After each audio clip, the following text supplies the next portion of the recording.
We lift them up, oh God, to the Father. These are your nation children. Bless them going out and bless them coming on in. In the name of Jesus, bless the parents, oh God. My Lord, my God, my King. We thank you, Lord, for all these things that you have given us, the rain. You gave us the rain in abundance, oh God. Sometimes you give us rain in season and out of season. Peradventure will catch the right season. So we all have food to eat. We all have water to drink. We call upon thee, O God, Master, to look after them, O God, Father. Turn the young ones around. The young one heart is very young and tender. They are your tender plan. So, Master, turn them around, oh God. Find them to the cross of Calvary. Make them recognize and may they come to the full understanding that Jesus died for them. Jesus is the one to protect them, oh God. Almighty God. He is a spirit God, so let us worship that Father in spirit and in truth. Oh Master of divinity, I call you, oh God. I call you from your great beyond. In your presence I come, oh God. I beg you, oh God, remember those on the bed of languishing. Remember them, oh God, Master. Remember how they cried out to you day and night. Father, bless them, oh God. Lift them up in grace, oh God. Grant them the appetite that they be able to eat, oh God. When they eat, they nourish their body so they could bend down, they put their knees to the ground and lift up their arms and tell you, thank you, Lord, for everything that you have done for me. You are the light that shines in darkness. That when we call upon you, you will always see the light in front of us and we never remain in darkness. My Lord, my God, my King. Father, this morning, oh God, remember the farmers. Remember the fishermen, oh God.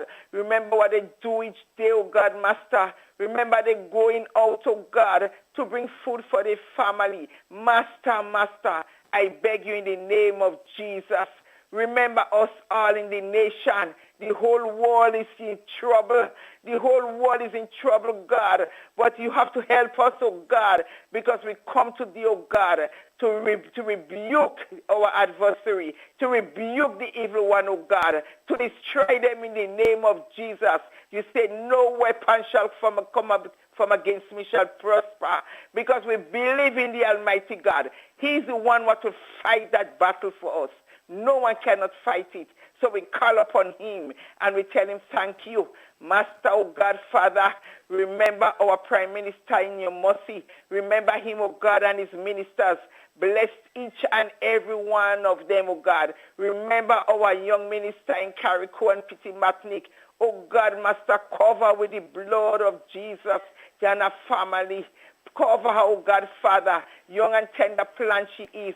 Give her vision, give her wisdom, knowledge, and understanding. She's not asking for silver or for gold. She's not asking for that, but she's asking wisdom, knowledge, and understanding for she could go forward and help the people in Carrico and Pity Matnik. In the name of Jesus, I beg you, God, Father, lift up in grace, my Lord, my God, my King. Father, this man, not forgetting our dear Prime Minister, not forgetting, oh God, Master. Bless him, oh God. Bless him on all bending side. Strengthen him, oh God. Make him, when he's weak, Master, make him strong. And when he's strong, make him stronger still. Always lift him up in grace. Cover him with the blood of Jesus, he and his family, oh God, in the name of Jesus. We need people like him, oh God. They take the country forward in the name of Jesus. Father, this morning, not forgetting our dear Mr. Andrew Donald. Remember him at the doors of mercy. Mercy, mercy, mercy, we beg. Mercy, we cried our total plea. At the gate of mercy, we stand, oh God, and we lift him up to you, God. And we tell you thank you. Cover him with the blood of Jesus. Give him the spirit of excellence, oh God. Bring peace, oh God, Father. Cover him, oh God, Master, and all his co-workers and everyone in the vineyard, oh God, Master. Remember those in the diaspora. Bless them all in the name of Jesus. And we say thank you. Father, you taught me to say when you pray, we must say, our Father who art in heaven, hallowed be thy name, thy kingdom come. That will be done on earth as it is in heaven. Give us this day our daily bread, and forgive us our trespasses, as we forgive those who trespass against us. And lead us not into temptation, but deliver us from all evil. For thy is the kingdom, the power, and the glory. For they say forever and ever. And we say amen and amen. Good morning to you, Mr. Donald. Have a wonderful day. Morning to you, Matt. Take care of yourself. You take care too. Oh, God All bless right, you. bye-bye. Hey, don't forget the thing, you know, you have, it's Christmas come, you don't want the thing? Yeah, but You don't want it to grow branches in my house? that can go, Brad. All right, you know what I mean. Yeah. You take care. Have a good day. God You bless too, you. good. Bye-bye. Bye. La la la. Let me play my nice song. No, hush my mouth today. When you talk, when you go, where you walk, what you say, when you talk.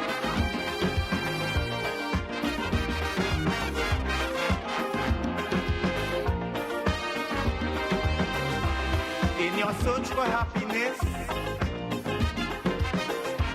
you got to leave a little room for loneliness. Ozone really gets it clean. Get with the Ozone family line of products. Ozone liquid laundry detergent, perfect for your semi or fully automatic washing machines, yet suitable for your hand wash, soft on your hands. Ozone disinfectant cleaner. It's the most powerful disinfectant and cleaner with a long-lasting fresh scent. Tackles every job around the house or office. Ozone detergent powder and ultra soft fabric softener gets your clothes clean with a natural freshness, keeps your colors bright. Choose from the wonderful scents, soft flower, ocean breeze, and the new aloe vera. Keep your kitchen sparkling clean with the Ozone dishwashing liquid, Ozone sponges, and cleaning cloth. Ozone toilet bowl cleaner removes lime scale and kills germs while giving your toilet a refreshing scent. Ozone really gets it clean. Marketed and distributed by Calico, Frequente St. George's, and are available at shops and supermarkets nationwide. Who wants to save 30%? Everybody! Now more than ever, Flow understands the need to make your dollar stretch. Our new bundles can help you save 30% off your current bill. Plus, get a free speed upgrade on your in-home internet. Simply add your mobile to your current home services account and save 30%. It's easy. Sign up now and save. All on the most reliable fixed and mobile network on island. Visit a Flow store or call us at 1-800-804-2994 for more information. Flow, it only gets better. Terms and conditions apply. How did you get your electricity bill to be so low?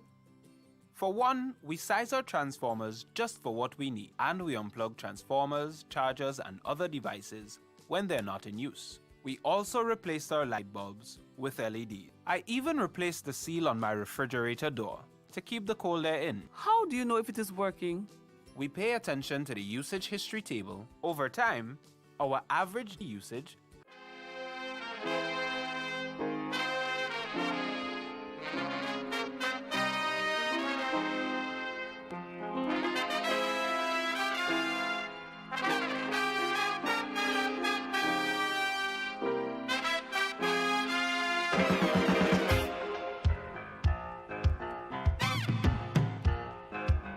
Where you go, where you walk, what you say, when you talk. Where you go, where you walk, what you say, when you talk.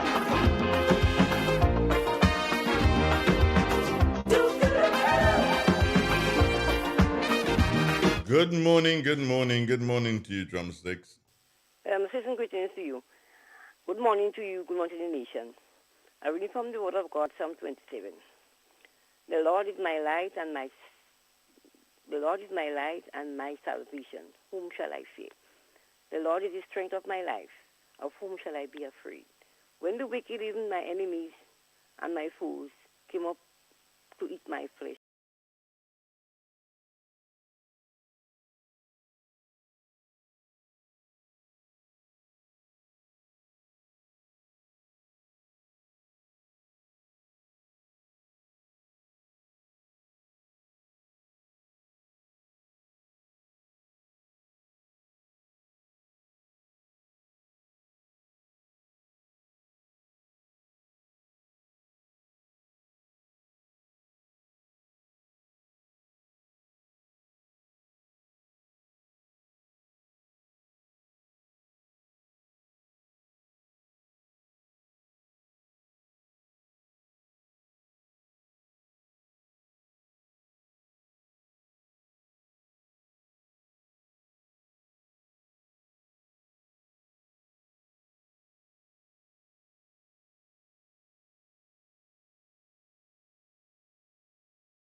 Ministry of Health and the Government of Grenada, in collaboration with the Pan American Health Organization, is asking all its citizens to help slow the spread of COVID-19 on the Tri-Island state of Grenada, Carriacou, and PT Martinique, as we are committed to keeping our nation safe.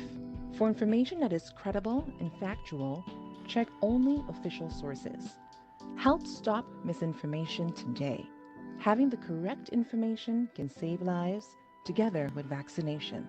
A message from the Ministry of Health and the Pan American Health Organization. The first word when you speak about furniture is classic.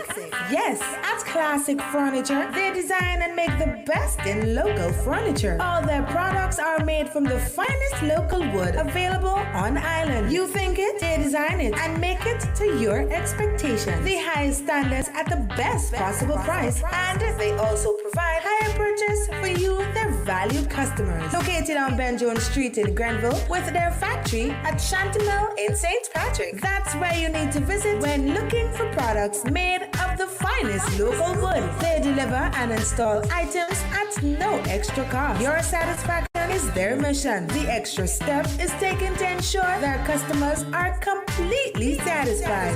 They do doors and finished kitchens, supplies mattresses, and restores antique pieces to look like the first day they were made. Hey, give us a call on 442-4645 and 442-9726.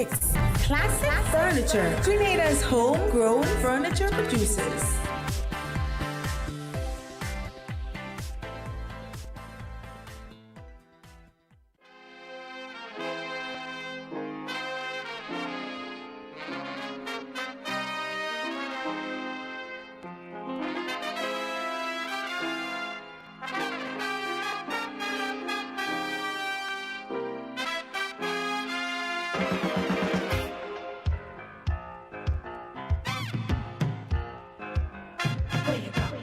Where you walk, what you say, when you talk, where you go, where you walk, what you say, when you talk.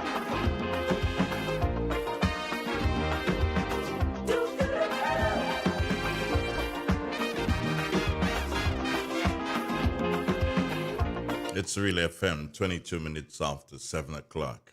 Good morning, Andre Charles. Good morning to you and to listeners of Relay FM. And here's weather for today, Friday the 17th December 2021. Currently, the is partly cloudy. Winds are from the east-northeast at 15 miles per hour. Barometric pressure 1012.7 millibars.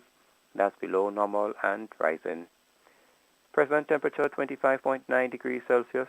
Relative humidity 77%. Yesterday's maximum temperature 30.6 degrees Celsius. Last night's minimum 24.5 degrees Celsius. Over the past 24 hours, 0.6 millimeter of rainfall was recorded, which brings the total for the month to 91.2 millimeters. Now to have a look at the forecast value for today and tonight. Today we are expecting mostly fair conditions, becoming partly cloudy at times with brief isolated showers. Maximum temperature 30.5 degrees Celsius. Winds east-northeasterly to easterly at 12 to 22 miles per hour, gusting higher at times. Seas rough, waves up to 9 feet in northeasterly to easterly swells. Hence a marine advisory remains in effect. Tides will be low at 8 a.m. and high at 1:04 p.m. Sunsets today at 5:46, rises tomorrow at 6:22. Just a repeat of the forecast, value for today and tonight. Mostly fair, becoming partly cloudy at times with brief isolated showers. Maximum temperature 30.5 degrees Celsius, and a marine advisory remains in effect. I'm Andre Charles, reporting for the Met Office. Thank you. Thank you, Andre. You're welcome. You gotta be careful. You gotta be careful, careful. Where you go, where you walk, what you say, when you talk. Where you go, where you walk, what you say, when you talk.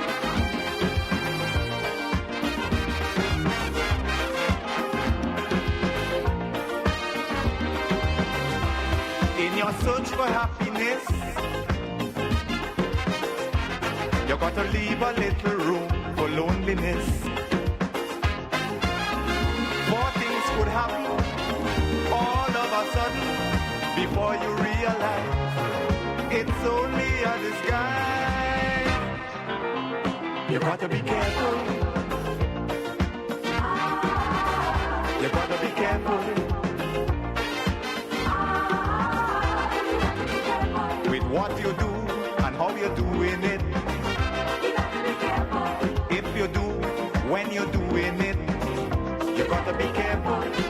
25 minutes after the 7 o'clock, huh? Yeah.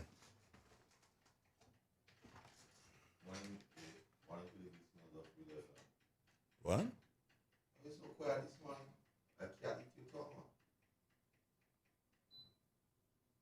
What? It's so quiet this morning, bro. I know you.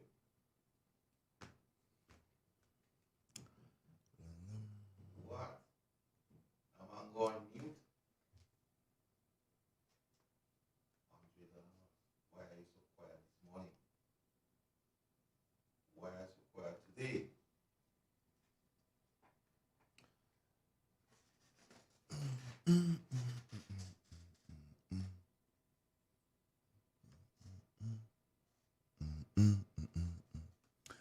When the mercies of the Lord shall come and time shall be no more.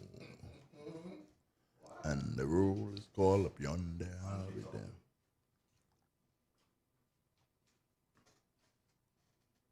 What do you want me to tell you? Okay.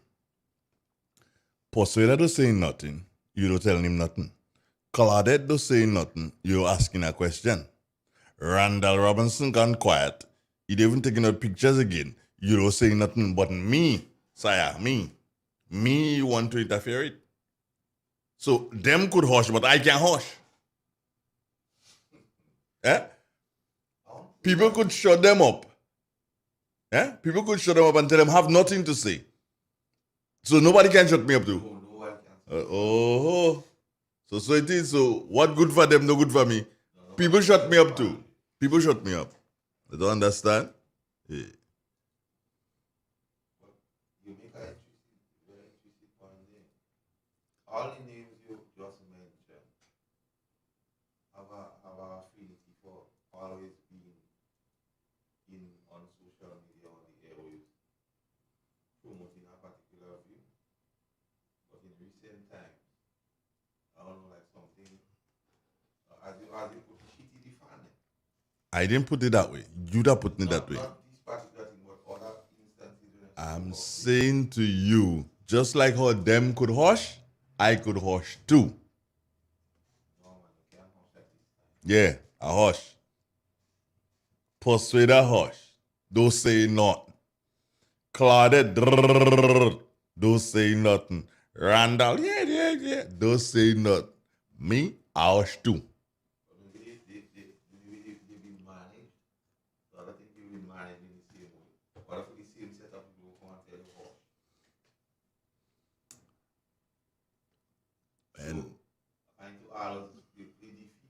When the trumpet of the Lord shall sound, then time shall be no more. You know that song?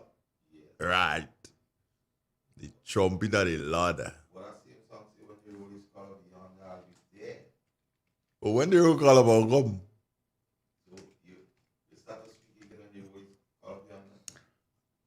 Mister, them people hush, they resting, arresting too.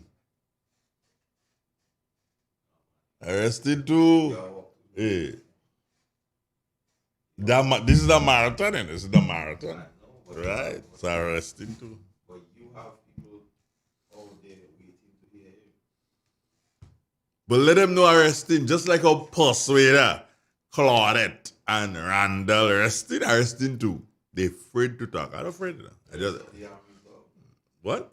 They afraid. They're afraid to talk. They're afraid to say mutt. If they say mutt, Jeff go hit them. Jeff. Oh, good morning to my brother Jeff in New York. How you doing, bro? Trust everything is okay with you, my friend. Yeah. The guillotine don't play. The guillotine pay some fellas to hush up already. You understand? Guillotine pass some money. Money passing. Money. I like that.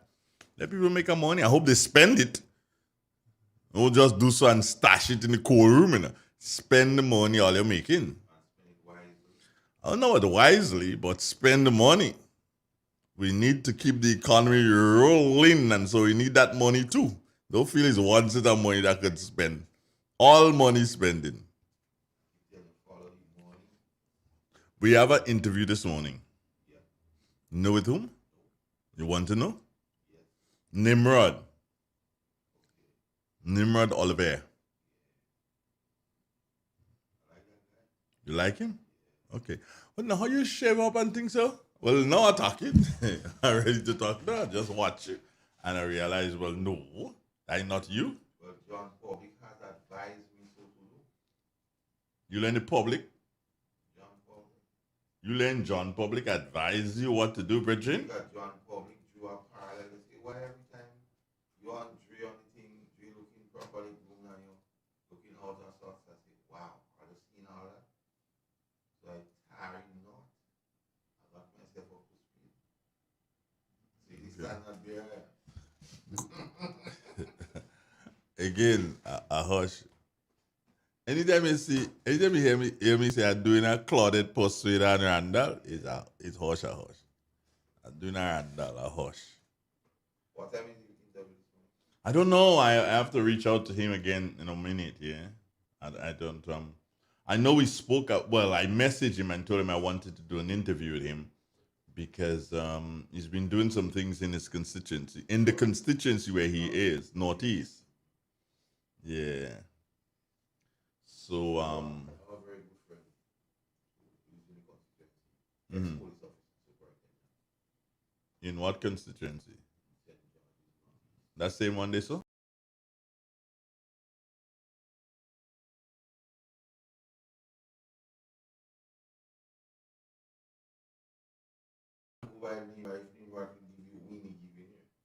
That's what he see. Okay. Yeah, and you see a lot of things being happening, and apart from things that benefits like infrastructure and others on a personal level, a lot of people feel real confident that they could go to Nimrod and speak on issues and get some relief in whatsoever shape or form. Okay, well that's good. Well, let's speak to him this morning. I'm trying to figure out what there's something I need to do, but first I hush, I can't remember what that do. Yeah. First I hush. Somebody wants to know if the camera is not working. Yeah, cameras are working, I believe. And I am in the process of doing. They want to see you properly groomed. Tell them what happened this morning, Carl Kid. Tell them what happened. When I was thinking and knocking and whatever, just say what happened. Yeah, technical glitch. With? The system. No, remember when I had that in my mouse. right? Remember? Yeah. Right. So that too still is a challenge. It ain't taking responses. It may be taking cue from you because a hush. Yeah, so like maybe the mouse hush too. But yeah. Okay, so I finally got it to wow. And this thing is, would you believe, yeah? The camera's working. The host camera is working. But the host camera today, for whatever reason, is focused on you. The all-angle camera, not working. The one-angle camera, not working. And that one angle is focused on me. The top camera is working, but that too can't turn around because it's focused on you. So only you alone we seen in the movies. Yeah? No, can't do that. Let them focus. No, man. Everybody know how ugly I look already. There's no ugly person. Everybody. I choose to use my words. When I tell you a hush, you ain't telling me nothing. You ain't telling me talk. Right. You choose your words. I choose mine. Yeah, but who? Allow me. Well, hold on. If it's fight you want, you get in fight. You know, today I hush, but I don't stop in fight now. When the Ancient of Days Raise your voice. said, let us make man, then he made man. He made man. All right, hold in on. his own image and likeness. So I say the Ancient of Days ugly.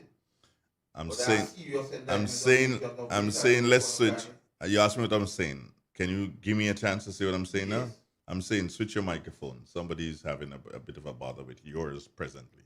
So switch your microphones. Put that one away from you and pull that one to you. And we'll see whether or not that one works better. Check.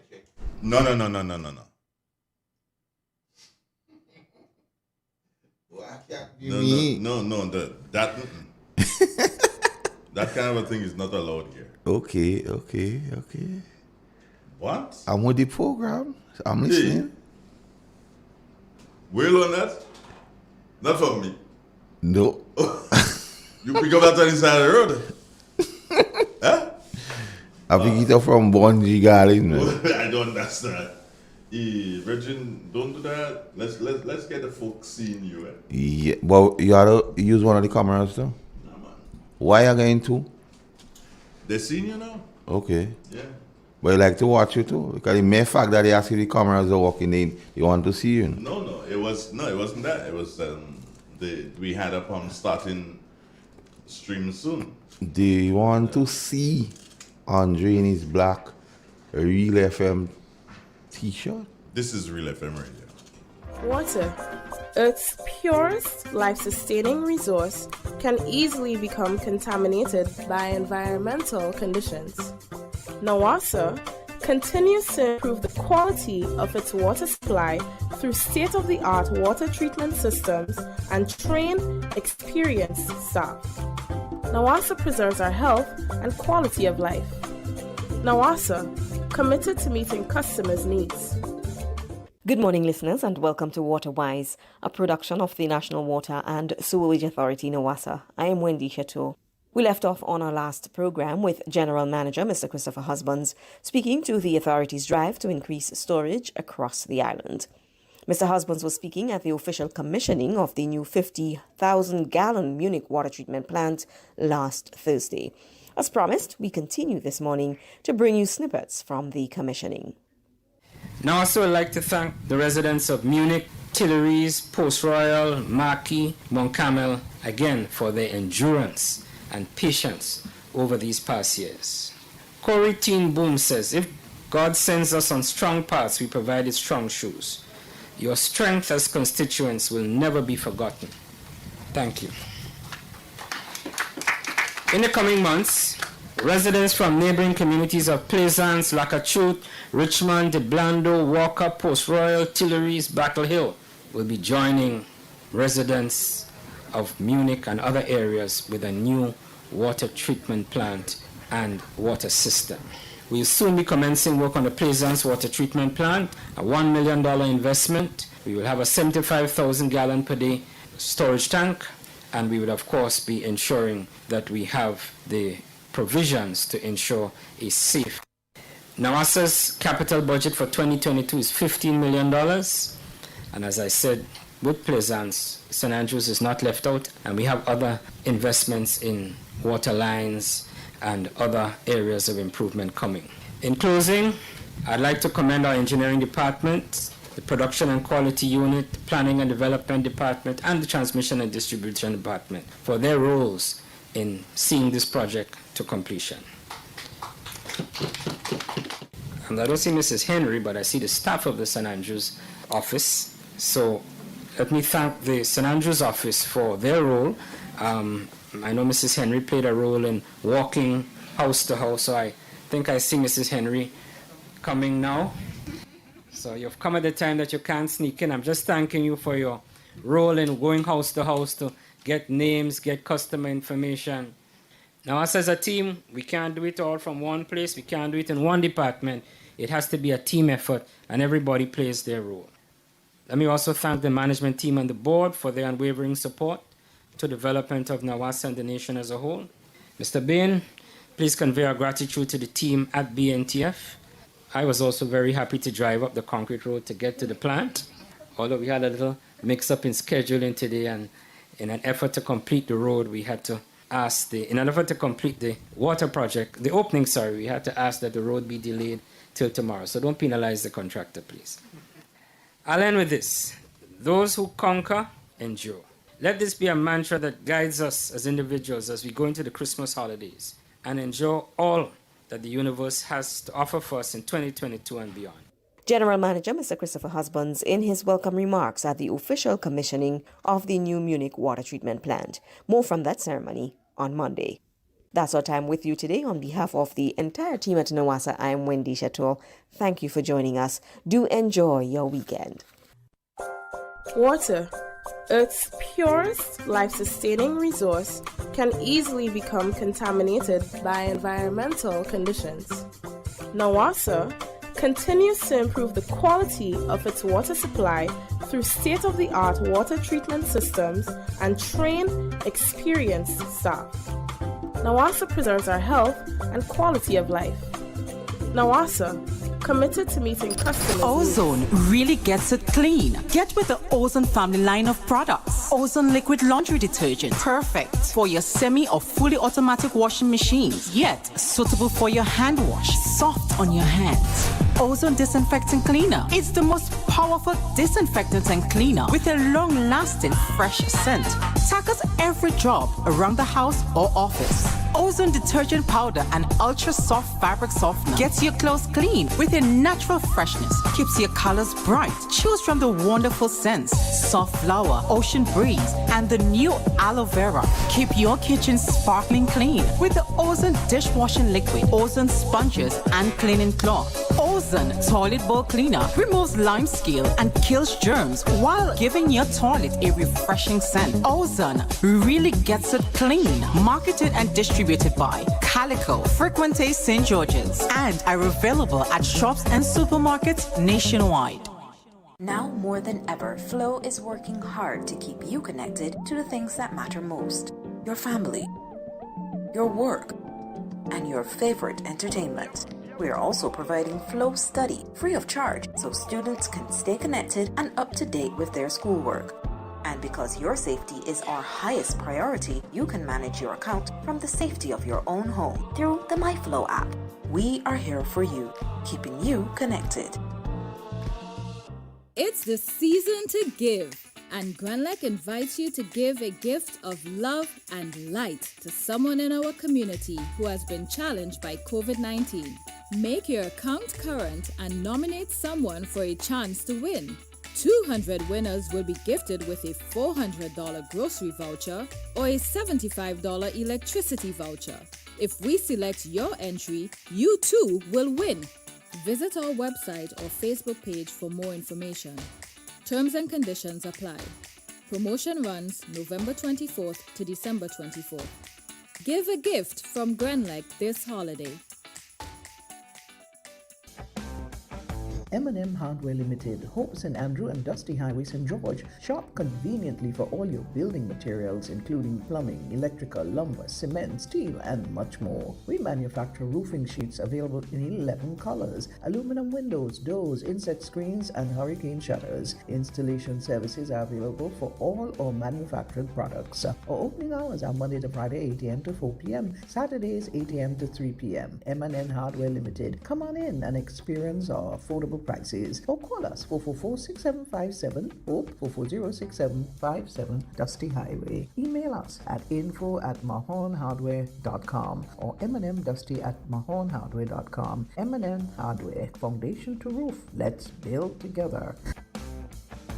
Maya's Collection, located on Main Street, Sater, St. Patrick, wishes to extend seasoned greetings and blessings to you, our valued customers, and say thank you for your patronage. Shop at Maya's Collection for your curtains, vinyl floor coverings, mats, sheet sets, tablecloths, plus a variety of household items at a very competitive price. Opening hours 9 a.m. to 5 p.m. and later for your convenience. Call us today on 449-6197. Remember, Jesus is the reason for the season. Maya's Collection.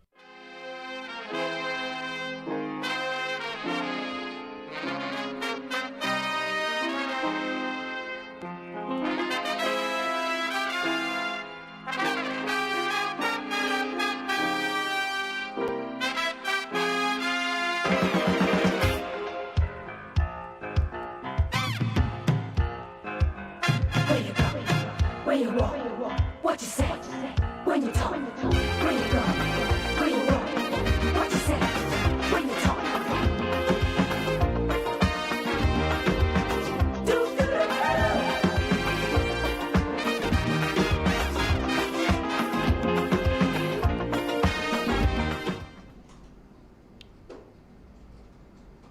$100. My name is Persuaded Carl Randall. But why you associating yourself with that company? Better talking. Better talking.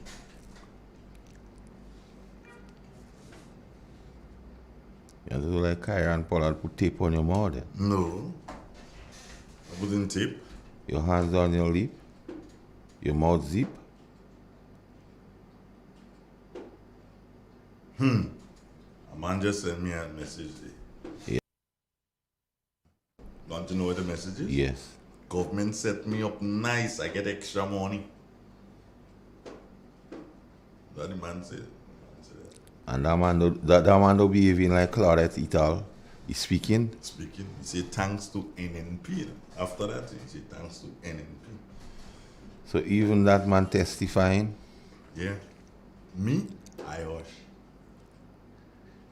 Yeah. Think only.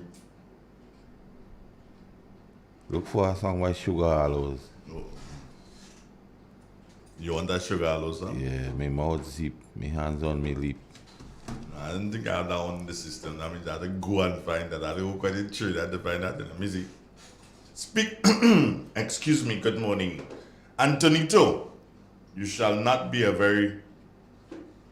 Well, you are not a very good friend of mine. Know that. You break from your silence to bash Antonito? No. I will never bash my brother. I will never bash my brother. Somebody online? Morning. Good morning, Brother Carlos. How you doing? Morning, Miss Jacob. How you doing? Well, I tell you, oh Lord, it will make me day. You see, a bright from Sunday morning until Sunday morning. Brother Carl, Okay. he's a wonderful, wonderful, wonderful brother. And I have to thank Brother Andre that that is you. He gets to put on a Sunday morning to do the first reading. I love it. I love it. I love it. Don't like it. Well, you see on a Sunday morning, 10 o'clock. Yeah, well, man. my services come on from 8 to half past 9. So I say, yes, Daddy, you give me a good hour to listen to your son when you bring on your son. Daddy, that son of yours, wonderful. What? Daddy have a wonderful son, right? Why your father love you, nobody. Your father love you, and so he make us love. But you see what you bring on this morning with how our Lord created the world. Our Lord created the world is true. But from get a ribs from all you, thank God, and thanks all you for giving us ladies that ribs. But you know something? He has so much beautiful fruits in the garden. And the thing is, at that time, I didn't study enough at that time. You see, if I didn't study enough at that time, the serpent would not come.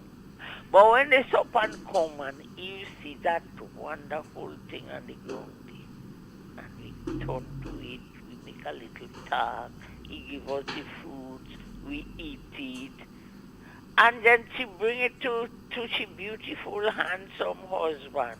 But you didn't say, no, you didn't say no. You take it because you know, they looking at that beautiful woman in your hand coming with a beautiful fruit. You go say no, you go eat it. But it's a thing that I blame Adam for. You should have said no, darling. I don't want. But Papa God, no. Miss Jacob? No. The Bible this morning, really? Eh? Are you going over the whole Bible? Whole I creation? go over the Okay. whole Bible. I'm telling it to my beautiful, handsome boy you have by your side. Keep it up, boy. God bless you. And I love your program. And Brother Andre, every minute. And on Sunday, don't do it without him. Next year, if God spare life, I put him in your hands so you could guide him and protect him from a please. God bless you, Brother Andre and Carl. I love all you. Bye-bye. Take care and have a better day, Miss Jacob. Right. Be safe and take care. And Yeah, continue spreading the words and let people know they need to get registered. So let your friends know if they're not Yes. registered yet, they need to do I that. registered and I think I must get about 13 already. Well, yeah, the work is going on. Continue the work. Yes. And don't do it without your mask. Okay, so you take Mask care. and sanitize and stay 6 feet apart. Have a blessed day. Have a blessed day too, sweetheart. Love you. Bye-bye. Take care. Nice. Quiet man this morning. The force me hand. Do force me hand. Sugar allows our answer. I know. That's what I'm telling you. Do force me. So don't treat you like Anan. Don't force me hand. Not this month. Because I don't have a lot of good things to say about anybody. Right? Including you, eh? A lot of the abundance of the heart speak. Like I always tell, the truth need no legal advice. And once I it's am truthful, speaking. Silence speaks. Eh? Yeah. Art Garfunkel and thing. The Sound of Silence. Never heard that song? What, you gone all philosophical on me this morning, boy. Wow. Have you ever heard that song? Yes. Right. Right now you're deep down into the archives. Yeah. You're back in the Andre, in recent times, there is this story making rounds on social media.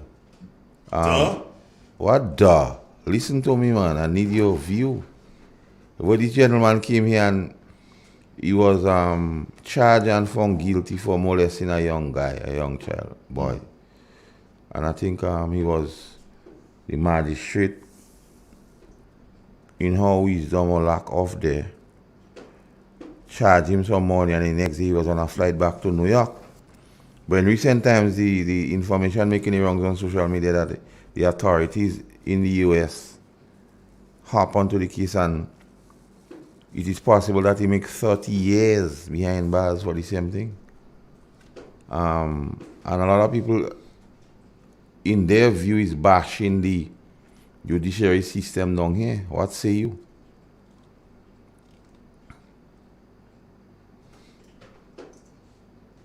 To begin with, in this particular situation,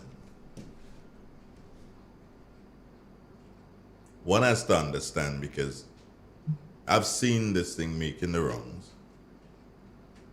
and everybody is tossing stuff at social affairs and the government. And I believe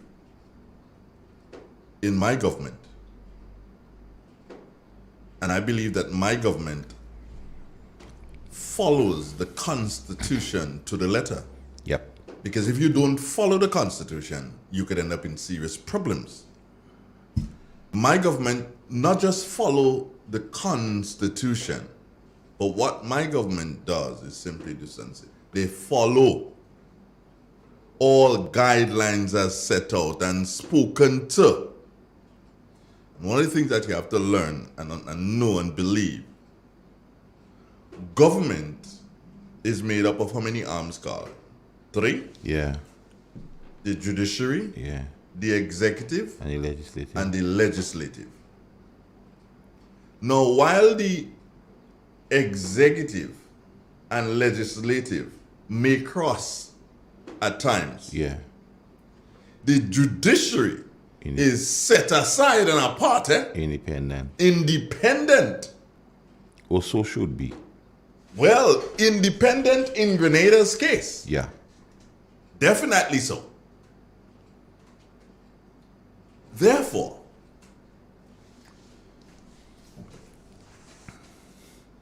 The people of Grenada should understand that there is absolutely nothing at all that government or Delma Thomas or any one of them, not even Keith Mitchell, there's nothing they could have done when the magistrate ruled. They could not go and say, well, magistrate, you need to change that. You shouldn't have done that. That'd be like, hold on, what are you doing? You have no right to cross that line. And the government did not cross the line. What they should do now is try to ensure, through the legislative and the executive, try to ensure that this does not happen again. But let's deal with the situation as is. So the gentleman was taken to court for the offense. Found guilty, or did he plead guilty? What was it? Whatever it was. But I think he pleaded guilty. Right. So he pled guilty. And he was charged the maximum as it relates to the laws. Yeah? Are you with me? Yeah. He was charged the maximum.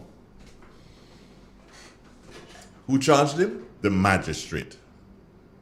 She went again according to law. However, there was one other thing that the magistrate could have done. Based on the case, because in cases of rape and incest and sexual offenses, you can send it on to the High Court. Right? Am I correct? You're a police officer. Tell me if I'm correct. Yes. You can send it on. As the magistrate, you can send it on to the High Court and let the High Court deal with it. However, that particular magistrate chose not to do. Now, did she do wrong? No. She dealt with it how she believed that she should have dealt with it. Was there another way of dealing with it? Yes. Why she didn't choose the other way? I don't know. Neither do you. Correct? Yeah, I don't know. No, none of us know. Why she didn't choose the other way, which was send the case on to the High Court. Thus, it would have meant when you sent it on to the High Court, different kettle of fish, in comes the DPP, am I correct? Yeah. In comes the DPP, deeper investigation takes place, may have found some more information, build a better case, and therefore the gentleman may have gotten a stiffer penalty. However, the magistrate, go back to the magistrate, that magistrate chose not to do so. Was it the best thing not to do? When you look at it in hindsight, which is 2020 vision, Carl, it was not the best thing. Even if you look at it and you're not using hindsight as 2020 vision, I still don't believe it was the best thing to do. She should have sent it on. She chose not to. So, when we're trying to lay because I realize a kind of blame game is going around.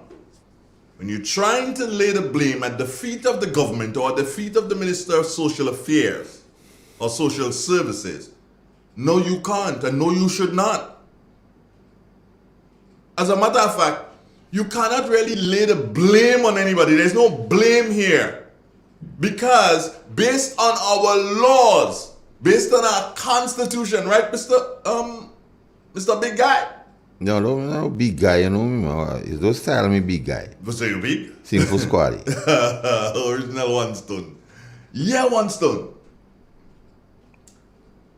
She acted how she believed she should have acted. When we look at it now, it looks like if it was the wrong way. It is a pity that magistrates are not allowed to comment, so to speak, on different cases, or judges, they can't comment on it. And maybe after she would have passed the bench, is that how you call it? Yeah, I thought she would leave the bench. After she leaves the bench, maybe one day she might speak to that particular case, and then we get a different light. We see it now from her point of view. Maybe in her memoirs. Maybe in her memoirs. But all for now, all we can do is speculate. And you and I have continued to say on this program, speculation is not what we're about. No. So I am not going to speculate here in relation to the magistrate. I'm just saying that probably the best thing that could have been done is take the monkey off your back, girl. Take that monkey. You should have taken the monkey off your back and sent it on. And let the High Court deal with it. It probably would have still been in High Court and the gentleman would have still been in Grenada. Because he probably would have been, yes, he may have been granted bail, but his travel documents withheld. Now, there's a next piece. There's a next piece that we come into. People jump and say, hey, the U.S. court would have dealt with it, and now this is what the young man is facing. Yeah. Okay, cool. We must understand that he did not flee from the court, eh? No, he didn't flee the jurisdiction. Didn't flee. Right. But there's something else that we're forgetting. Flip that case, Carl Caton. Flip that case. Quote unquote, he gets away in the US and he comes to Grenada. And we decide, okay, fine, we're going to try him for this. And he's a citizen of the United States of America. You know what they're doing? Hey, no, send back our people to us. You ever heard they try a US citizen in the Hague? Nope. Can't happen. They don't want that for their citizens. But we getting caught up in this thing. I'm not saying that the gentleman is wrong. Is right, sorry. I'm not saying that he's right. And justice will be served. Whether he gets 1 year, 2 years, 10 years, the maximum 30 years, hey, justice. You can't hurry justice. Can't hurry justice. However, we must be very careful as to that. Because remember, there was what happened to the young man, Carl, who wrapped up the child in the, not the child, his wife in a suitcase. What happened to that guy? But I feel like I'm in prison. Where? Here. He's in prison here? Because I think he was sent back from the United Kingdom. You sure he was sent back? No, he was in prison here. He was in prison here? Yeah. But he cannot be tried and be given the death penalty, right? Nah. He cannot be given the death penalty. Why? While our laws affords for him to be given the death penalty, but because of whatever the extradition treaties were and what they're stating, they send him back, blah, blah, blah, whatever, you cannot give him the death penalty. Or else they wouldn't send him back. Do you understand? So they control whether we like it or not. We've got a caller here. Good morning. Mr. Andre, good morning. Yes, sir. And good morning to Mr. Carl. Morning, Cliffy. Mr. Andre, you know I don't normally agree with you. We don't normally agree on a lot of things. You are so perfect this morning. You hit the nail on the head this morning, and that is a Clifford speaking as an ordinary person. He sent the nail home? Yeah, I have no legal mark today. For that matter, I'm an imbecile when I come. Total imbecile. But you are so correct. Because I listened last night to Mr. Clouden, and I listened to another lawyer a few nights before, a gentleman in America, a lawyer. Some George guy. Right, and I listened to Miss Lady who is a senator now in Grenada, Miss McQueen, how you call her? I listened to her, and you are so right. A lot of hypocrisy is playing. Not hypocrisy, politics. I call it hypocrisy. And I'm saying it openly. A lot of hypocrisy is playing. The lawyer in America tried to say that Grenada law is not good. The lawyer here, Mr. Clown, tried to say that the law is not good. As if the laws made last night or yesterday.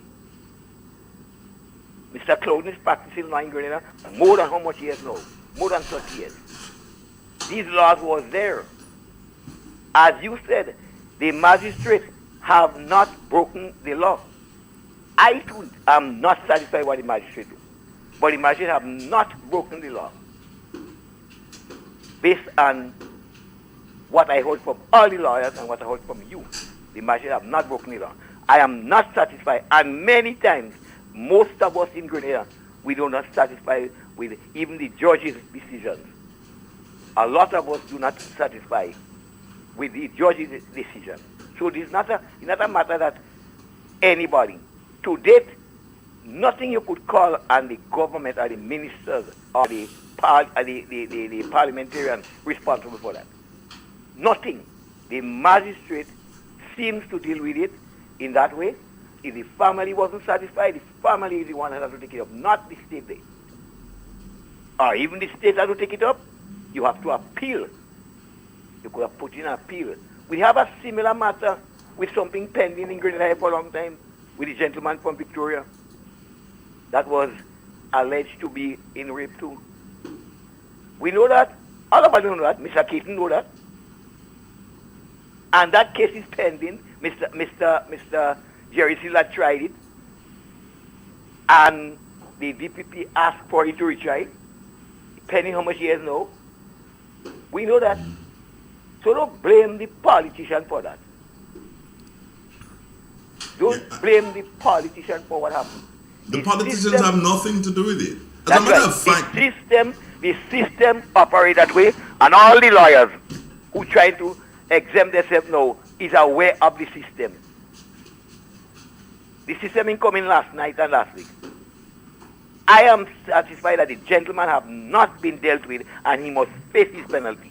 I'm totally on top of that. He must face his penalty because he was not dealt with properly.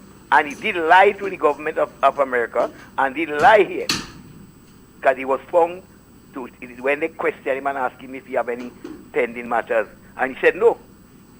Well, he was correct. He didn't have any pending matters, Clifford. Well, he had matters. He was prosecuted in Grenada for sexual harassment. Yes, but it's not a pending matter. The matter was done with.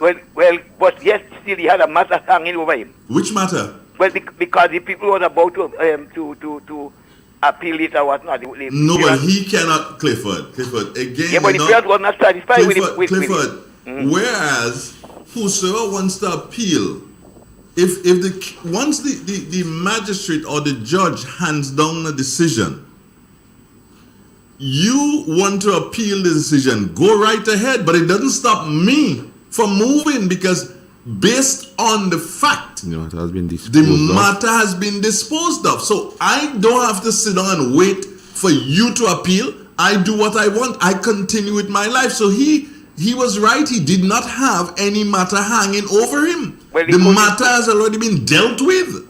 In any case, you might be right, but he couldn't prove that that the matter was pending, and that is what he's been prosecuted. If the court in the United States, dealt on that as a fact that he had a matter pending, I, as a Bush lawyer, go in and represent him in the U.S. and win that case. As easy as taking candy from a baby. Okay, you cannot, because the matter, Clifford, hold on, the matter was dealt with. Remember, he was charged, He was charged, he was taken to court, and then, hold on, he was fined. And he paid the fine. He didn't leave the fine there and go, And even if he could have left the fine and go, because the court would have given him a period in which to pay the said fine.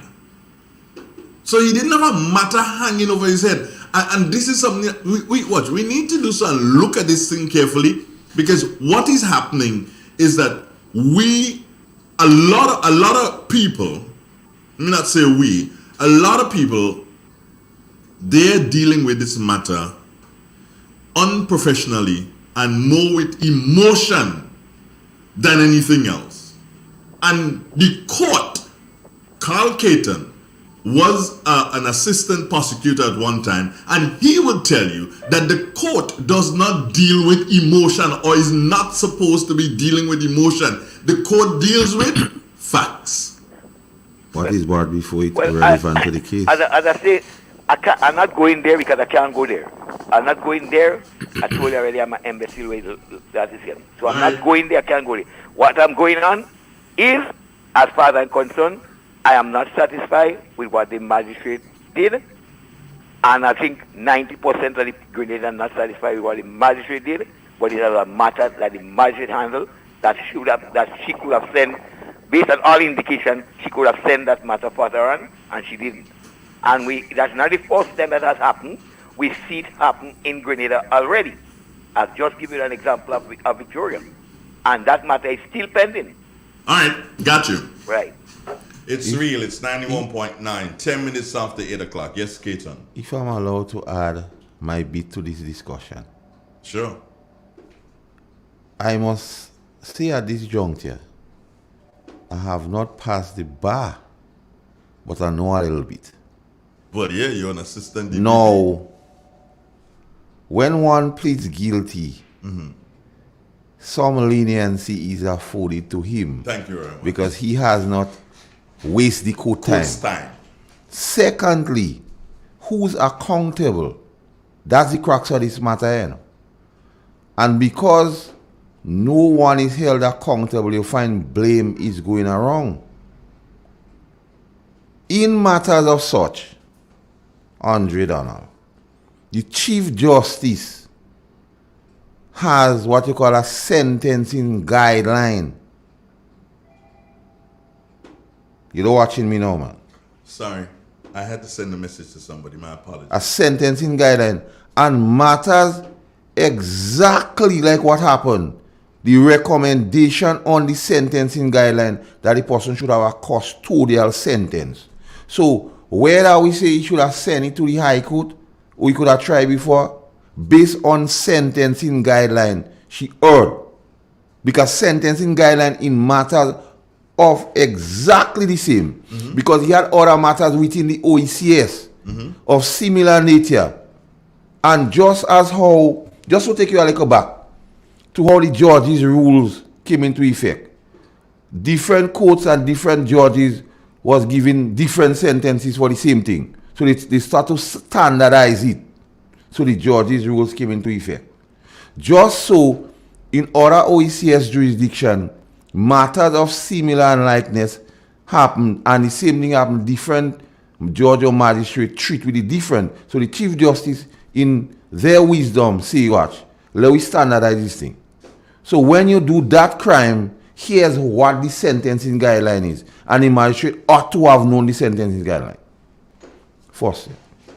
So, and the sentencing guideline for matters of that recommend that a custodial, a prison sentence attached to matters like that.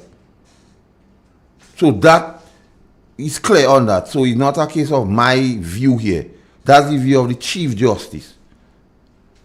Now, secondly, the U.S. government recognized some time ago that the U.S. became a haven for fellas doing this crime and in other places and migrating to America. That's why they bring this law in America to treat with that thing. Because a lot of men doing this crime in other parts of the world and going in America. So the U.S. government say, they don't doing this stupid inside my account and come here and live good.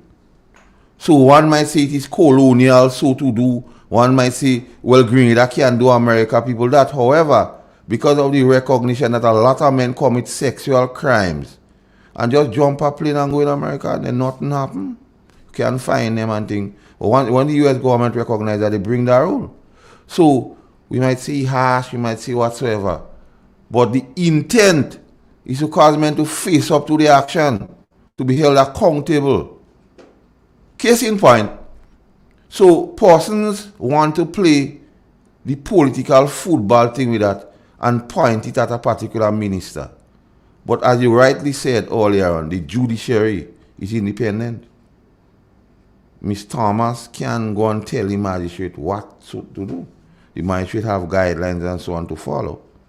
So that must be up and foremost in our minds. Now, when you speak to different lawyers, they give you different tone on this thing. Mm-hmm. But the fundamental thing, Andre, is a wrong thing what happened. That is fundamental. Did I say no? No. Why you don't want me to speak? Yeah, I want you to speak. I didn't say you didn't say that. Yeah. I'm speaking for me. Yeah, well, I ask, could I add my 2 pence to the discussion? You're talking like if I was saying it's not. No. Fundamentally, and the gentleman must be held accountable. Now, being held accountable should not be determined by me. I shouldn't say 30 years is good for him, or 10 years, or $100. But just like how justice ought to be done and seem to be done, the effect must be felt. Just so sentencing. So the sentencing ought not to be punishment, but to send a message as a deterrent so other people go recognize. But when I do that stupidness, that could happen to me. And the sentence in that matter didn't act no way as a deterrent, because I could damage the boys and just pay $1,000 and live my life still. So maybe as the US government is holding this man accountable, is something maybe here we could look at. Because laws is, you make laws to steer the citizenry in a particular way. The conduct, to manage the conduct, because although a man has the constitutional rights, as they say, but it is not absolute to do anything what you wish to do. There are certain confines and constraints. And maybe there are cases here now where you could look at it and recognize the injustice done. Because if you check the assizes now, the High Court, when High Court open, close to 50% of the matters is sexual in nature. You know? So that tells you some action had to be taken. And I'm looking at it in its broader context. My good friends who we believe has the moral compass, the church, I don't hear them on that matter. You know? All what we saying, we hear lawyers from America speak, we hear lawyers here speak, we hear some people blaming the ministers. But the people who are supposed to steer the moral compass among us are not hearing them. And what is instructive to note in this thing, Andre? They say the guy came down here to be ordained, you know? To be ordained a member of the cloth. You know? So if a member of the cloth finds himself in such predicament, and even the Pope in recent times has sought to trivialize sexual crimes. You see, that are not the worst of sins.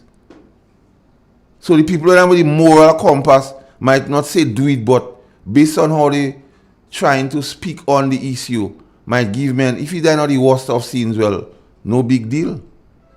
So it's something we as a people, all hands on deck. Everybody ought to, the 3 arms you speak about, plus the people with the moral compass, the church, plus the unions and others, there is something they have to hop on and make sure that something is done to treat with. And not every time that happens, another magistrate go charge a man of money and then he got to go in America and the same halabalo go on. Because the thing, we must put something as a deterrent for. Someone says here, the government has to take some responsibility because there have been countless calls to look into the insufficient penalties associated with sexual crimes. I don't agree. Definitely. Well, I don't agree too. But I give you your first 2 pence on that one. Because we lay it out, you lay out the thing before the argument begins. Mm-hmm. The judiciary is independent. So if we recognize that this thing happening, the fit and proper person forced to speak to, maybe try to get an audience or a petition to the Chief Justice. Because he's in charge of the thing. And to lead that should be the church. The people with the moral compass. They have it. To lead it should be them. It's not only to collect people money and tell them, we are rob God in tithes and offering. But to continue to be the moral compass in everything. Not because they had the standoff attitude and there again with COVID and the vaccine.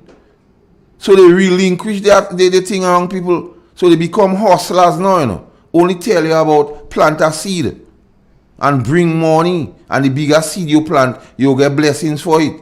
But the issue that eating away against the moral fabric of society, they seem not, or they don't have the gumption or the appetite so to treat with.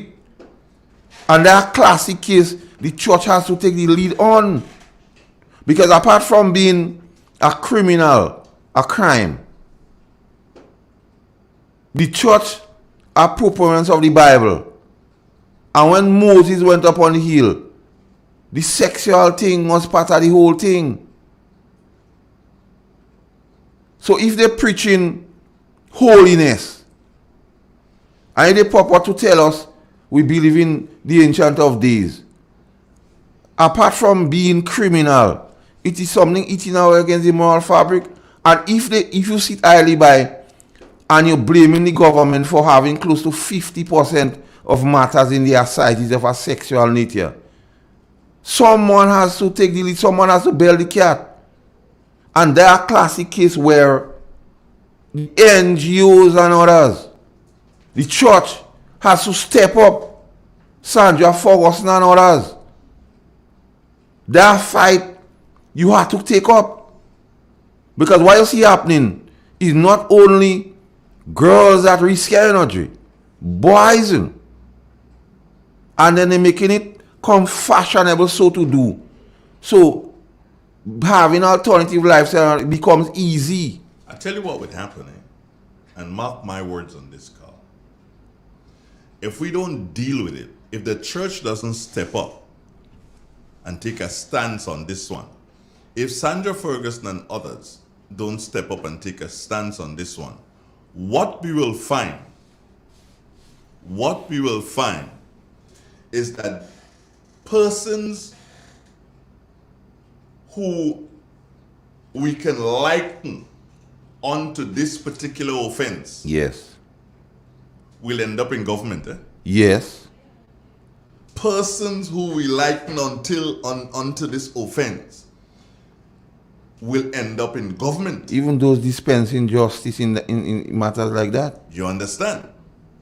We may find that persons of that kind of a nature, persons with that kind of a mindset, yes, may already be or contemplating walking the walls of governance in the streets of governance in this country, or the corridors of power. And the church is remaining silent. Interesting. Yeah. Devon Reshe, I'm calling you out, brother. Pastor King, I'm calling you out. The bishop. You guys, you pretending that you're not paying attention, but I know you're paying attention. You've just become like Persuader, Claudette, and Randall. You ain't saying nothing. You need to speak out. You need to speak out, because these people would be the ones who will be sitting in Parliament voting aye and saying nay sometimes. And legislating. Be careful. Be very careful. I understand right here by the side of the road, Carl, that there is, or there may be, an opportunity for a magistrate to end up flying the flag for the National Democratic Congress come the next election. No, well, that is good, that is okay, but it's who that magistrate is. If all you want to know who that magistrate is, ask Philip Alexander. Philip might be. Philip know who, not might. Philip, know who. Philip has the information? Yes. If that is true, he has the information. Philip, good morning. Yeah. Morning, Casper. Yo, we got a caller. Good morning. Good morning. Good morning, sir. Good morning, Andrea, and good morning, Master Carl. One stone, man. One, two. How about the When third Bingy one? man throw one stone, it does bring bad feeling to all wicked men. I tell you. On my 2 pence on that issue.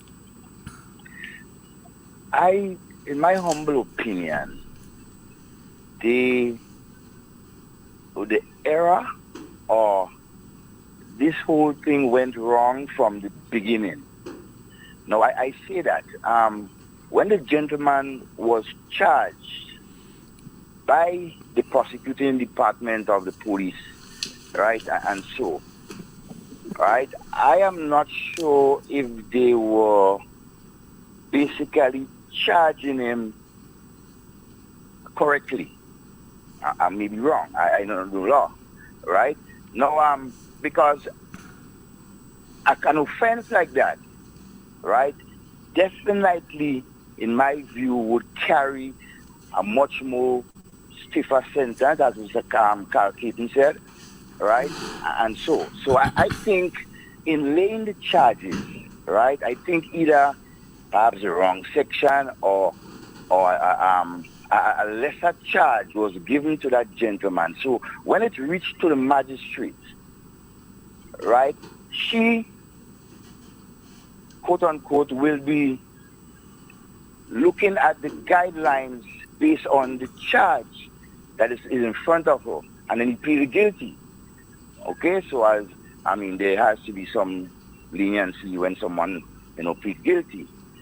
But what I think should happen, based on the nature, the serious nature of that charge, I think both when that charge is put to the magistrate, I think the magistrate, together with the prosecuting arm, should be in council, should have a discussion, right? She, in her wisdom, should have a discussion and ensure, right, that what section that this gentleman is being charged with is where he can be punished to the maximum. Because you cannot have the magistrate cannot collude with any side.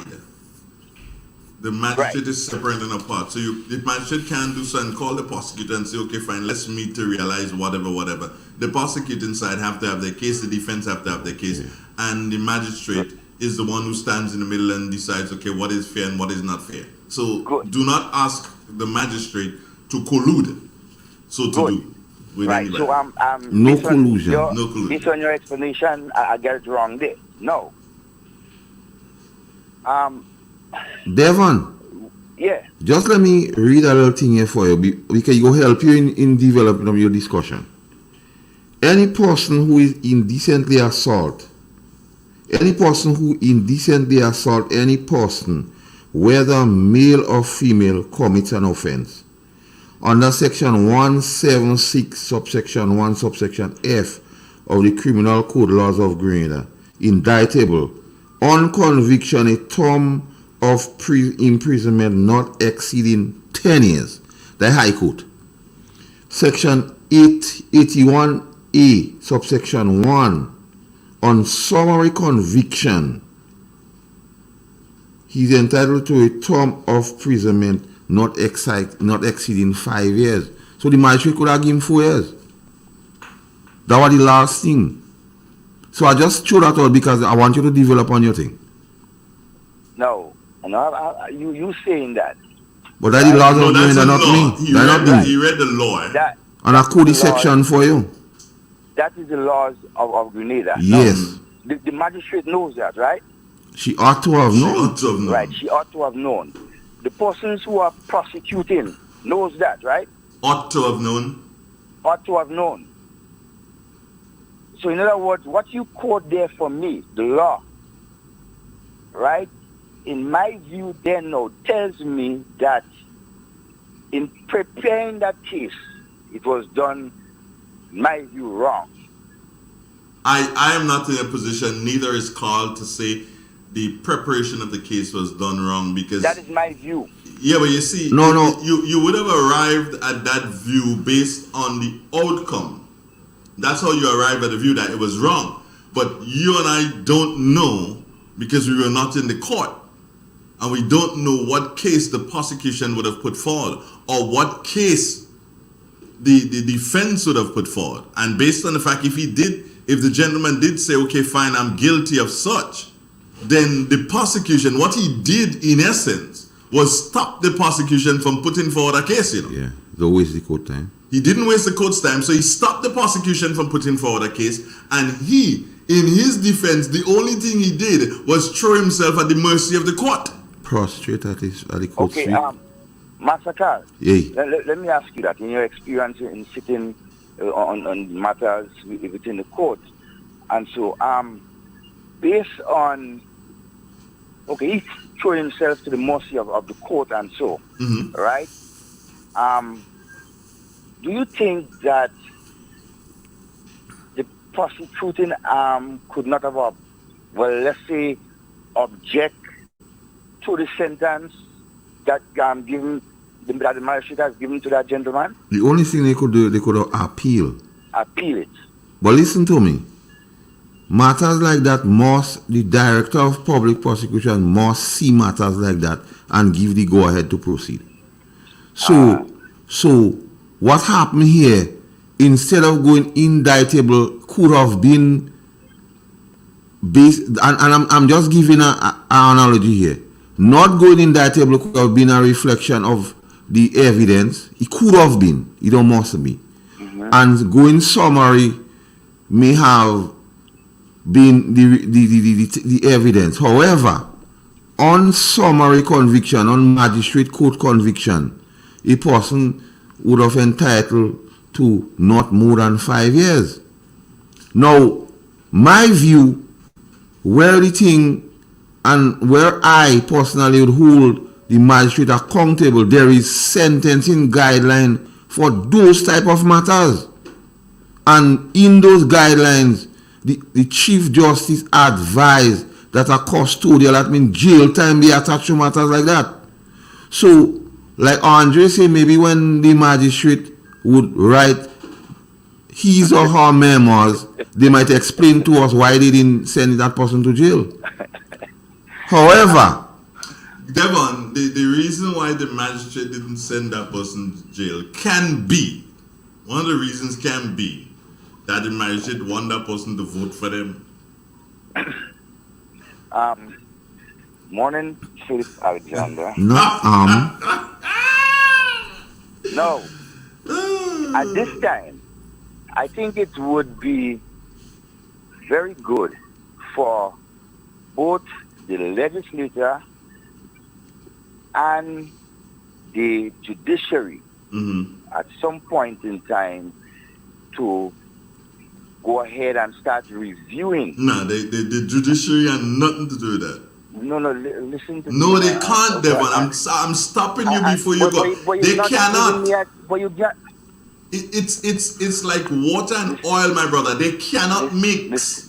The executive and the legislator can cross and they can mix and they can make laws and so on. But the judiciary, brethren, has to stand apart. They have to fold their arms and just watch. They can't say anything.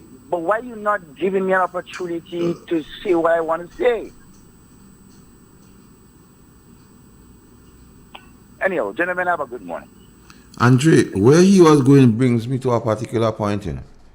Let's take a step back. We had 2 referendums here.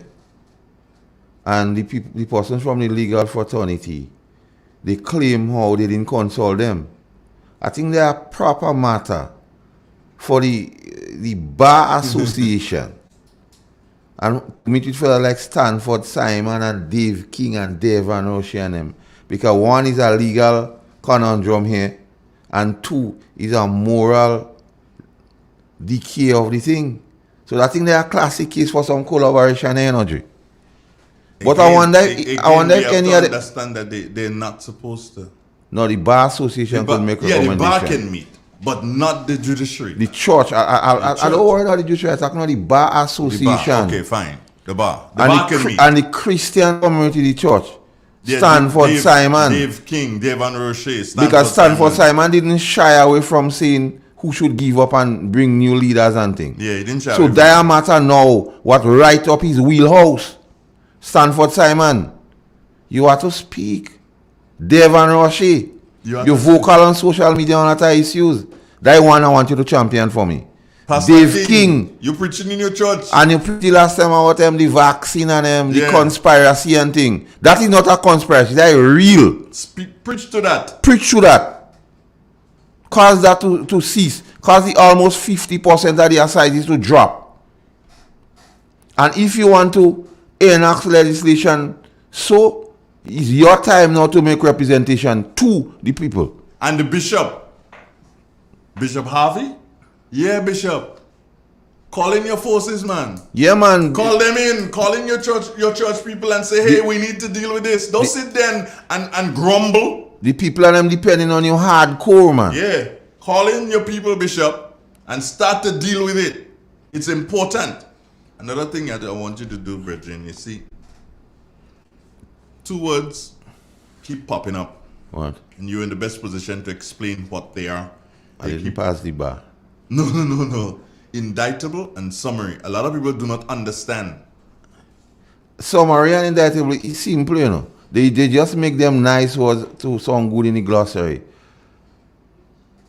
Summary matter is small matters triable before a magistrate. Like a small matter. Yeah. Like simple stealing and so on. Stealing. But even stealing based on the amount. Yeah.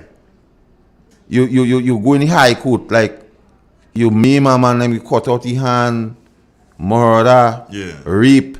You call that big matters, so you call that indictable matters. They have a heavier penalty. They can't be tried in the magistrate court. Because if you have to try the same circumstances of one, you go have to break down the charge. So a lot of matters, like robbery, based on what might be it, instead of going to the high court, you feel you go waste time, you break it down to a simple stealing, or stealing from the person, and you try it before the magistrate. That leads to less time wasted. You're hoping that the magistrate go dispose of that matter in a quick time. And something here, calm. Rape goes before the High Court, eh? Yeah. Does rape... Okay, rape only has to deal with entrance, eh? Correct? To a certain point. Well, no, that is not correct. It doesn't only have to do with entrance. No. What does rape have to do with? Well, to have sexual contact with a person, once they don't agree with you, so it must be because you could do oral and thing, all that kind of thing, and it turns amounts to the same thing. To rape? Yeah. So then... Penetration is, you have penetration is well, okay. Yeah. And it could be penetration of anal and vagina. Yes. Could it be penetration of mouth? I don't know. I can't speak on that. You realize where I'm going with this? Yeah, we might have to get a legal minded person. Can it be also penetration of mouth? Oral penetration? Well, that might fall under indecent. Ah, so it will not necessarily fall under rape. Yeah, indecent. Because if it probably you're correct. Because if it did, then the gentleman could have been brought forward on a rape charge, eh? Yeah, but because that one was indecently assault, so they are indecent act. Indecent act. Yeah. Maybe you need to change the laws and cause that to be rape too. Maybe you need to let Dave King and Stanford Simon advocate and how they call my good friend in town down there. John Devon? No, the environment lady. Sandra for Yeah, yeah. With them. Because the environment thing you can't steal with you. Reinvent. Yeah, reinvent the wheel. And fight for a real cause. Don't wait when something like for Ariel Bowl of Fire to be walking up and down to tongue. Don't wait for it to happen. Yeah. Put measures in place to treat with. And one thing synonymous with this present administration, they always forward thinking. Anytime they forward think, I just beat them up. They forward think with the death. When the death rising in COVID with the storage, I'll beat them up. They forward think should COVID break out in the prison and have a place, I'll beat them out. Forward think something now as it relates to the people. So the almost 50% matters in the assizes. Forward think and help it to go down. Don't cause our little boys and little girls And even big boys and big girls and men and women, don't cause them to go through that. And to you, the men are the clot. Because in a lot of instances, men are the clot are perpetrators too. Men are the clot, Andre Donald, are perpetrators to those things. Are you speaking to me? I'm not a man of the cloth. No, but men are the So why clot. you calling my name? Call Stanford Simon name and call Dave King name and call Devon Rishi. I wonder if they're talking to the fellow men are the clot. I call Bishop Harvey. Call their name. Don't call my name. I'm not a man of the cloth. I've not gotten to such level of excellence. And for you, the teachers union, a lot of teachers doing that thing too. You only want to go and walk the road and beat up on the government for 4% and pension. Sorry about the children who are the mercies of these beasts and them are thinking. Because I'm concerned because I have nephews and nieces and cousins too. So I'm concerned. And that the matter, you see, in building a society, the government is playing its part. This present government to create the enabling atmosphere for people to thrive, life and livelihood. But you need to play your part too. So don't sit down, in your thing and blame government for everything what is happening. And you have a part to play, and you're watching the society decay morally. And the church, all you only preaching on bring more money, plant a seed.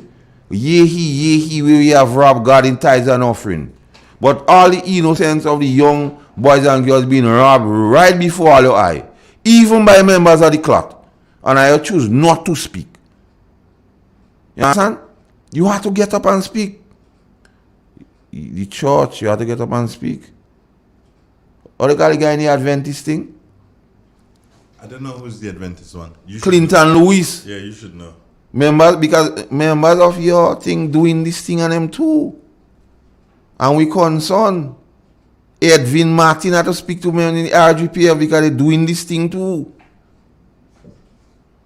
So you can't left it up to only Dr. Keith Claudius Smith. You have to fix all ills here. The new president, and Mr. President, you could start off by doing this making a statement of this, and you will go down in history. I'm speaking here to the new president of MWAG, a gentleman from GBN.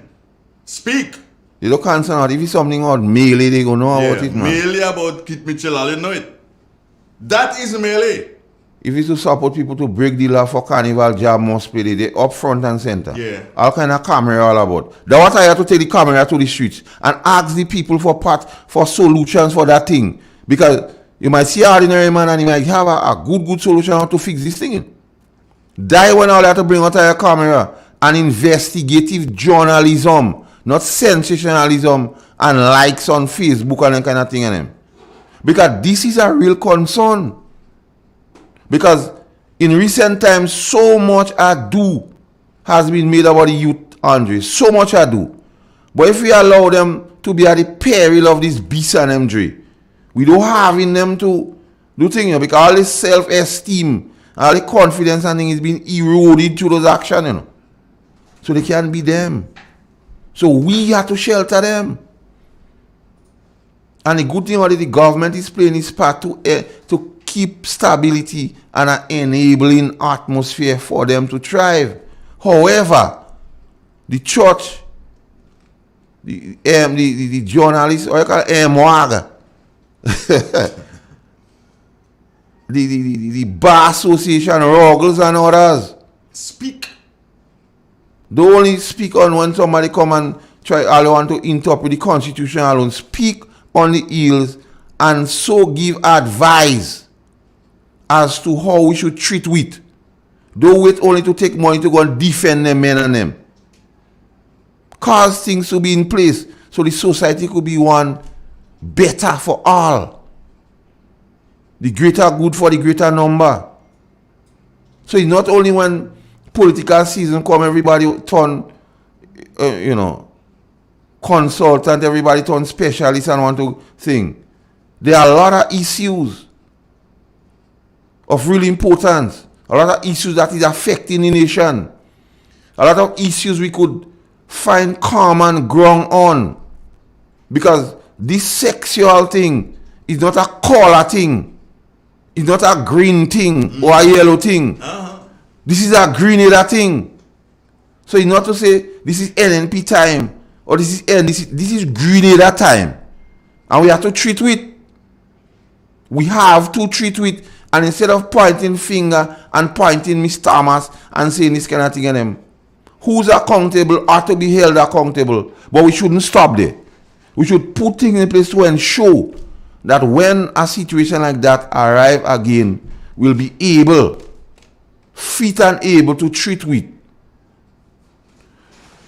And not be in a position where we have to scramble for our eggs. Because this is a matter of real concern. Real concern, Andre. That just highlighted there. But that is something that is within the borders of us. That's just a tip of the iceberg as it relates to sexual crimes here in this country.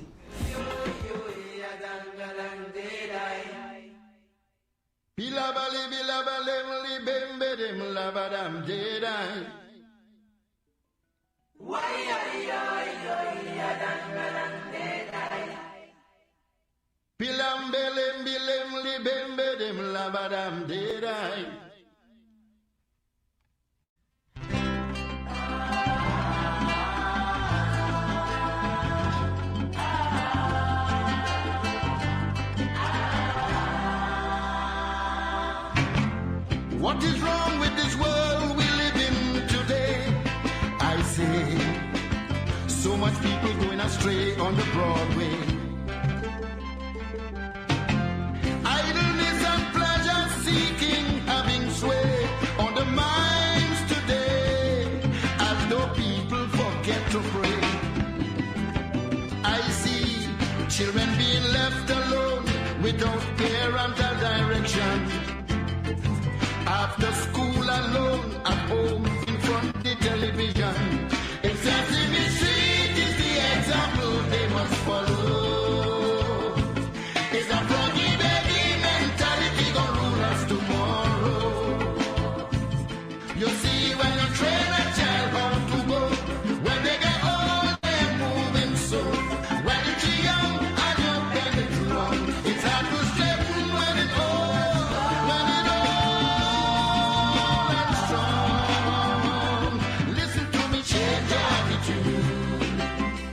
turn your whole life around. Come, change your attitude. The best time to start is when you are young. I said, change your attitude. Don't wait till you're sick in the hospital to change your attitude. Stop being carnal and be spiritual. People walking around in a mental haze, and they love to laze and wouldn't even lift up their voice in praise. If we don't take heed and mend our ways, one of these days we gon' set this entire world ablaze. I see in the east and in the west, in the north and in the south, international commerce is rumors of wars and wars all about. And this is the example our children will follow. The schoolyard will be the battlefield of tomorrow. You see, when you train a child how to go, when they get old, they're moving so. When you're too young and you're bending wrong, it's hard to straighten when you're old. When you're old and strong, listen to me, change your attitude. Do right with all your might. Come, change your attitude, and all your tomorrow's going to be bright. Hey, change your attitude. Cast your bread on the water, come sun or rain. Change your attitude. What goes around comes around again.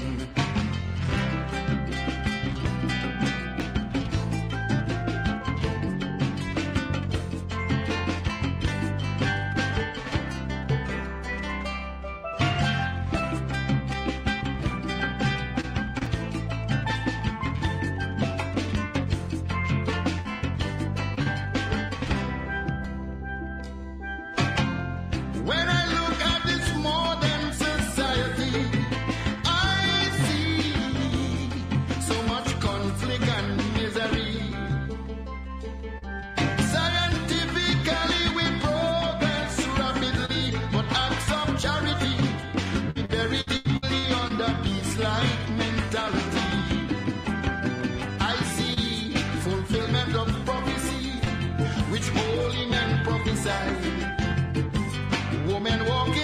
sexually today with their bottoms outside. And this is the example our children will follow.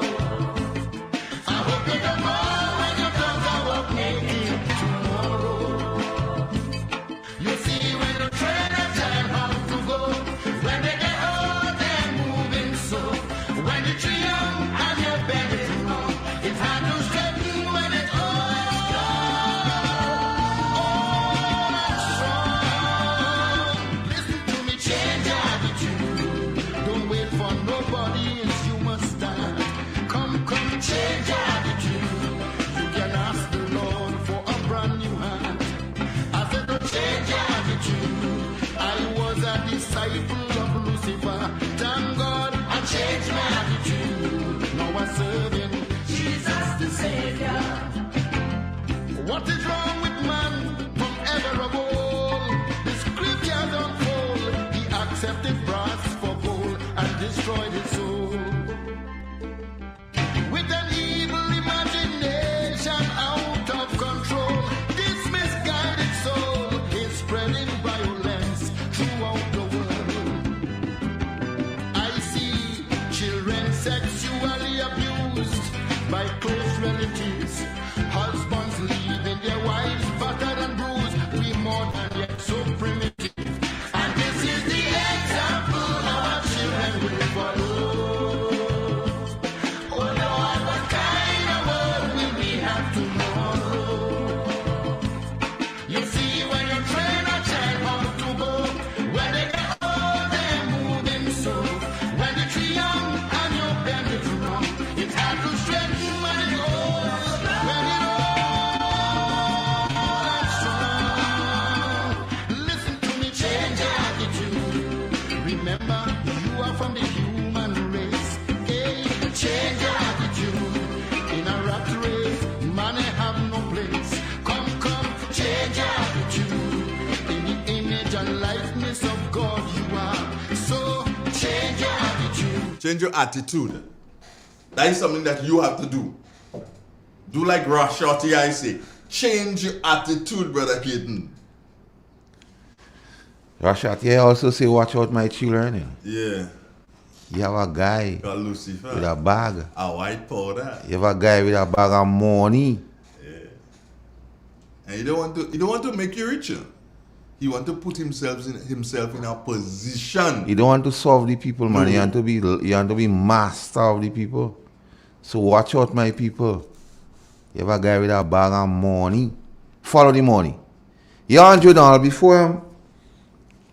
You wrap up. That was that issue we was just ventilating on in terms of the moral fabric of our society. And if we are to, and we firmly believe that the young ones, the youth, are really the future, we have to teach them well and let them lead the way. We have to give them every support there is. So we have to find a way, effective way of treating with, because the NNP government is, and at present, finding ways of treating with the economic situation. The greater good for the greater number for lives and livelihood. So we as a people, all and sundry, the Bar Association, yes, the church, we have to join in the fight against this thing.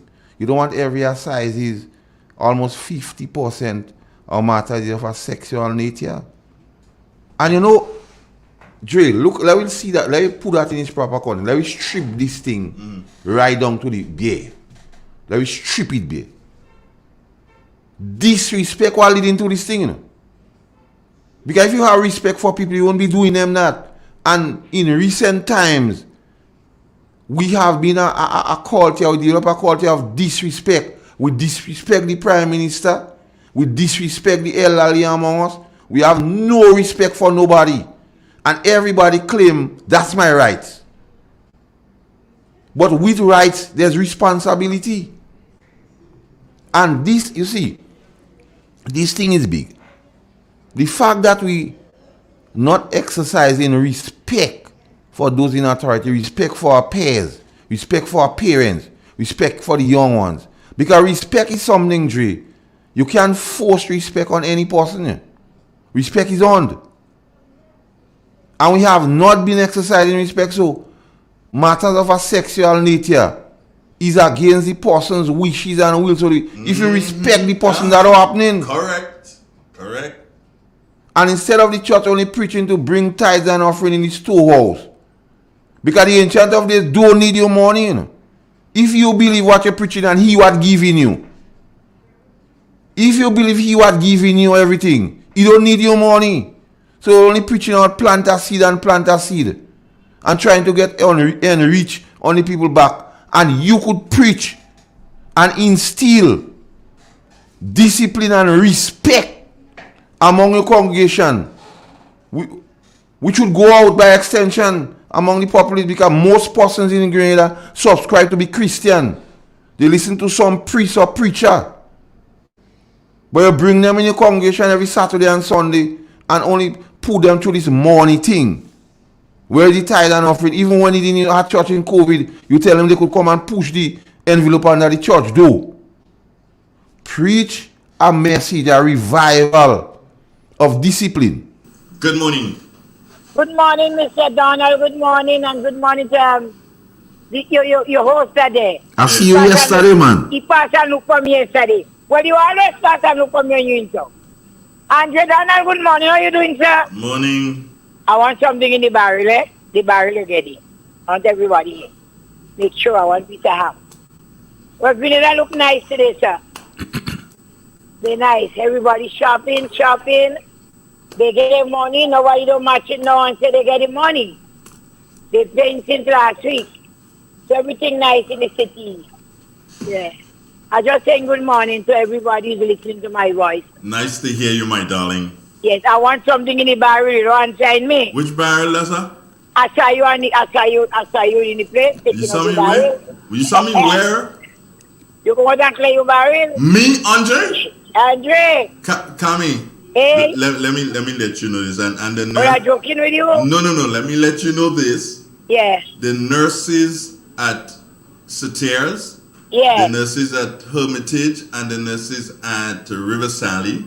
Yeah. Will testify that I did bring them some stores which were sent by my cousins and my sister in Edmonton. They sent a barrel of stuff that had to be distributed between these 3 health clinics. Well, that is very nice. I so did. That is why you saw me. Bon Dieu. That is very nice. You can't do nothing with it if you don't know. I tell you, girl, that is so true. That is very nice. And your sisters, God bless them. Yeah. And a lot of Grenadians must do like them. Yeah. Anyhow. Take care. Good morning to Mr. Prime Minister. Good morning. I love you with all my heart. I don't care what they say. And Miss Yolande and all the ministers. And Mr. Donald is doing a good job. Miss Yolande Smith. Kami, I need to ask you a question. Kami, I have to ask you a question. Yes. Somebody tell me they see you riding in a black van. Me alone in that big black van. I could say what all you want about Dr. Keith Mitchell. I alone in that big van. I don't even wait for the inside it. I just know I reach home. Driving nice. God bless him. Say what they want about that man. So Kami, security drop you home? Security. I get royalty treatment. They could say what they want about that man. They could say what they want. Yes. Have a good day, Kami. Have a good day. Have a good day, and Grenada. Have a blessed weekend. All right, one love. Bye-bye. Okay, good. Well, Andre Donald, your friend Kami has become like the documents in sea last year. Briefcase well secured. Well secured. Somebody tell me, yo, Kami get riding. I said, what? I said, yeah, I'm waiting for her to call. I was waiting for her to call. Yeah, man. Kami, you see, I remember Peter David, because of our friendship, which went way back, long before anything was talking about it, long before he even know anything about revolution. And he came to me when he was part of the NDC, and they were having that, not the convention with the mashup, but another convention before that at SAS. Okay. And he came to me, called me, he said, yo, I need a favor. I'm like, yeah, what's your favor now, Virgin? He says, I need the convention, the rally at the convention, to be brought live on the radio. I said, okay. He said, could that be done? I'm like, yeah, that could be done. He says, are you sure? This is him now. Are you sure that your political leader wouldn't get vexed with you for that? I said, my political leader is not an idiot. No. I said, he understands, you know, it's two parties in Grenada. I said, it's not as if the NNP has something this weekend and I'm putting them down and putting you. Yeah. The NNP doesn't have anything this weekend, then I'll be okay to carry that. I said, so all about money? He said, Dre, honestly, let me tell you something, eh? I real Brooks. I say, Peter, that is time on the radio that is Fury said, Jay, we go back good. And that's where he went. He said, we go back good. And I'm like, okay, fine, stop it. Let's not go into that. Mm-hmm. And pro bono. Pro bono. Which, you know, most of the things I do is pro bono anyway, Carl. But pro bono, I went and was setting up.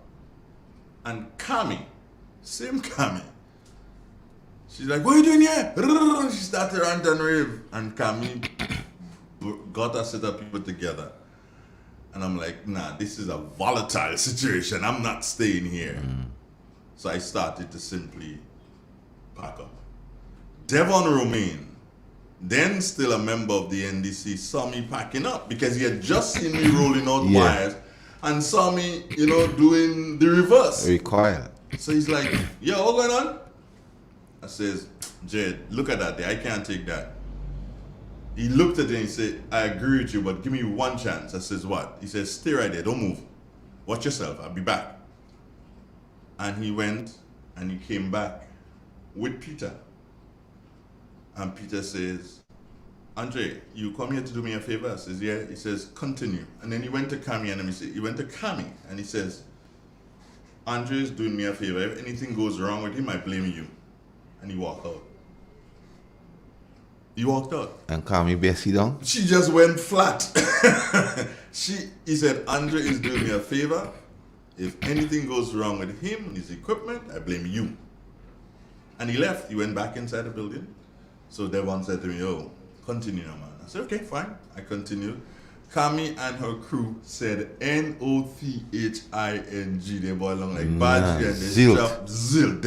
They were just there. And you could feel them grumbling, but they ain't saying nothing. I did the broadcast. Up to now, Peter owe me still, but don't worry, I'll collect one day. Maybe he might become Prime Minister one day, I might collect for him then. What do you feel? It is quite possible. Anything is possible. Remember Dr. Michelle saying, hey, you need to rise up and show yourself, and show that you can handle this thing, innit? Yeah, man. All right, good. 4420175, those are the digits that you can dial if you want to be a part of the program this morning. Wow, it's gone past 9 o'clock already. It's 3 minutes after the 9 o'clock hour. Good morning, Grenada. Good morning, Caribbean. Welcome to the Xtension. Friends inside our Fun City, Brooklyn. Those listening online, top of the morning to you. And, of course, we can't forget those listening 107.9 J1 Day FM inside of New York. Those in Canada. I got some friends in China I didn't even know. Yes. A couple of people messaged me and say, yo, we listen to you on the Xtension. We like the Xtension. So if you listen, no, not if you're listening. You listening in China this morning, good morning. Oh, is it morning? No. It's like after 9 in the night time. Yeah. Mm-hmm. So you listen. Good night to you. And that's why they listen, Carl. Because it's nighttime. Yeah, chillaxing. They're chillaxing, so they get a chance to listen to the thing. This is the most important thing on radio. Yeah, I know Kami bad for Shiman Peter. I know that. Oh Lord have mercy. Anyway, let me just check the WhatsApp, Keaton, and see if we got no, just people. Oh, Rondalyn. Rondalyn. I say Rondalyn dead. She have a nice smile and I'm pretty dressed again this morning. Rondalyn, you're happy to me. Conference really agree with you. Okay, now.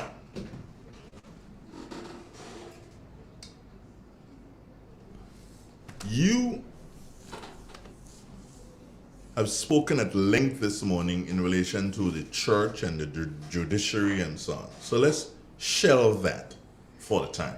Cool? Yep. We shelve that. You have your blue notebook in front of you. You snitching on me now? No, I ain't snitching. You have your blue notebook. What have you got in it this taking morning? notes. Good morning again, Randallin. Resurrection? Okay, fine, no problem. You taking notes? What Yeah. notes you have? Mm-hmm. Well, the thing about it, the extension, we know what's the editorial behind the extension. So I would not shy away from it. So it would always be one testifying for and on behalf of the New National Party as it relates to what they've been doing for the people, for the greater good, for the greater number, enhancing the lives and livelihood of the ordinary Grenadian persons, and continuing to perform with distinction in terms of managing the economy and managing the affairs of the state. So, when I'm here on the extension, I would be one championing on the NNP. And at the same time, giving the information that would make persons understand what is being done. Because too many times, the New National Party has been doing a lot and not promoting it as I think it ought to be promoted. So I don't want it to be a case that should the bell ring and then persons are now hearing about those things. And Breaking news, Carl. Breaking news. I got some news to you. yeah. You want to hear? Yep. Based on information received from a very creditable source, Yes. a vehicle was stopped this morning, intercepted this morning, earlier, well, short while ago, intercepted in the Mungay Tempe area. The person is saying they have specifics in terms of area, but Yeah. in that cauldron there, and the person got out and ran. Wow. And on investigation, developing story, of course, on investigation, it is believed that the vehicle was filled with drugs. Not able to identify what type, what type as yet. Or quantum. Yeah, but vehicles filled with drugs, and the person got out and the person ran. Which direction the person was going, I don't know. Okay. But just got that information that the police, they were in a position to stop the individual with necessary force, but chose not to. Him having, running away, it more than likely would not have been the best thing to do, right, Carl? Because when you're using force, it has to be reasonable and not only to you. The reasonable nature of force ought to be, you have to satisfy the code that the force used was necessary. Yeah. A lot of times when a man running away from you, it's kind of dodgy to use force at your disposal. Yeah. Unless you could run him down. Yeah. A lot of times, based on the vehicle and the ownership and thing, it doesn't be hard to track the person down. Track the person down. Grenada is a small place. Yeah. Somebody go see who does drive that vehicle, who is the owner of same. Or the records will show in the traffic department. And it brings to bear one thing that persons must realize, one of the things that they need to do. When you're selling, a lot of people, when they sell a vehicle, just sell it and they ain't do transfer. Make sure you do that transfer. Yeah. Just thought I'd let you guys know that. Make sure you do that transfer. That's a salient point. That you do that transfer so that the vehicle is no longer on your shoulders. Yeah. Because anything that happens, they can come to you. You're not accountable. You're not, right. That's true. But as I said, breaking news, a vehicle was intercepted and the person in the vehicle is on the lam. Is that how it is? It's on the lam car? Yeah. It's on the lam. So there's an APB out? No, it can't be an APB because you don't know who it is. Nah. So you can't put out an APB. You could just say that the person is on the lam. And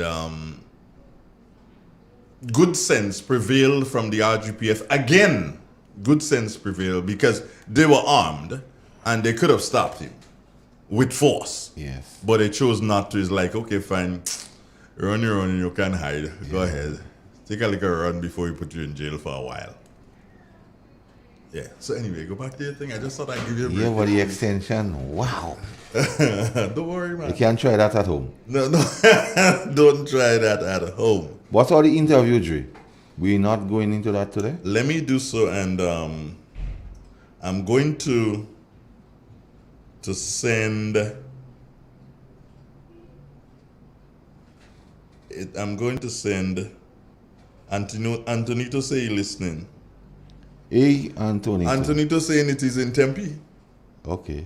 He say he saw the after effects right by Green's Auto Building in Tempe. So that's right by where the Cannon's factory used to be. Coke factory, right where Huggins have the distribution department, I think. Yeah. Thanks, Antonito. Well, yeah, we bad like that, yeah.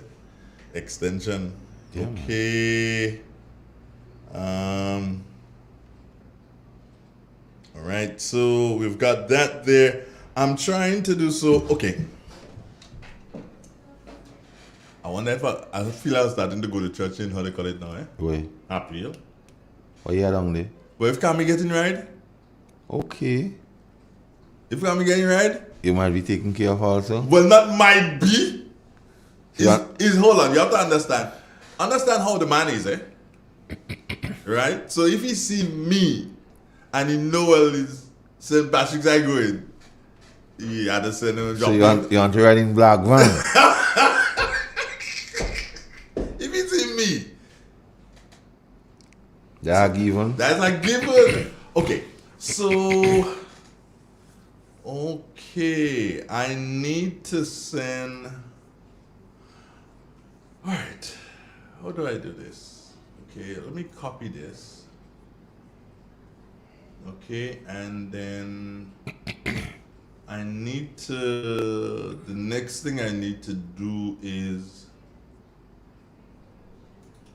Whoa, this is a tough one now to send this off to the gentleman. What make it so tough?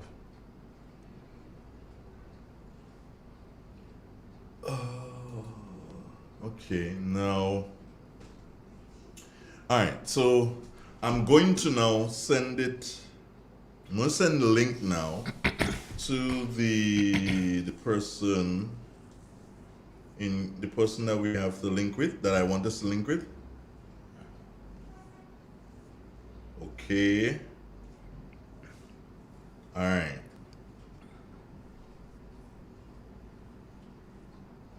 Alright, so I've sent the link, Carl, to the person.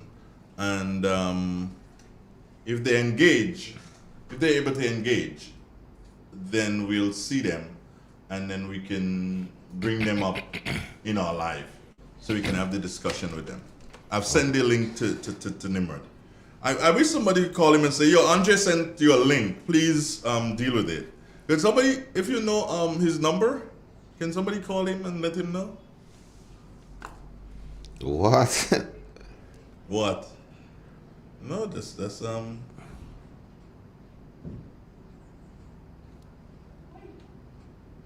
yeah. That's all he has to do. Just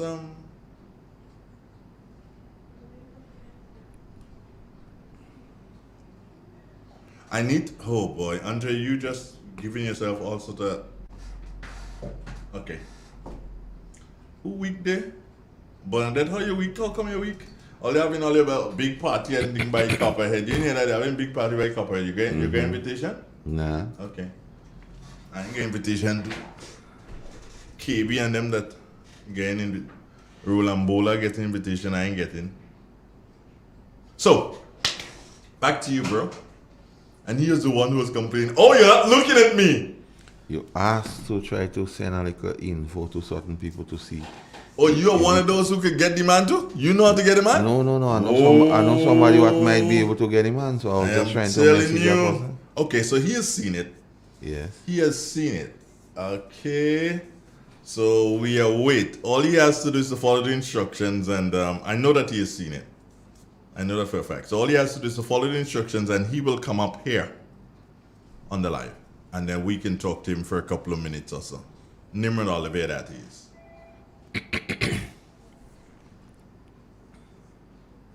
Okay. Somebody call. Good morning. Okay. Hello, good morning. How are you? I'm alright. What you calling my name for? Me call your name? What you calling my name for, Mr. Donald? Mr. Kilton, big one. Morning. Mm-hmm. What's up with you now? I'm here. I'll say a week because I hear you want to go and live in Happy Hill. You want to ride in the black van? Me that want to go there. Me. Andre Donald on ride, man. Want to ride in Black Bus. So if can't get in there, so I can get a ride to them. What? Yes, special people to live in Happy Hill, you know. Let me tell you something. After Sunday, the priest better do son put a special chair for Kami because I know she going every day after that because she want to ride in van. Sorry. Based on how I see that thing going, she forgot to do something. She forgot to do something. Just get a van and just leave it there for Kami and sit there for when Kami come to church. So you good? Yeah, man. I did. Alright, I'm listening all you are here. All right, then. One love. Really? Good. I told you it was gonna happen. I told you the gentleman was going to do so. See the thing and organize and pop up, and he's there already. He's there already. So it's time for us, Carl. So it's gonna be you and him that people are gonna see because of our challenges with the camera. So they'll see you and him. He will see you. He wouldn't see me, but he will be able to hear my voice. So let's cut all the fandangles and add him to our stream. And let's say good morning to Nimrod Oliver. How you doing? Good morning, sir. Hello? Wait, is his phone? Let me see what has he done. Good morning. Well, he gave us a nice view of his house and everything like that, and we're hearing him. Good morning, sir. Are you hearing me? Carl? Talk to him, Carl. Let me see if he's gonna hear you. Morning, sir. How are you doing? Nah, either. Yeah, he should be hearing both of us. But I see no indication that he's hearing. Okay, because he should be hearing. Good morning. How are you doing? He's coming in nice and clear and fine. Good morning, sir. How are you? I'm fine. How are you? Ah, great. I'm good. We're seeing you. Yeah. What's up, bro? I'm good. God has been good. I opened my eyes this morning, so I give him all the praise. All right. Well, you have I know you're probably watching the screen, so you'll be seeing that gentleman who would move to his left. He will move to his left for a bit, but that gentleman you're seeing there is Carl Caton. You have a challenge with the camera this morning, so you can't see me, but you can hear me, and you'll definitely be hearing Carl Caton. All right, morning, Carl. How are you? Morning, I'm good, man. All right. Awesome. So how's the family, Nimrod? Everybody's good, thank God. Wife is good. My mom is out the hospital. She's doing much better. My sisters and my brother, wifey is good, and baby is good. So again, praises to the God. Yeah, well then, if everybody is good, then we could just end this interview. We could just end it because everybody is good. Okay. I'm just calling you to find out what's going on in relation to. I know that you continue to do many things, but every festive season, especially, and it's not been now, it's been about 4 or 5 Christmases that I could remember, and maybe it has been more. You continue to bring a chair to many people in different areas, not just in St. George's or not just in St. George's Northeast, but in different areas across the country. Are you doing same this year? Same this year, and we even expanded and doing a little more this year, trying to touch as many people as we can. Okay, so tell us what's in store for the people this year. Well, we have. I can. Let me take a little walk, and I'll show you. But you gotta promise you're not even going to tell wifey the state of. So this is her living room right there. Oh no, Right? I can't promise not to tell her, but I will try to promise. All right.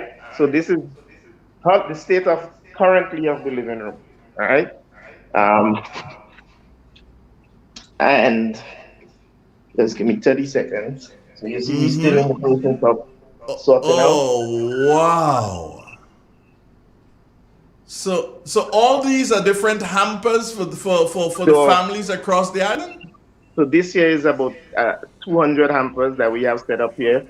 And, we still have some more to sort out with the food. As you can still see, we still have a lot. And we have some clothes here. We have some more hampers here, right? More hampers there.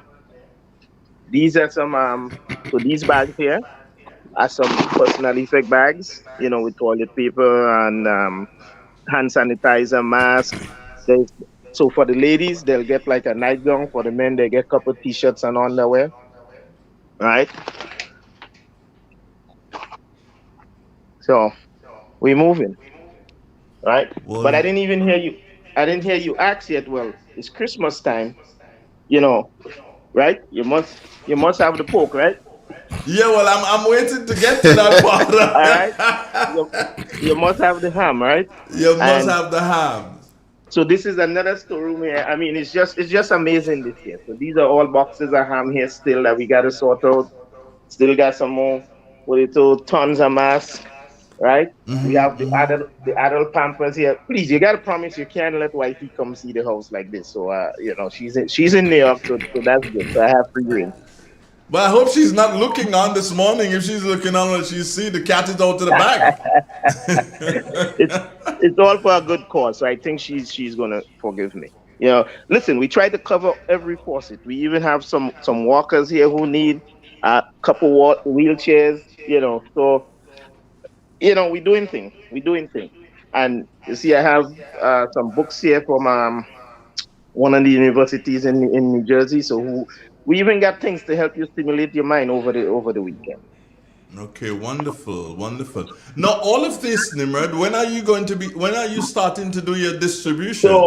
So the distribution is starting today, actually. So you're on time, like Wow. you're a mind reader. So I'm waiting for the crew now, and we are starting in the Tempe Mount Parnassus area today, and it will be done um, right up until Christmas Eve. We'll be out there, and even Christmas Day. Um, the homes. I want to visit the homes on Christmas morning and bring whatever little cheer because people can't find you in a home dealing with the same thing all year. So Christmas morning, I plan on visiting all the homes in the area. Okay. Now, is this the biggest you've done? I mean, Yes, looking back through the years? yes. This one is definitely. So you see the crib. You see the Yeah, size of the crib, yeah. and we had like two of that. Plus, we went out and did some local shopping. Obviously, you have to get things like potatoes, onions, and garlic, and all of that. So we did do some local shopping. Plus, what we were able to send. But it's by far, is the biggest undertaking so far, You've and rightly spoken so. about. Go on, go on. No, I was saying rightly so. I mean, coming out of 2020, man, 2020 was like a year we wish we probably all want to forget. So you have to do what you have to do to help people transition back. We probably would never get back to the normalcy that we know it, but we got to do everything that we can within our power to help people ease that pain and to transition back to some sort of normalcy. So one way of doing that, obviously, we know Christmas time is a festive time for us. So you try to bring back as much joy as you can and help maybe the little money that they were planning to spend on food stuff, you could probably take care of that and now they could concentrate on something else. Uh, Somebody has just sent me a message here, Nimrod, and they said the message says, Mr. Nimrod being very, very cold with you, Andre, because he's only speaking about buying onions and garlic. Ask him about the chickens he bought locally. Did you buy chickens locally? Well, Angie, all I will say on that is you cannot forget the meat. All right, you have to you The meat. The meat. Right? We cannot forget the meat, and we did not forget the meat. Yes, Okay, so because you bought stuff locally. right. I mean, listen. I don't eat meat. Right? I don't eat no red meat, no chicken, no nothing like that. I do eat fish though. But we grew up when we were handed the plate of food. The first thing we all looked in the plate for is the meat, right? See how much Yeah. meat you get, and then you look at I was one of seven, so you look at your other brothers and sisters to see if mommy like you that day, and you get a little more meat. So yes, we definitely have to supply the meat. So we did get some meat. Yes.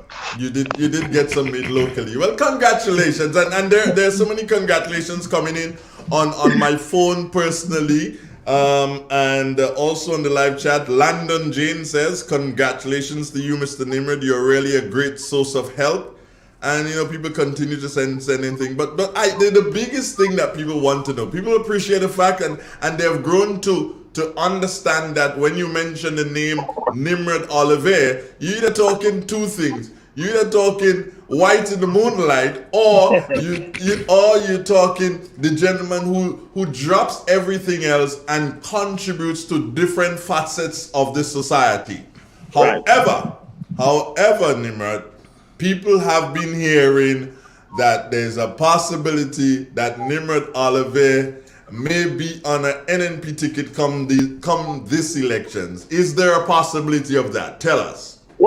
Well, Andrew, to answer honestly, yes, there's some thought of that. There's definitely some talk of it, and some work. It's a process, and if it's the will, then it's going to happen. Nothing in life is etched in stone. But currently, yes, that's where I'm at. I'm at the place where, I retired from New York. I retired from NYPD, retired from the military. I don't know if you know, I was in the military also, right? I also spent 23 years in the U.S. military. So I was able to retire from both entities, and I'm back now, willing to serve and give of myself in that capacity. So it's a process, and if at the end of the process, I'm the one that's selected, then yes, I'm willing to put everything forward so that I can continue to contribute towards the development of Grenada and to serve the people of Grenada, specifically starting with the people in the Northeast. Yes, so that is the plan. Interestingly, the Northeast, but Nimrod Oliver is from the Northwest. You're not going to muscle out the big guy. I'll give you a little tidbit on that, and that's where a lot of people didn't know. I came from the Red Mud, Andrew. I was born in Mardi Gras. Okay. So you come back home. I never really left. I mean, we still have a lot of lands, and slowly I still visit. I still get my my hands and feet dirty with the Red Mud. So my mom is from Mardi Gras. She met my dad, got pregnant, and then after she got pregnant with me, they got married. And when I was born, we moved from Mardi Gras to be on the side where my dad was. But all the roots is there. I'm still there. I have family there that if I tell you it's my family, you wouldn't even know it's my family. But Okay. yeah.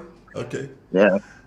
Here's a big question for you, and then are you prepared at this time to comment on the issues surrounding your brother? Well, it depends on what it is. Listen, family is family, right? I regardless of where we were at politically, maybe on different spectrum. At the end of the day, it's family, right? I came from large families on both sides. My grandmother from Mardi Gras had 16 kids, right? My mom is one of 16. My dad came from one of about, and we touched on that before, right? Because I told you originally my dad was from Franklin area up there, right? Yeah. Before Yeah. he came down You did. to St. George's. So, hello? Yes, I'm here. Hello? Yeah, I'm here with you. Well, I'm here with you. I'm seeing you. Is it anything on your end? Do you think there's a possibility it may have been something on your end? I get the impression that you're frozen. Yeah, your picture is frozen, so it could be. So maybe you need to be. We need to do it this way then, Carl. We had him there, and his picture got frozen, which means that the internet probably dropped on his side of the fence. So let's see if he's able to reconnect in a short while. We await to see if he can reconnect in a short while with us. All right, let's try this. And I believe you're back now, Nimrod. Yeah, I think. Hello? Yeah. Yes, you're back. Yeah, are you hearing me? Hello? I am hearing you, and I get the impression that. Oh, Okay. are you there? I'm here. Are you hearing me? Right. Good. I'm hearing you now. Yes, we're good. You know, technology, when you're technologically challenged, right? I should have my 2-year-old here to figure that out. Well, yeah. You did all your time in the military and you forgot technology, and that's what happened to you right there. Yeah, and not just the military. I did a lot of years as an undercover in NYPD. So I was a lot of the things I was not involved in. You know, like the whole social media crave. Because, you know, being an undercover, you don't want to get exposed and expose your family unnecessarily. So to this day, I don't have a personal WhatsApp or Instagram or whatever, even though I'm not WhatsApp, personal Facebook. So even though I'm out of the military, a lot of that stuff still stick with me because of the training. But we got to fix that now, right? Because we know we got to be in the mix, and WhatsApp alone is not going to cut it, right? Well, when the time is right, you'll do everything that has to be done. Worry not thyself, my friend. Yeah, so I was saying, you know, look, my dad had 12 of us, right? 12 kids, and I'm very close with all my brothers and sisters. So, you know, there was always the mutual respect in terms of, hey, you're my brother. I will do whatever I have to do. Likewise, you will do whatever you have to do for me on a personal level. And, you know, we respect each other's, each other's thing. I know it was a conflict for him when I confided in him, look, this is what I'm thinking about doing, because in reality, look, you are loyal to an organization, or you're a member of an organization for 30 odd years, and but I think with what was going on, you know, he saw some signs, and then he definitely, you know, look, this is my brother who has always been there for me, and you know, at the end of the day, family does matter, despite what we might say, and you know, at the end of the day, family does matter, and you know, he decided that, you know, he was going to make the move. And primarily it was done without him really telling me. He did it and then told me this is what he did, because we really didn't have any discussion leading up on it. Yeah. You know, so it was very genuine, because it wasn't like, hey, you got to do this, or, you know, it wasn't like I telling him you got to do this or you got to do that. He saw it, he prayed about it, he talked about it with, you know, among himself and his other brothers and sisters, and then, you know, he made the decision and then informed me after the decision was made. You know, the interesting thing is that 2 Thursdays ago, Nimrod, I took a trip to Pearls to visit my good friend LL with a bar there, and I saw him, and I'm like, but that's you? He said, Andre, yeah, that's me. What's going on? I said, but I know you. He says, yeah, Andre, we know each other years. No, so what's your story? I said, but I didn't realize. I said, I've seen the pictures and so on social media, but it didn't really click until I met him. So I'm like, yo, what's going on? He said, I did, man. He said, everything good. Don't worry. Everything, I cool. Everything is cool. But it was nice to kind of like link with him, because I met him when I taught many years ago when he started to teach. I met him then. So, you know, that is how I know him. But Nimrod, let me say to you, or let me ask you this. Understanding you've been in the military and that was a challenge. You've been in the NYPD, and that is no mean thing. And as you've just stated, you did undercover. Now, bro, you've been through the mill. But I tell you what, politics is not an easy thing. Do you think you're up to it? Well, I think I'm more than up to it in that you know, sometimes we prepare for things in life without even knowing what we doing, right? God have a mysterious way of putting us in positions and being able to deal with stuff and you know, look, I have never like I always kind of get a little embarrassed when people, especially at my last job at NYPD, talk about me and how good I was in doing certain things because I never see it like that. Listen, the job has to be done. I'm the one that's tasked with getting the job complete, and I get it complete. I do what I have to do within, you know, the parameters and the guidelines. So I think mentally, physically, emotionally, the preparation has been going on for the past 20 something years with these jobs without even knowing. I mean, you when you're called upon to be an effective leader of men in a city as diverse as Manhattan, you know, here you are, and you know you're coming up through the ranks, and you're pretty much responsible for and dealing with 13 um, commands or 14 commands in Lower Manhattan that goes from the 59th Street Bridge to the Brooklyn Bridge. And we all know Manhattan is the mecca of the world, right? Financially, economically, and all of that. So I think, you know, while yeah, the final decision may not have been mine in a lot of situations, but just being in a position where you're part of the decision making process, it helps cultivate. So yeah, yeah. I mean, look, I I'm not perfect by no means, but I've always tried to live my life as honest as possible, right? And Here's the go ahead. I wake up daily. Look, I wake up daily. You know the first thing I do when I wake up, Andrew? Let me share that with you. And there's a lot of people because you know me from White in the Moonlight, right? Yeah. And you know that translates into party and all of that, right? Right? Yeah, I'm listening to you. I'm listening and looking at you to see what you have there. 30 seconds. You see where it's at? Right? You see, you know what this is? Is that an iPad or something? Oh, your Bible. And you see where it's at? You're But right by your bed. I got something for you. See this Bible? It's about 30 something years old, right? Right? So I'll bring it up when we get a little more light. But not only do I wake up daily and read this Bible, right? I write every scripture that I read daily. You see the dates there? Yeah. So this yeah, book, see.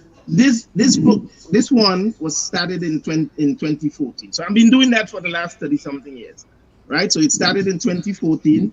I didn't read for this morning yet, but you see, yesterday it was Ezekiel chapter 7, verse 15 to 17, right? So, but so those are the little things that mean a lot to me wherever I go, right? So like I said, 2006 I was deployed to the Middle East for a whole year. This very Bible, this same Bible was there with me. It's battle tone, as obviously you can see, right? But it's Is going that well. blood? Is that blood there? No, it's not battle. It's old age, and it probably got wet sometime. Maybe I was in Yeah, the field, something. maybe I was Yeah. in the field or whatever, and it got wet. So you know, it's a little side note, but to show you that you know things don't happen just happenstance. You know, it's a process. It's a preparation. You know, so the preparation has long been there because at the end of the day, everything is in God's hands. Here's a big one for you. And I ask it because it's going to be part of the fray and part of the melee. And it comes to I will not take credit and say, okay, fine, that I came up with it. It comes to my good friend Depo. And you must know Depo Dean. Oh, definitely. And he says, if Nimrod is given the nod, the question of citizenship will come into play. Given the US is not part of the Commonwealth, is he prepared to confront that question? Andre, you listening? I am listening. I am a citizen of the United States of Grenada. I'm not going to ask anything else. All right. You've answered it there. I am a citizen of the United States of Grenada. Look, I was born in Grenada. My navel string is buried in Grenada. And yes, it's no secret that I migrated at a young age and would have become a U.S. citizen. But there is nothing that is etched in stone, and people renounce and give up their citizenship all the time. And if I make that commitment, which I did, holding on to a citizenship for a country that I was not born is secondary to me, right? And I will tell you this, we would not get caught with our pants down or end up in any debacle or any suing or any allegations or anything that may have happened in the past, or people might be thinking, we know what has to be done. And the process, we know what has to be done. And let's say... Stop right there. You know what you have to do. Let's just say if I'm traveling now, I'm traveling with a Grenadian passport. You know what? Sometimes it's best that you quit while you're ahead. I'm going to say goodbye to you.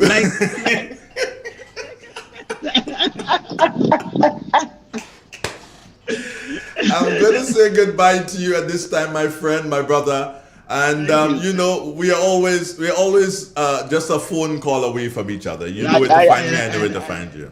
I appreciate you. I was just, as I'm talking to you, I'm looking at the coconuts. I think I might go climb and pick me a water nut. What do you think? Careful with that climbing thing. Get somebody else to climb or get you a bamboo or something. Andre, I wouldn't say I'm a young man, but I'm 51 years old, so I'm a middle-aged man, and I think I still got it in me.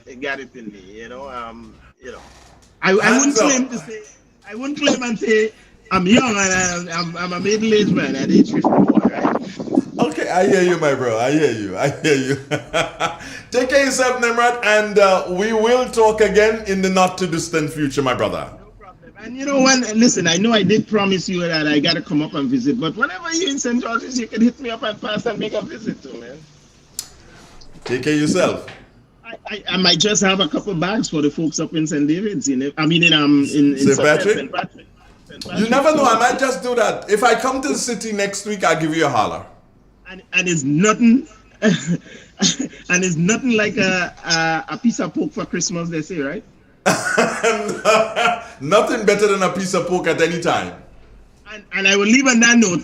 Yeah, even the person hit you up and say, ask him about the local chicken, but they forget to tell you that we did get some local pork too, right? So not only we gonna be giving chicken, we have some pork.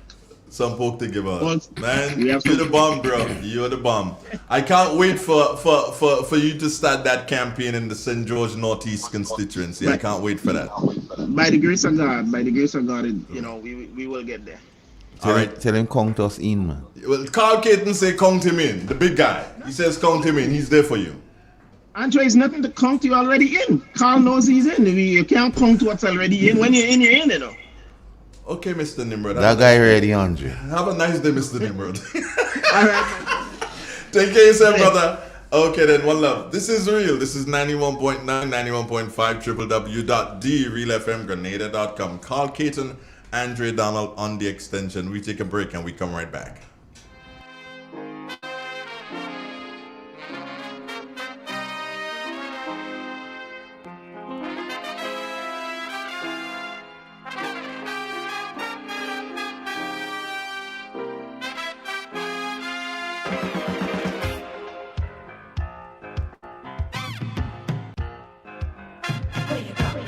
Where you walk, what you say, when you talk, where you go, where you walk, what you say, when you talk. Ozone really gets it clean. Get with the Ozone family line of products. Ozone liquid laundry detergent, perfect for your semi or fully automatic washing machines, yet suitable for your hand wash, soft on your hands. Ozone disinfectant cleaner. It's the most powerful disinfectant and cleaner with a long-lasting fresh scent. Tackles every job around the house or office. Ozone detergent powder and ultra soft fabric softener gets your clothes clean with a natural freshness, keeps your colors bright. Choose from the wonderful scents, soft flower, ocean breeze, and the new aloe vera. Keep your kitchen sparkling clean with the Ozone dishwashing liquid, Ozone sponges, and cleaning cloth. Ozone toilet bowl cleaner removes lime scale and kills germs while giving your toilet a refreshing scent. Ozone really gets it clean. Marketed and distributed by Calico, Frequente St. George's, and are available at shops and supermarkets nationwide. Now more than ever, Flow is working hard to keep you connected to the things that matter most. Your family, your work, and your favorite entertainment. We are also providing Flow Study free of charge so students can stay connected and up to date with their schoolwork. And because your safety is our highest priority, you can manage your account from the safety of your own home through the MyFlow app. We are here for you, keeping you connected. It's the season to give, and Granlec invites you to give a gift of love and light to someone in our community who has been challenged by COVID-19. Make your account current and nominate someone for a chance to win. 200 winners will be gifted with a $400 grocery voucher or a $75 electricity voucher. If we select your entry, you too will win. Visit our website or Facebook page for more information. Terms and conditions apply. Promotion runs November 24th to December 24th. Give a gift from Granlec this holiday. M&M Hardware Limited, Hope St. Andrew and Dusty Highway St. George. Shop conveniently for all your building materials including plumbing, electrical, lumber, cement, steel and much more. We manufacture roofing sheets available in 11 colors, aluminum windows, doors, insect screens and hurricane shutters. Installation services are available for all our manufactured products. Our opening hours are Monday to Friday 8 a.m. to 4 p.m., Saturdays 8 a.m. to 3 p.m. M&M Hardware Limited. Come on in and experience our affordable prices or call us 444-6757 or 440-6757 Dusty Highway. Email us at info@mahonhardware.com or mnmdusty@mahonhardware.com. M&M Hardware, foundation to roof. Let's build together. Maya's Collection, located on Main Street, Sater St. Patrick, wishes to extend seasoned greetings and blessings to you, our valued customers, and say thank you for your patronage. Shop at Maya's Collection for your curtains, vinyl floor coverings, mats, sheet sets, tablecloths, plus a variety of household items at a very competitive price. Opening hours 9 a.m. to 5 p.m. and later for your convenience. Call us today on 449-6197. Remember, Jesus is the reason for the season. Maya's Collection. Darling, would you like some tea? I've made your favorite. Well, thank you, darling. I'm here finishing my blog post to help homeowners understand their electricity bills. The left side of your bill shows the rates for electricity and the government charges. The middle portion shows the number of units you've consumed, plus the history of your usage over the last 8 months. And the right side shows how much you're being charged. I really think people are going to value this information. Grenlec, energizing our...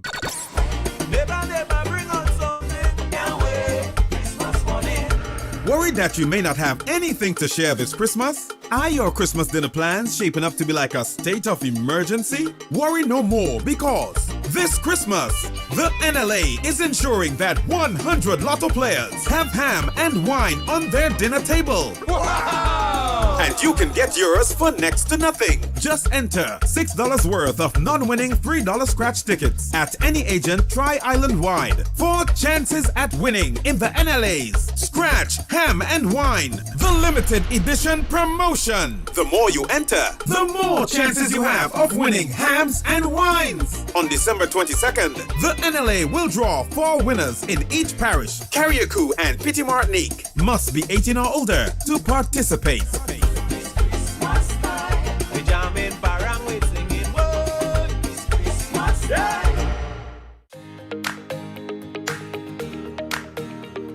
The Housing Authority offers products that people can choose from, products that people can access, and I think anyone looking to build just call the Housing Authority of Grenada.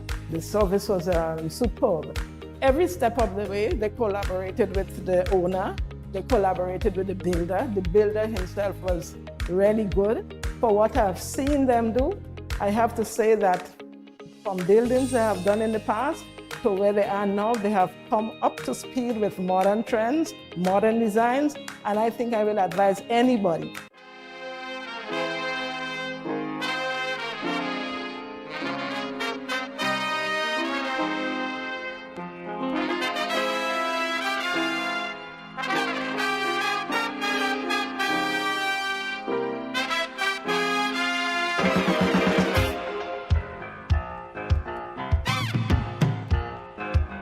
Where you go?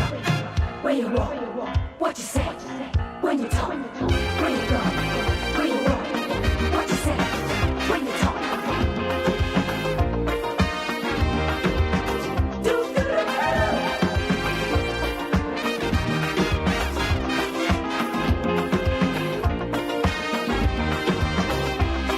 It's a hungry world out there, with everybody scrambling to get a share. Wolf in sheep clothing.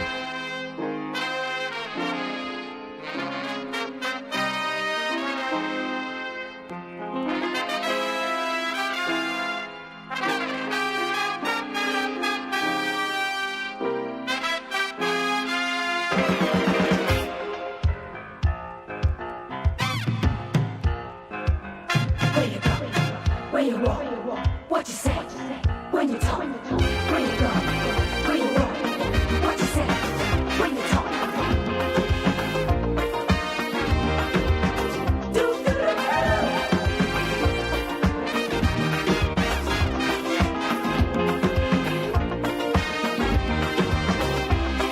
It's a hungry world out there, with everybody scrambling to get a share. Wolf in sheep clothing, birds of prey waiting to swoop down on you, and there's no telling what they'll do. You gotta be careful. You gotta be careful.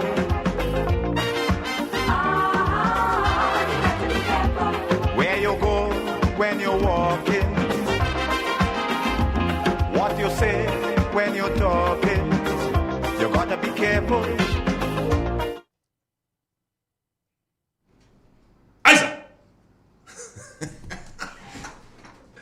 I don't know, your thing, like everything just went. Let me see if I can get.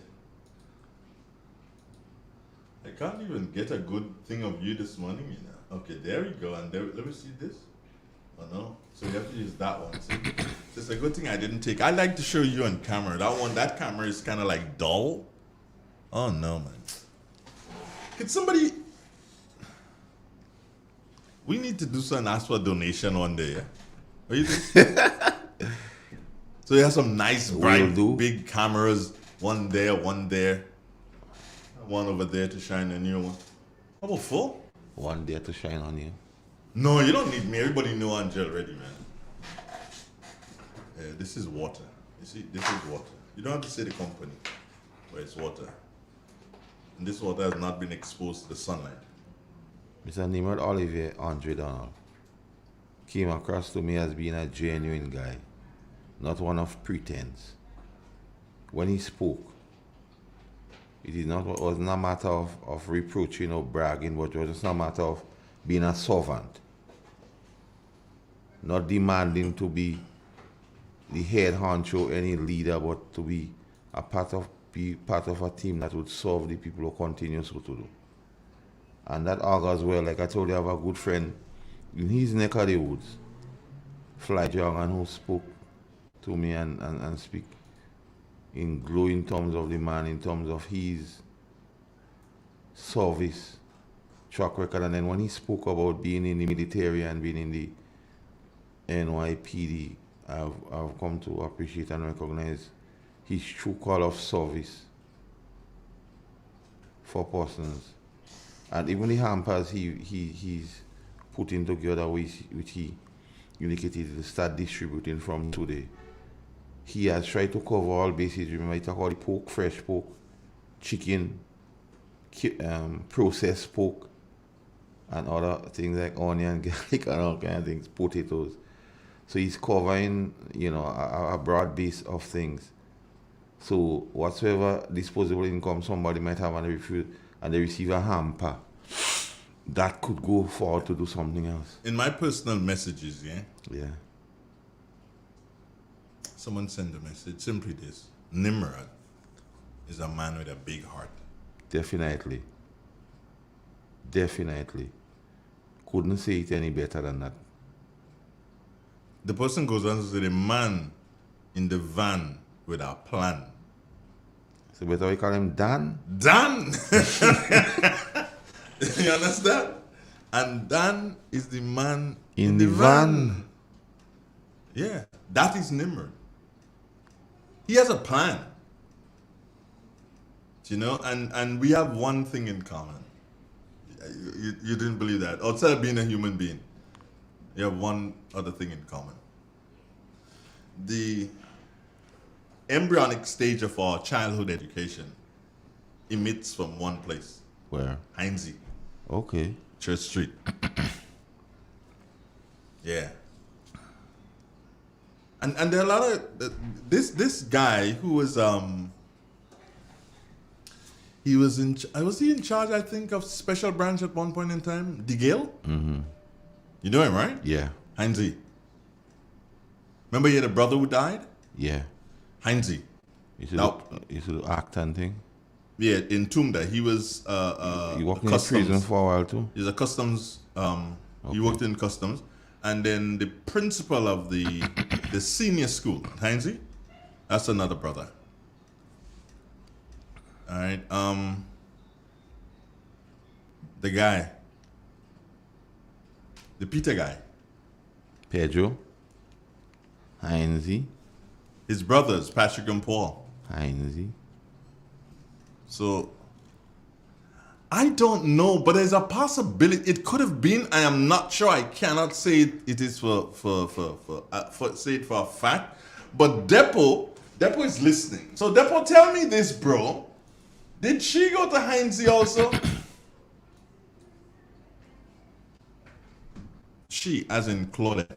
There's a possibility because Claudette is from Cooper Hill. Depo, did she go to Heinze also? I don't know. But I knew her mom, Cynthia. So Depo will tell us in a while if Claudette is a Heinze girl. Where Delma went? To school? Uh-huh. I don't know. Up in well, it has to be Parkley. Or secondary she went to? Maybe convent. Did she go to SAS? Or did she go to Montrose? The Grenada in there for real? That's where she went? Nah, man. And when we spoke of Montrose, I don't know, a few people listen to the radio, and they don't forgive me, because they see how I could mention all that about Montrose, and I forget Dr. Lionel Fleury, who is also a pilot. I don't know him. Yeah, Lionel Fleury is a Fleury boy, Fleury from Carrico, Decoto Fleury. Okay. Mom is Decoto. Okay. And them men and them beat up on me, Dre. You see, well, you see, if you know you didn't go in through the whole thing, better I didn't start. How I could leave all this guy, lean all Fleury. And the principal, Mr. Kapoor? Yes.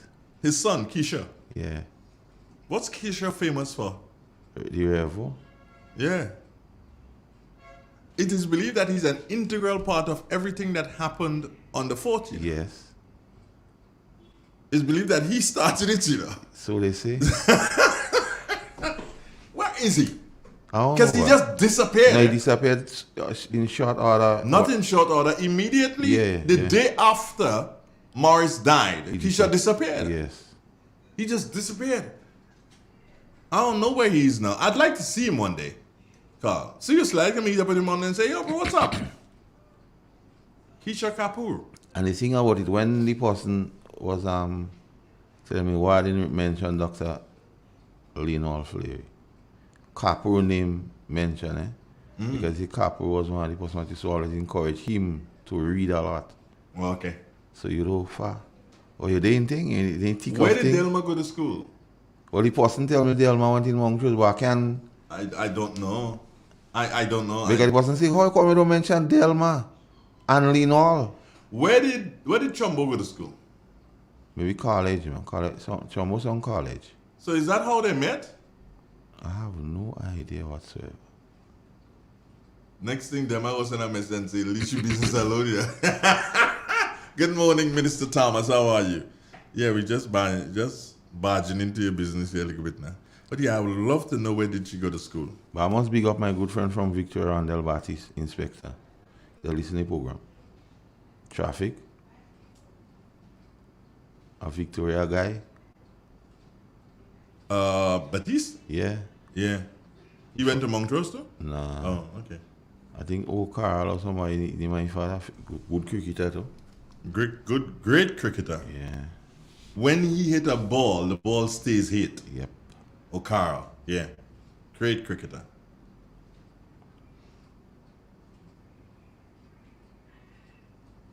So listen, I'm talking to you, you're talking to your phone. Go ahead, talk to your phone. See if your phone is going to respond to you. But we need to know, where did Minister Thomas go to school? Where did Kate go to school? Maybe SAS, I don't know. Or convent, I think, man. I'm not sure. I don't want to give my view on those matters. So. Well, merci, Jam, the minister Naska. Me? Yeah. Mm-mm. When I saw you on the minister, cordial. No, we are cordial, but that doesn't mean I could a message and just ask her where she went to school. She say, well, how that come your business, Andre? Yeah, we having a discussion here on the extension, and you know what the extension does? The extension strip all that thing behind and get down to the bottom of it. Yeah, but and seeing that on the extension, we make the pronouncement and we call out some people in Montrose, off Montrose, and force other of these persons meeting me and tell me how could you forget these two persons. So I mean, these two persons have to be top of our list. For a few persons, got to tell me, but how you could forget Delma and Linol?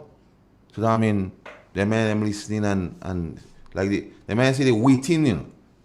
I even see a call from one and he tell me, but I call you to think that, but you don't take the call. While she was on air. So you know, people listen to the extension. Let me see, there's Kate is a convent girl. Somebody just sent a message. Kate is a convent girl. I recognize that because... Class of 98, the person says. Wow. Yeah, class of 98. So Kate is a convent girl right there. Hi, Kate. Good morning. How you doing? Hope that you're having a wonderful day, Minister. Emlyn? SAS or convent? I think it's SAS. I hope. Okay. But TAF may be a convent. Yeah. Lawanga? TAF. Yeah, Lawanga. Not TAF is Lawanga, but Lawanga College.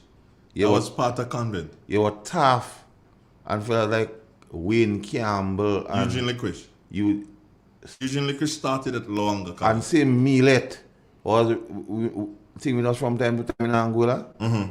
Yeah, and I think them guys are convent guys. Yeah, but there's a thing called Lawanga College, which is part of the whole convent thing. Yeah, well, I feel they pass to a lot of them passed through. When GBSS had some girls too. Yeah, GBSS around had that same girls, time.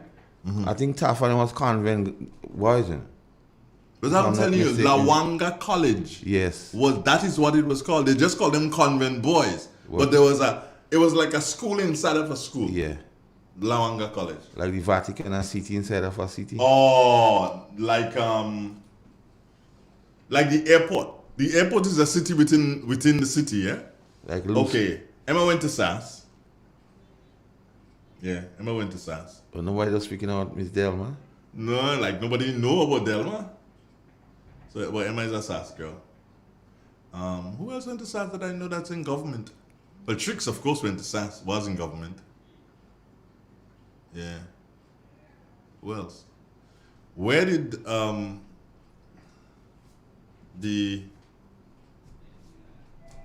the going to be lady, the going to be first lady, what's her name again? It's been? Ah, Where did she go to school? She has to be a convent girl. He had to be convent. It had to be. Can't be nothing else than convent. That kind of pedigree is convent. That's not a correct thing to say. Well, I see it. I said it. Hey. Andre. Delma. Hey. No sass, boy. Wait. Hey. Where? Hey. McDonald? No. So why do you like you bigging up Montrose Lasso? Not Montrose. Wait. They. What is they? GSS. Oh. You see how you go, oh. It's I don't know, but the man tell me that. I didn't know what the guy told me so. Someone just said GSS. She went to Okay. they went to GSS. Okay. You know, SAS is a kind of thing. SAS guys and children is just, you hardly would have found a SAS girl liking a guy from GSS. No, that was kind of unheard of. It's like, Lynn School? But what was the original name of Lane School? Jeremiah Richardson. Yeah. It was Lane School, and then Jeremiah Richardson, and then GSS. Lane School, Uck. You know? But Delma went to GSS, okay. Pedro went to GBSS. Dr. Mitchell went to PVC, as most prime ministers do. Who other prime ministers went to PVC? With George Bridgen went. I think. Hold on. George taught at GBSS, right? I think so. He taught there. Did he go to GBSS? But more than one prime minister went to. Where did Morris go to school? Bernard Coate was a GBSS boy, as was Nazim Burke. So that means Morris went to PBC. Where TD went? Mr. Thomas did not go to secondary school, you know. Okay.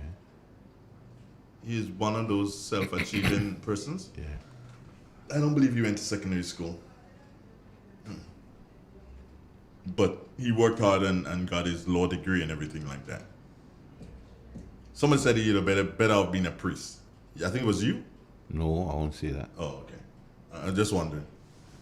Where did Tobias go to school?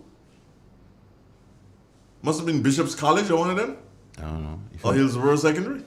So why better have been a priest, and if a man desire the office of that, he had to be of a particular ilk? Who's that? If a man desire the office of a priest, bishop, pastor, elder and thing. He didn't desire. They said he would have been better off. Oh, no, okay, all right.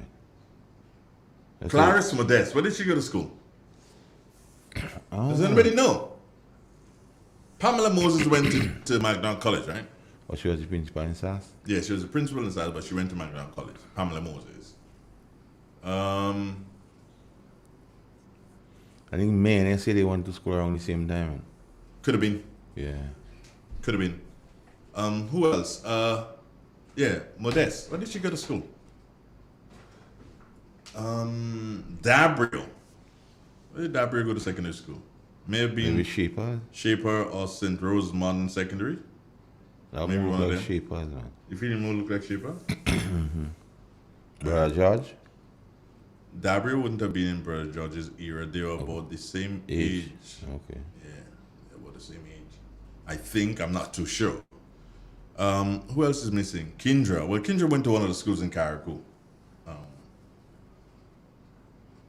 I think. Oh, Gregory, man.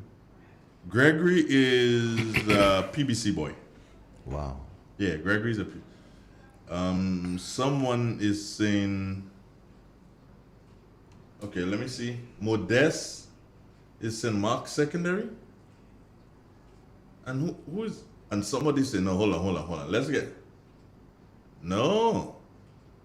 Someone is saying that Modeste, as in Clarice, went to St. Rose Modern Secondary. Okay. Hold on. But somebody else is saying St. Mark's Secondary. Well, who's on the ball? Who's on the ball? I have a feeling I'm inclined to go with St. Rose? St. Rose Modern Secondary. I'm inclined to go with that. Reason being? Reason being, St. Mark's person who is calling, I can't take your call. You got to be crazy at this time. Yeah. Reason being, Carl, St. Mark's Secondary, they weren't a full-fledged secondary school around the time that she would have gone to school. Maybe not. So maybe St. Rose might be. So St. Rose might be a better call. But let's see. Did she teach at all? I don't know. It is possible. Okay. Because I don't know what she did before she went off to study medicine in Cuba. And she went off to study medicine in Cuba just around, well, not just around, during the Revolution. Okay. That's when she went off to do medicine in Cuba. Yeah. Where did Anthony Boson go to school? Maybe GBS, yeah? No. Yeah. Well, Anthony Boson, where did you go to school? I have a feeling it's McDonald College. Okay. But he taught at McDonald College, and he also taught at St. John's Christian Secondary. Okay. But I have a feeling that he went to McDonald College. Could have been could be GBSS too, you never know. Who is it? Who else? Oliver Archibald. Not Archibald, Oliver Joseph. Yeah. Where did he go? Maybe GBSS. You think? You don't feel he look like a PVC boy, kind of more cool and thing like that, and not as aggressive as Nazimburg. Or did I say that? He looks kind of more cool and calm and more collected. Yeah, he has a demeanor of a PVC boy. Well, so did we miss anybody? No, did we? In the South. Oh, Nicholas Steele. Nicky Steele. Where did Nicky go to school? Westmoreland? I don't know. Where did Nicky go to school? Did he go to school Westmoreland? Somebody say he was Island Scholar or something like that. You know? Okay. In speaking of him, somebody mentioned, but I wasn't able to confirm. Okay. But did he go? I wonder if he did go to to Westmoreland. Why you say Westmoreland and not PVC? Why would I say Westmoreland? Yeah. Well, we all know Nicholas Steele is the we all know that Nicholas Steele is the son of one of the leading car dealers, you know, on the nation. He doesn't own the company, but that's his dad. And I would want to believe that, yeah, probably dad would have sent him to Westmoreland. I could be wrong. He probably went to PBC or GBSS. But I have a feeling that he would have gone to Westmoreland.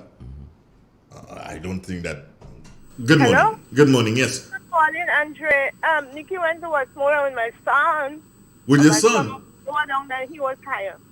Okay. Like when my son was in Form 1, he was in Form 4. So it's Westmoreland Secondary. Even. Westmoreland Secondary. Yeah, these kids go, all of them went to Westmoreland. All right, So, then. and Miss Otway too went to Westmoreland. Oh, Alexandra went to Westmoreland. I thought she went to convent. No, Alexandra went to Westmoreland. Sure, I have a yearbook with them. Okay. Have a good day. Thank you. And have a good Christmas. Thank you. Thank you very much. Enjoy all of your programs, especially on Sundays. I love politics. You love politics. So you're gonna be listening this Sunday. Without Kennedy, nothing doing. All right, but let me tell you this. Let me tell you this before you go. This Sunday, which is the 19th, right? After the 19th, the next time you're going to hear on a Sunday again will be on the 2nd. So you won't be here on Sunday? Yes, they'll be in on Sunday the 19th. Right. They'll be in this Sunday is the 19th. Yeah. So they'll be on Sunday the 19th, but they will not be on Sunday the 26th. Right, until the 2nd, you say? Yeah, until the 2nd. Okay, I really like that program. Usually I'll be doing dinner. Mm-hmm. And I don't, sometimes I laugh at my life. Okay, so which part of the island do you live? I'm calling from the south of the island. I don't want to tell you where because they always feel you have money. I hear you. All right. Thank you so much. Have a good Christmas. You too. And have a fabulous one. Good day. Bye. Yeah. So Nicky went to Westmoreland. He was on the money. Well, yeah. I mean, come on. If your father is the premier car dealer in the country, owns the premier car dealership, you ain't going to an ordinary, secondary school. No. You're going to go to where the elite few hang out. I mean, it has nothing to do with the man. It's just that, that's your dad. Where the air is rare. Where the air is rare, yeah. And she said, oh, okay. All right. Nobody went to high school. So where Nimrod went? Which Nimrod? Elvin? No, we spoke to this one. He in secondary school, long. Yeah, he had, I think it's GBSS. Had to be GBSS, I think. Okay. I think it's GBSS. Yeah, so have we covered it all? No? But yeah, Delma, we know GSS. Kate, that was a convent girl. Yolan Bain Hospital has to be convent. That's sort of a class. Emma Sass. Emma Sass. So that's Grenville taken care of. Pam College. Pam McDonald College. And Anthony Boson. No, not Anthony Boson. Yeah, Anthony Boson. He holds the seat still. So it's but you don't confirm with him? No, I didn't confirm. Mr. Philip, where do you go? I don't know. St. John's Christian, I think. Okay. Yeah, I think, Philip, Victor. I think it's St. John's Christian. Somebody could confirm. Yeah, but I believe it was St. John Christian. I don't think it was my ground college, no. I think he's the St. John's Christian secondary school boy. So, Clarice. They're saying that it is St. Rose Modern Secondary. Somebody's saying it is St. Mark Secondary. So we're still up in the air. Dabrio, we don't know. We don't know Dabrio. That's your phone? Nah. Oh, somebody else's phone. Dr. Mitchell, PBC. Gregory. PBC also. Okay. PBC also. Because Dr. Mitchell taught Gregory, right? You know that? Really? Yeah. Dr. Mitchell taught Gregory. I thought you knew that. No. Yeah. But, and the amazing thing, Gregory, Carl, and you'd love this one, it is said, I have never been able to confirm it with him because I was only told that recently, and I've seen him yet to ask him that question. It is said that when Gregory went to secondary school, he went straight to Form 3. He was that thing? He was that brilliant. Okay. He went straight to Form 3 when he went into secondary school. Well, when he speaks, you get that sense. Yeah. So, but I have not been able to confirm that. But someone said to me that Gregory went straight to Form 3. When they brought him in and then like, boom, Form 3. That is how brilliant the guy was. Yeah. So, but I've never met him so as to be able to ask him the question, sir, did you really go to straight to Form 3? So, Tobias, we don't know where he went to school. One of the schools in Carriacou, most definitely, whether it's Bishop's College or Hillsborough Sec. Who else Nicholas, we know, Westmoreland. Peter David. Peter is a GBSS boy. Couldn't have gone anywhere else. Has to be GBSS. Can't go to PBC? No. PBC is a Catholic school, eh? Peter is an Anglican. Okay. And I judge it by that. And his father was a staunch Anglican. He had his own pew? He had his own pew. The family had their own corner. The David family had their own corner in that part of the church, which was called the sanctuary, where you would have, when you're having small services, then they'd use that area. But that is where Peter and his brothers and his dad and everybody sat. They had their own corner. Nobody sat there, Nobody sat there. Nobody made a mistake and sit down there. That was David's corner. Peter will hate me for saying that, but that's true. I had my corner on the altar, of course. And being an acolyte? Of course. Being the acolyte. So you should have been a man of the cloth? I'm not.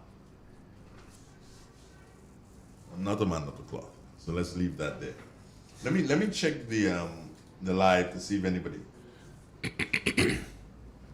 Okay, Deborah is saying that Nikki went to Westmoreland. Yeah.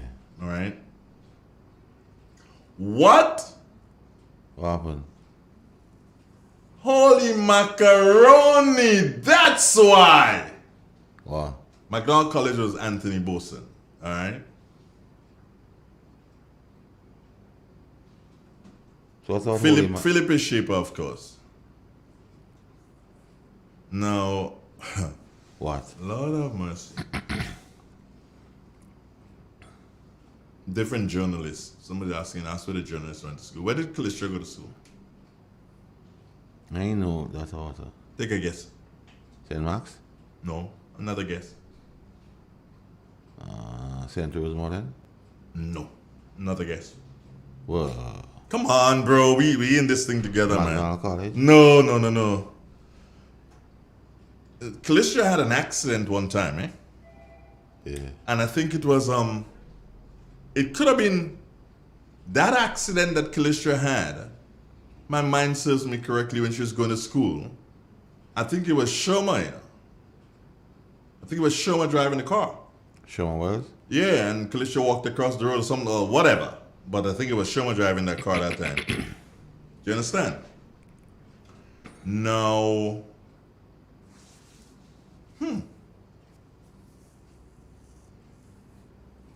I'll tell you this, and it will stump you. Your Callistra went to school with your guy who you said attended school where the air is rare. Westmoreland? Callistra went to Westmoreland. Okay. And the person is saying to me, why do you think she's always trying to fight with Nikki? They were in the same class. Yes. I know Callistra for a fact went to Westmoreland. Definitely. I know that. Because that time, her mom was doing really, really well. I think her mom was a I think. Her mom was a trafficker and stuff. And she was doing really, really well. And Callistra went to Westmoreland. Maybe that's why she and Nikki always fighting. Same class. Yeah, they're in the same class. Okay, so let me see. The Depo laughing. Yeah. So Callistra and Nikki have been friends for a long time. Keaton, could you beat that? Nah. Callistra and Nikki have been friends for a long time. Oh, good morning. It's me again. Callistra and Nikki was never in the same class. But they weren't in the same. Never, because Nikki is older than Callistra. How do you know that? Because my son went there. That's why I could tell you that. My son went to Westmoreland. My daughter went to Westmoreland. Do you think?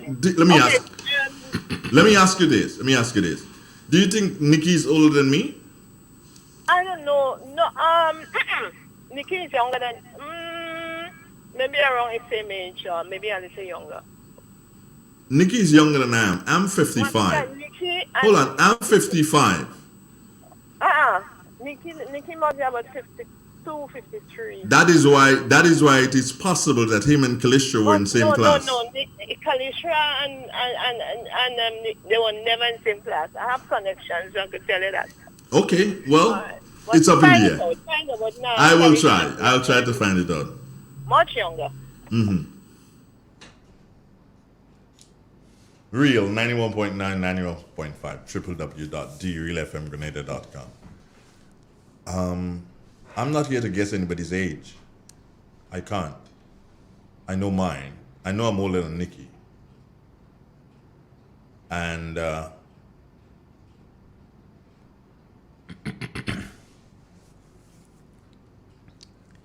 what's Callistra's age? I can't put a button on it. But Callistra should be in very late 40s, if I don't think she's 50 years yet. So she's probably about 47 upwards. I think. I'm not sure here. I could be so very wrong. Okay, we can do this. We can do this. Carl, keep talking and I'll get that information for you. It's not difficult to get. Okay. And what's your good friend Hamlet, Mark? Where you went? You know, I don't know. What? No, I don't know. I honestly don't know. But it had to be a school in Grenville. It can't be any other school. Well, I'll find out. No. Andre? No, I'm telling you, I don't know, honestly. Where Troy went? Troy? That had to be GBSS. Can't be nothing else. Let's go to the scholar. Good morning. Yeah, good morning. Uh-huh. Yeah, did you know Spaceman was taught by Dr. Mitchell? There's that possibility too. Yeah, it was at PBC. Oh, yeah, because Space went to PBC. We know. Yeah, I know that. Okay. All right, thank you, bro. Yeah, I think Spaceman went to PBC for true. But I mean, Dr. Mitchell thought they at a very young age. Well, yeah, maybe just on leaving school, he taught before he left. You know, the like Teacher Pinks, who is synonymous to Anglican school, he died. Teacher Pinks never left Anglican school until he died. Yeah. What? He wasn't a police? He was an honorary police? Well, no, he was not. He was an honorary police, correct? Pinks used to be in the station 24/7. Well, yeah, he did all the work.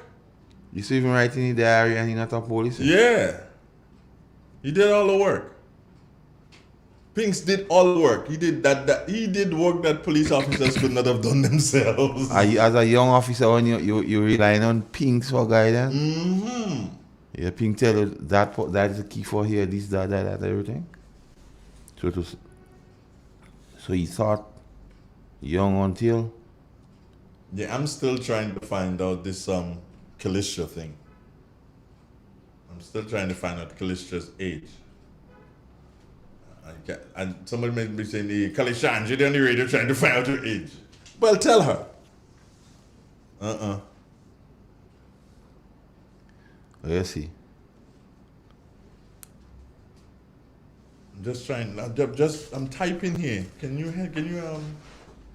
Yeah, but if you can get it over, fight out. Okay, let me try it this way.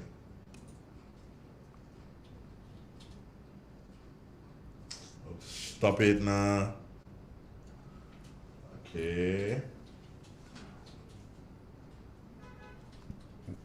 Okay, what? Talk to me now, man, instead of reading on your stuff. And if you talk to me and I'm typing, I can respond to you. If you're just reading it, then the listeners can't hear you reading it. Nah. I know you're trying to gather information, but we can't both gather information and leave the listeners like that. Come on, you know better than that. Okay. Jurity, where Jurity went to school? SAS. What? You and him have something in common? Uh-uh. Two of them went Mona too? He went there, Philo went there, Lesbian went there, I did, Raul did. Raul's still supposed to have a massive trophy in Mona? Mm-hmm. The highest grade ever by an individual. Okay. Mm-hmm. He went before you or after? Before, definitely before. Well, we do have people from here in recent times going up there. I don't know. I don't have a clue. But would you recommend persons to go there? To go to Mona? Yeah. Kayamak? Of course. But if you look at it, Philo, look at the job she holds. So Philo is the how do you call it? Press secretary to the Prime Minister. Yeah. Leslie Johnson is the jazz news director. Selwyn was the news director to jazz at one point in time. right? So check it for yourself. Good Yeah. morning. Good morning, Andre. Food for thought, eh? The Prime Minister taught me in Shaper. He never mentioned that, but he used to teach in Shaper. Oh, you taught in Shaper also? Yes, so Okay. this is food for thought. He taught me in Shaper. So have a good day. So who's me? That is more food for thought. That is more food for thought. Who is me? So Depo is saying that Nikki is not older than Callistra. If not in the same class, they butted heads in the yard. You know, Callistra at one point in time, Nikki, Depo is reminding me of it here. But Callistra, 1 year represented St. Mark at the Queen Show, National Queen Show. Nah. Yeah, she was.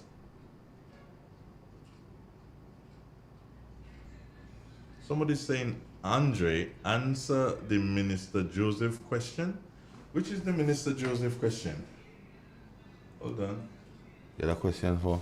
I don't know. I'm just looking. Oh, Depo school or what? I don't know. Okay, so Minister went to SAS. Minister Joseph. He went to SAS. Wow. And it is SAS, St. Andrew's Anglican Secondary School. Somebody put S-E-S-S. S-S. That's what somebody put in there. Careful. Have some respect. Okay, all right.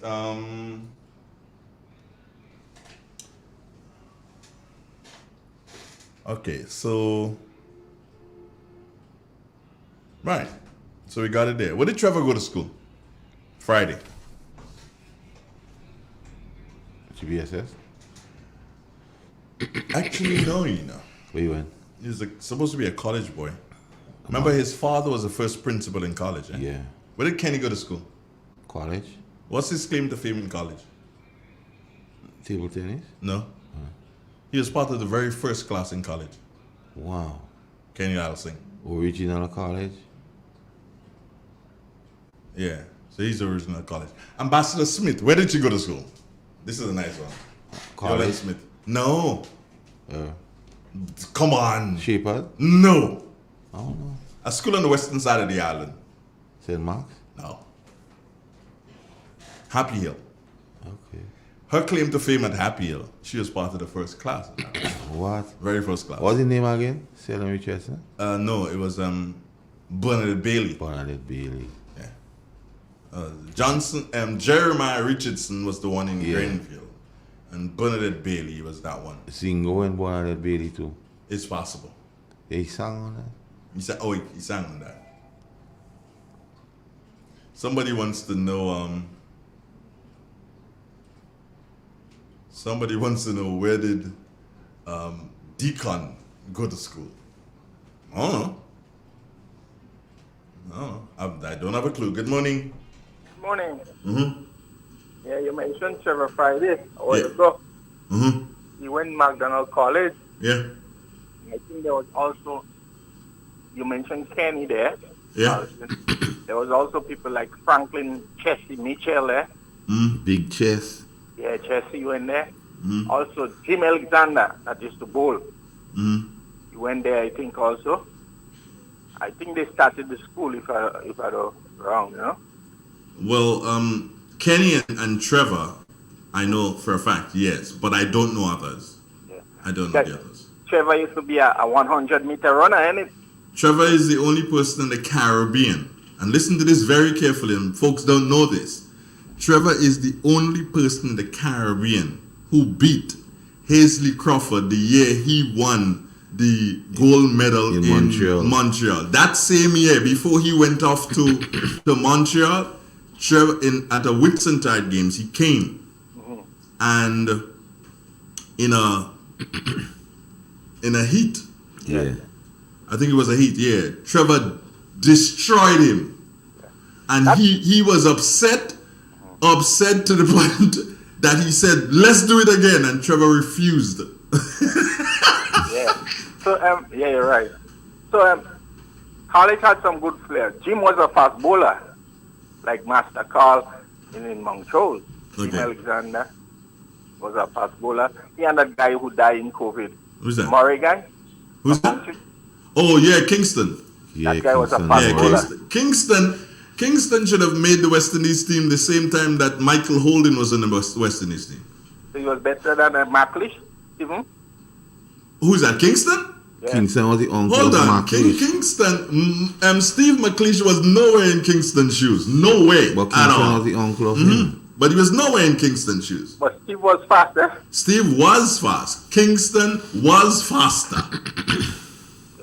And even Master Carl was fast. I don't know. I never saw that guy. Master Carl and old too. Donald Peters from Plains. Oh, God. Goodbye. Take care, sir, man. Thanks for calling. Good, respect, man. Good, okay, right, good. Yeah. No, but because of Where's Alto? In States. He's in the States. Okay. Because okay. of insularity, people like Kingston, Murray, and then make West Indies team. Yeah, Kingston was as fast, Small or even island. faster than even what's his name, the Prime Minister's real brethren. He died. Clovey. Yeah. Oswald Clovey was quick. What? This guy was lightning fast. Mm-hmm. You know? Wow. They just born in the wrong place, wrong time, Born in the wrong era. Wrong era, everything. Charles Barkley was the first sportsman here say he was born in the wrong era. Yeah, in terms of money you're talking about, I guess. And Jordan. Yeah. He played whole era with Jordan. Yeah, wrong era. To win them time and you have to go through Jordan. That was tough. Yeah. It was really tough. Yeah, so I think we've gone through quite a bit of alumni for different persons of interest in the country. Yes. I'm trying to figure out. But Hazy Crawford was a big scout to beat Hazy Crawford on any given day. Yeah, Trevor beat him at Queen's Park. He was livid. But Trevor was no mean runner. Trevor was a blaze of glory. I think Keith, his brother, was a goalkeeper, I think. Okay. Trevor was a forward. Yeah, with that speed. He played based on I think he played national together with Paul Roberts. Okay. Best goalkeeper Green has ever seen, Paul Roberts. Is the only man I've ever seen dive in the air, like dive going right, and then turn. And the ball turns in the air. It turns. The ball turns because it's already kicked. It's swerve. So he sees the ball going to the right and the ball curving now back to the left, and he's in the air going right, and he turns in the air and takes that ball to the air. Seriously, I didn't see him do it once or twice. I'm like, what the heck is this? What kind of guy is this? He's brilliant. You know, you guys had a fantastic goalkeeper too at Montrose. Robinson Cornwall. Robert Ants. Yeah. He was out of this world, my brother. Ants used to win some football game for us on his own. He couldn't score on Ants. No. He was good. Brother was a goalkeeper too, Mike Cornwall. He's a goalkeeper also? Yeah, and then you have another brother named Reggie Belmont was another goalkeeper too. So it's a goalkeeping family? Yes. Okay. Somebody said don't forget Trevor Twits, you know. Trevor would have been Big a genius. Trevor. Yeah. Garvey Wilson, who is now, Garvey works at GIS now. Yeah. He's one of the producers at GIS, Garvey Wilson. Mm-hmm. And we used to laugh Trevor Twits, the heavyweight. You know, Trevor will go out and he give you a blazer glory in the first round. By the second round, that tired, you know, you getting blows like you getting crazy. We used to laugh Trevor. But Trevor had one of the, it was kind of like a freak of nature. Because Trevor's over 6 feet tall. Yeah. And Trevor, 8.5, 9. He used to walk funny. Well, because his feet was too small for his body. Yeah. You know, Trevor weighing 8.5, 9 and 6 feet over tall. That wasn't good. What Trevor tried to open batter thing for Grenada and maybe open bowl too? Well, I know he played cricket for Grenada. What position he played? Opening batsman? I don't know, but it's possible. Man, Trevor is about Ollie and bowl real Ollie. I tell you something that folks, you know Linda Straker? Yeah. You know her? Yeah. Right. No disrespect, you know her size, right? Heavy set. Heavy set. Linda Straker. Pleasantly plump. No, that's not plump. But we wouldn't go into what it is. It's not plump. Where Real FM was, we were asked one year, and mind you, Real FM is the only station that was ever asked to do that. We were asked to host M1 on their celebration one year. So we organized everything from church service, which was at the Hermitage Anglican Church, to, well, breakfast, lunch, and to a cricket match in the playing field at Background College Ground. Yeah. But while we were socializing at Real FM, at the studios, there's a small veranda in the back. And we got into some talk about who could lift who. And Trevor lifted Linda. Good, bloop, up in the air. What? He lifted Linda off the ground. Now, them times we ain't got no phones, yeah? Yeah, boy, that was a moment to capture. A moment to capture. Trevor lifted Linda. Everybody was shocked. Nobody believed that Trevor could lift Linda off the ground. Only who was there would believe that. That would believe that happened. And Linda, well, it happened to her. You know, but Trevor lifted Linda off the ground. That was an amazing feat. I never thought I would ever see somebody lift Linda. And it's no, I'm not disrespecting her. No, it's not like that. It's just that, wow. That's Trevor what it was. had some power. Yeah, he had power. Trevor Twait. The heavyweight. If Red Bull was raining there, I'd say he gave him wings. Yeah. Most definitely.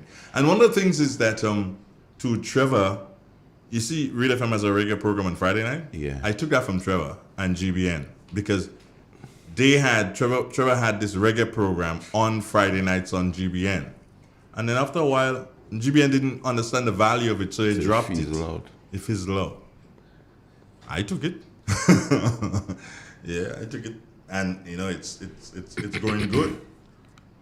So much. But what Trevor trained to for radio, Mona too. No, I'm not sure. I know there was a lot in our time. There's a lot of in-house classes because people like you from UNESCO and so would come and give us a lot of in-house training. So I know he would have benefited from that. And then people like Hermione Charles and things who are no mean radio persons, you know. But yeah, I'm not sure. So Trevor, I didn't get a chance to be by the standpipe in Augusta. Boy, you like Augustine, yeah? You went to Augustine when you were in Jamaica? Yeah. You went there? Yeah. What did you think of it though? It's a very nice place. I mean, just very nice? Very different to places I've visited, so it's something that's stuck in my mind. What stood out for you in Augustine? Boy, going in, you see, when I visited Jamaica, I heard so many things about up there. About Augustine? Yeah, and the significance and everybody, and some of them ragamuffin men and reggae always refer to Augustine in the songs. So that one place I would say I had to visit. And you did? Yes. And in US visa there, in US embassy not far. So like Beanie Man say, you can't tell him nothing about visa because they're right there. Like next door neighbor, I'm okay. So I was okay when I visited Augustine for it. But it's a place I had to return, you know. What, Jamaica? Yeah. Why? But I didn't go to Ocho Rios and I think, and Mobe and them places. I need to do some travels. Will I return to Jamaica? Yes. More than likely I will. When we go into the motherland, we passing through Jamaica and then the motherland. We have to visit the motherland.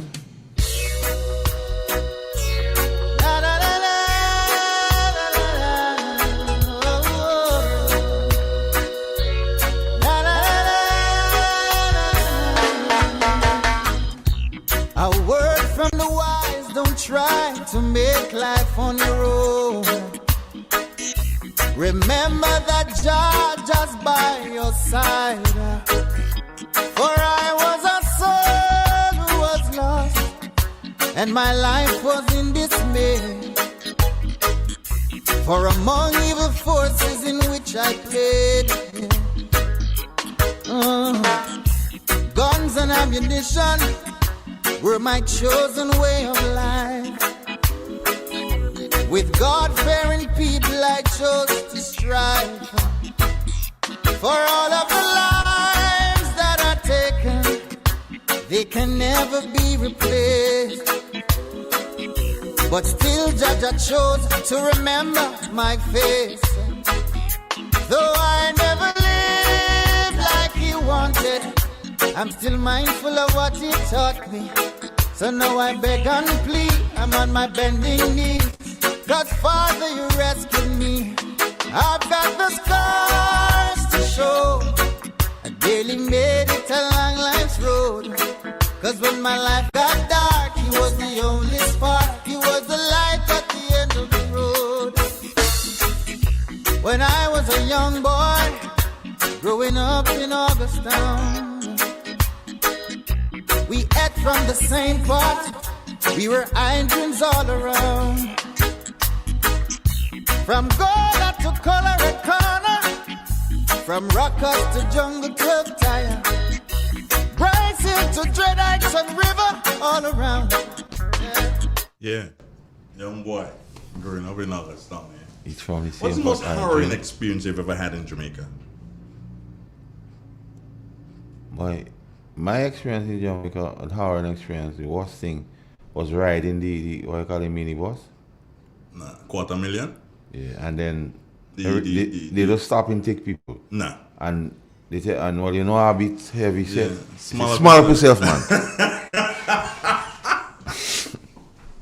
Because we rode the bus just for the experience of riding the bus. We didn't have to. Mm-hmm. But we say we want to experience the thing. Yeah.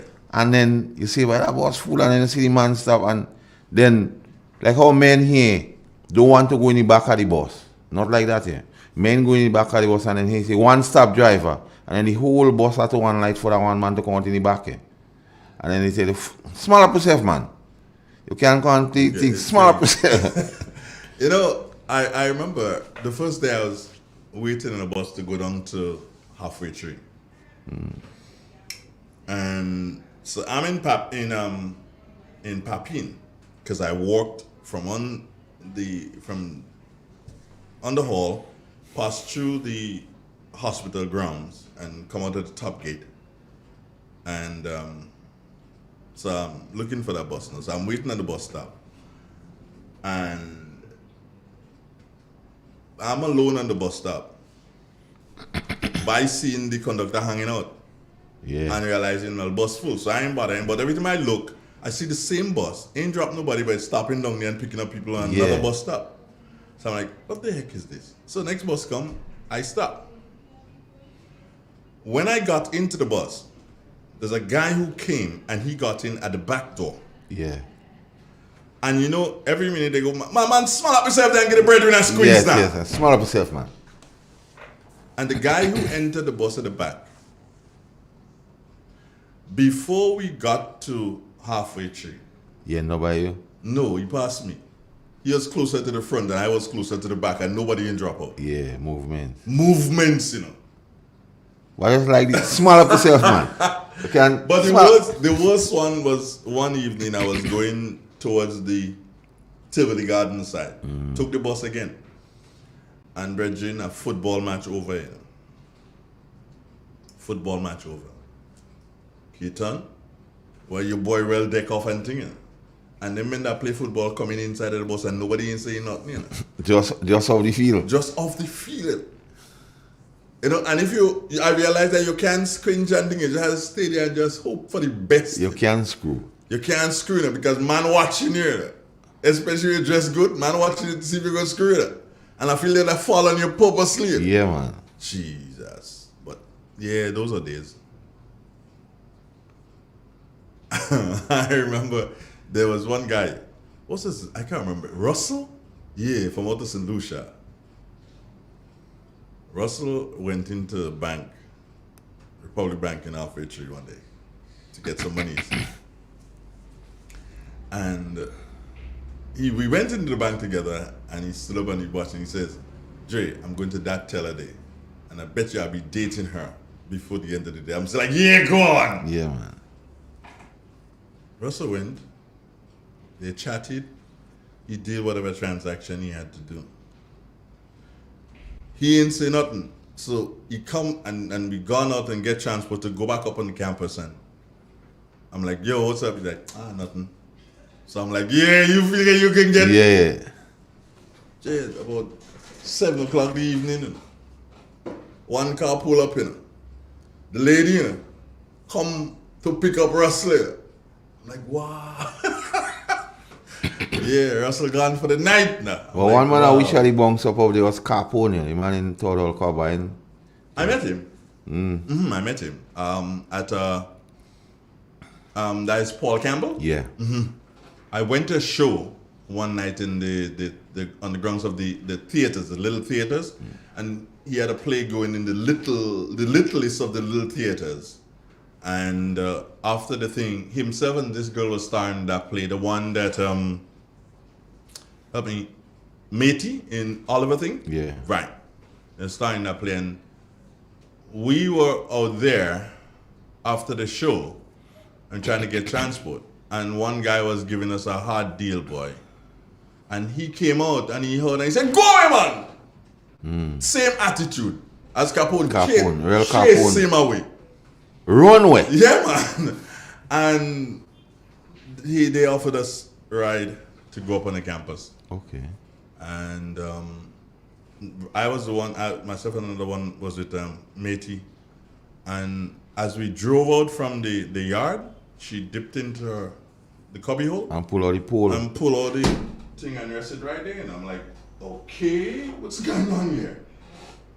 You know, I'm just thinking to myself, you know, what's up here with that? And realizing that that's just how they roll. They say pull upon your lap so you do it. Yeah, man. Even them when we was up there, even them guys and them police and them. Pull upon your lap. They say pull upon your lap so you do it. I say, what? Well, it's a nice place, despite all the people say to me. That boy saying he remember he slamming a door taxi man in Trinidad, and the taxi man just and stop the taxi and ask him, you a gate man or? Yeah. What? But you know, there's so many stories, you know, interacting in the different Caribbean islands. In St. Lucia, I nearly got arrested for a mint wrapper, candy wrapper, trading the street. Lita. Yeah, man. Well, man, do something. Yo, excuse me, hello. I turn around with my attitude and say, who me? Yes. I'm like, okay, pick it up. I'm like, pick up what? Pick it up. You tell me pick up that? You crazy, huh? Okay, sir. I realize you're not St. Lucian, but you can still get a ticket. I was happy to pick it up. I was happy to pick it up, bro. You know, pick it up. That's how it is in St. Lucia. You don't litter like that, and that should come here. Yeah. That needs to come here. We playing the fool. We littering too much, man. But you had the abatement of litter act here, you know? Yeah, we just not enforcing it. We're just not enforcing it.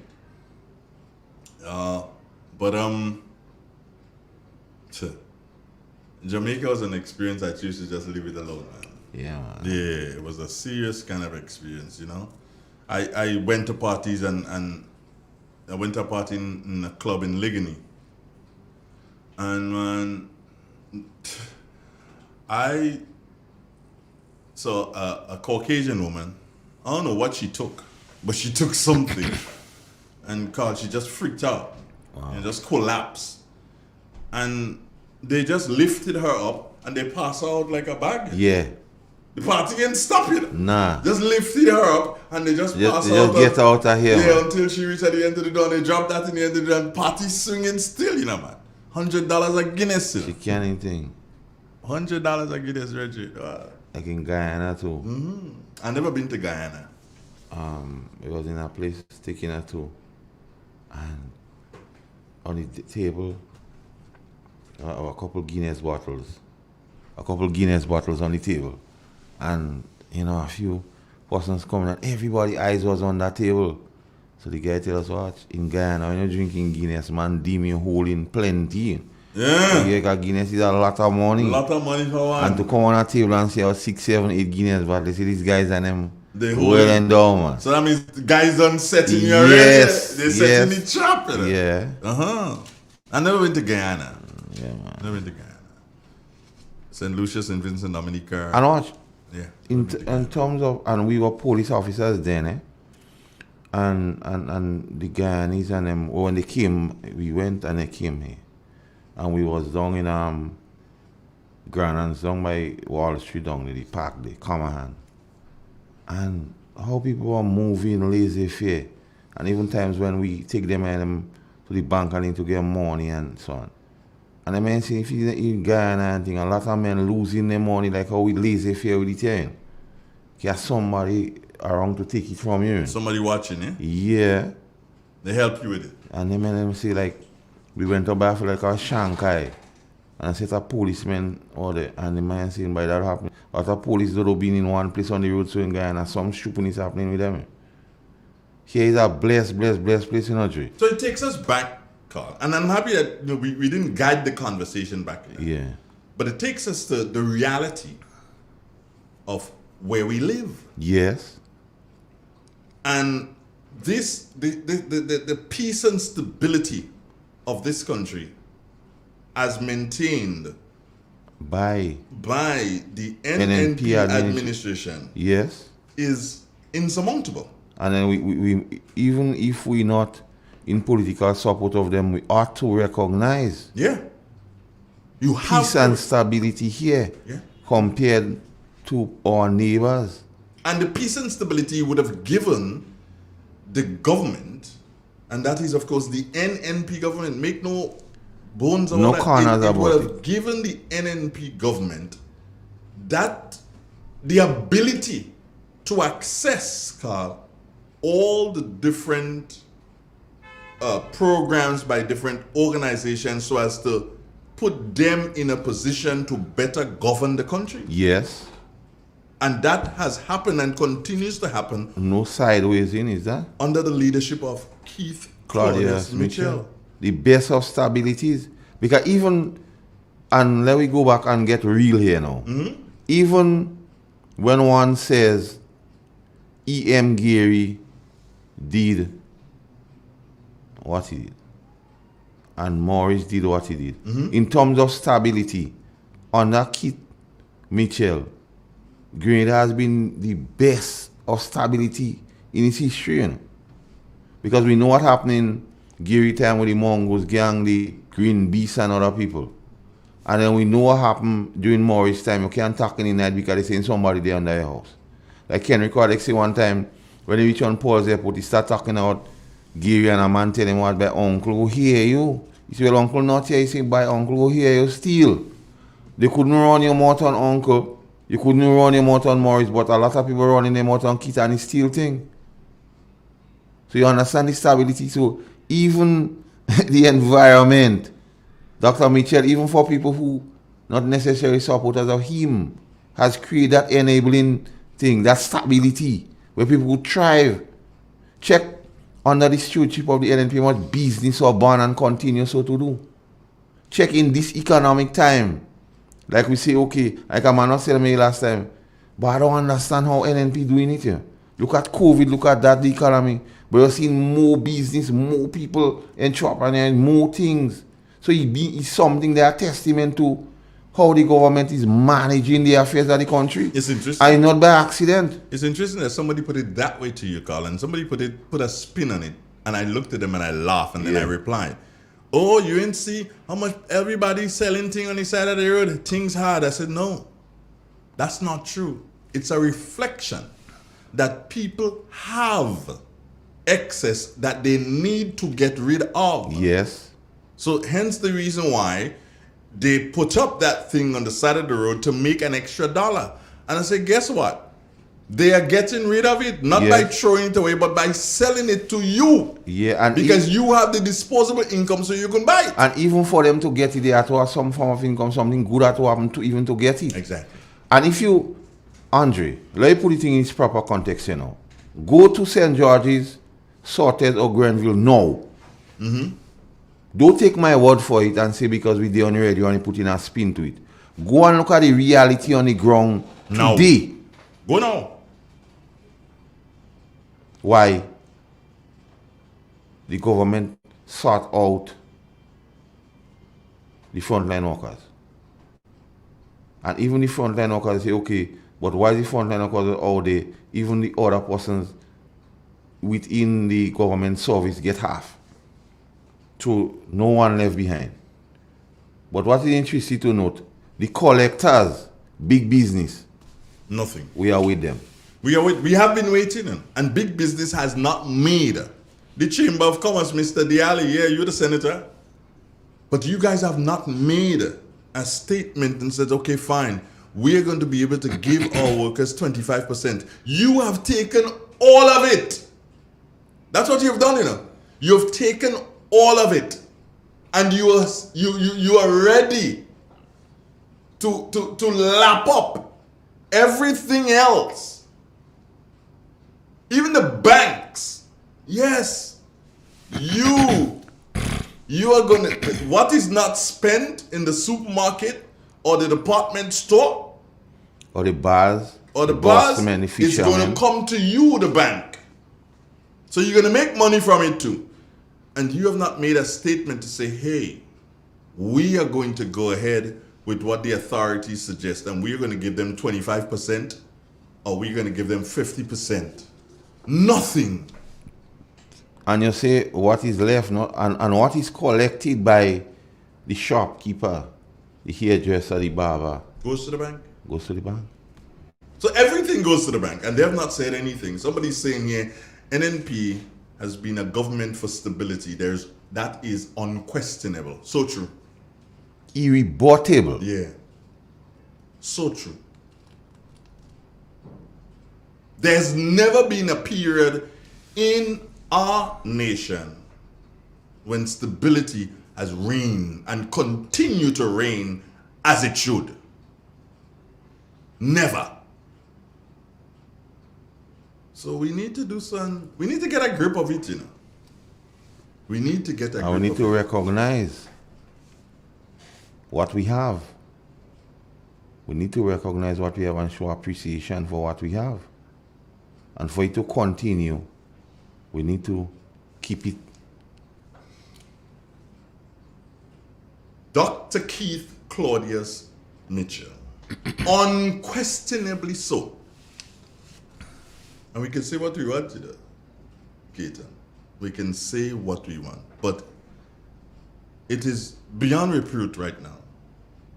We have seen Eric Gary, and we know what Eric Gary did. Some may want to, depending on which side of the fence you sit, some may want to say that, okay, fine, you need to mention Morris Bishop in the same breath. Others may say, joke you're making. You don't ever take the chance and do that because of all the atrocities that were committed. Unquestionably so. Keith Claudius Mitchell is going to go down as the greatest leader that Grenada has seen. On Mount Rushmore? Mount Rushmore of politics in the Caribbean, not just in Grenada. He's going to be on that Mount Rushmore. But and what is so amazing, and what is instructive here, Andre? Keith Claudius Mitchell, like he's like wine, you know. He get better with the time, with the passage of time and his governance. He get better, you know. The level of governance from 2013 to now, Andre, is unprecedented in the history of Grenada, you know. The achievement. What had to do to stimulate and stimulus, and yes, we does make all kind of old talk about infrastructure. Infrastructure is one of the surest and easiest way to stimulate the economy and to keep it going. And in recognition of that, But I still don't know how he does it. Because our neighbors within our own construct, the OECS, is struggling to grapple with the reality of the situation. But Keith Claudius Mitchell continue to excel expectation. Like a man tell me, Red, he tell me the only thing he vexed with Dr. Mitchell for is piling ingredients because he being too good to them. Dexter, you tell me, by your vex with Dr. Mitchell because he being too good to the people and them. When the teachers them they keeping a kind of vigil, he say, yeah, that must happen to him because he's too good to them. Only when he in power they getting money and increase. Only when they in power they getting allowance. Only when they in power and they talk not regularization. Only when the NNPD teachers getting regularized. Everything going for the people. You know? Yes, it might not happen at the pace everybody wants it, and one must recognize government could do so much. But what is instructive to note, they have not spoken in same light of the private sector and big business to play the part. And even, watch, you have to understand this thing for its true sense. You know? Even the Imani program, the genesis of the Imani program was recognizing a lot of people in school. And it might be hard for them to get some form of employment. Experience. And they need experience, they need training. And the new national party say, okay, we go fix that, you know. We go give you experience, we go give you training, and we go give you a stipend while you're doing that. Unprecedented. Where else? Because we like to draw parallel with other countries in the region. Where else? And that's the crux of the issue. You know? That's the pith and substance of what we're dealing with. And that's the hallmark or the DNA of the new national party. It's ability to listen, one, to hear, two, to put things in motion, and three, they have the appetite to implement and not to make excuses. And when it comes to implementation of plans and programs for the greater good, for the greater number, Andre, it is unprecedented, unmatched. On greater good for the greater number. And you mentioned Imani. Carl, let's look at it. The other countries in the Caribbean around us, they don't have that sort of program in place. No, they don't have that. Here's what happens. Here's what is taking place. Their crime rate up. Everything else negative is up. They have the few whose salaries are up. You understand? Yeah, but the greater number. Their public servants, their salaries are up. So the greater good for the greater number is not taking place in those countries. No. But Dr. Mitchell is saying that, hold on, while we want to pay our teachers and our public servants as far up as we can go, we cannot forget these people, because if we leave them out, then crime will go up. Because he has a moral obligation to them. And by doing that, there lies the thing, you know, stability. Stability? I was coming to that. Stability at the end of the day, based on what he has done. Yes. Because he has ensured that these people, these young people, that they have $1 in their pocket so that crime rate doesn't go up. Do you understand? Yeah. Deviant behavior does not go up. And because of all of this, we have a country that is considered as being the most stable country within the region. Politically and otherwise. All because of his forward thinking. Yes. Were it not for his forward thinking, that can't happen. No. And case in point, the people of this country recognize what he's doing here. That is why the last 2 times we entered into our election cycle, they overwhelmingly Say, well, you is the man, Dan, the man in the van. Yeah. Donald. Mr. Mike go to school on a bike. Yes. Dan is the man in the van. Small Pin, good morning, wherever you are. Somebody could tell Small Pin and said hello. People taking advantage of the Imani program. We cannot have 35-year-olds in a program for youth. Parents and children can be on Imani. No, I would understand and I would appreciate and I would accept what you said, that we cannot and we should not have 35-year-olds on a program for youth. I agree with you. But you also have to agree that with the program and as with any program whatsoever, a person Sunset City Grenada, with any program whatsoever, you are going to find situations where somebody falls through the crack. Do you understand? Somebody falls through the crack. And as a result of that, you'll find a 35-year-old here or there may enter the program or may still be in the program. So Sunset City, be very careful of what you're saying. But good morning and thanks for your contribution. Okay, Sunset City, but I just want to add a little bit to what you say. Good observation. However, you need to continue that statement by telling big business to help. The government is bending backwards, is helping. So if big business combines with what government is doing, 35-year-old will not to be in it. So you have to speak to big business too, not only don't just speak to government. Don't just speak to government. Speak to them also. Let them know. Corporate Grenada. Let them know you're concerned that the government is trying and that is its reach. And you observe the thing could be better. So tell them to pitch in here. Because at the end of the day, the stability, the enabling atmosphere in the country, people could thrive, people could grow. Businesses.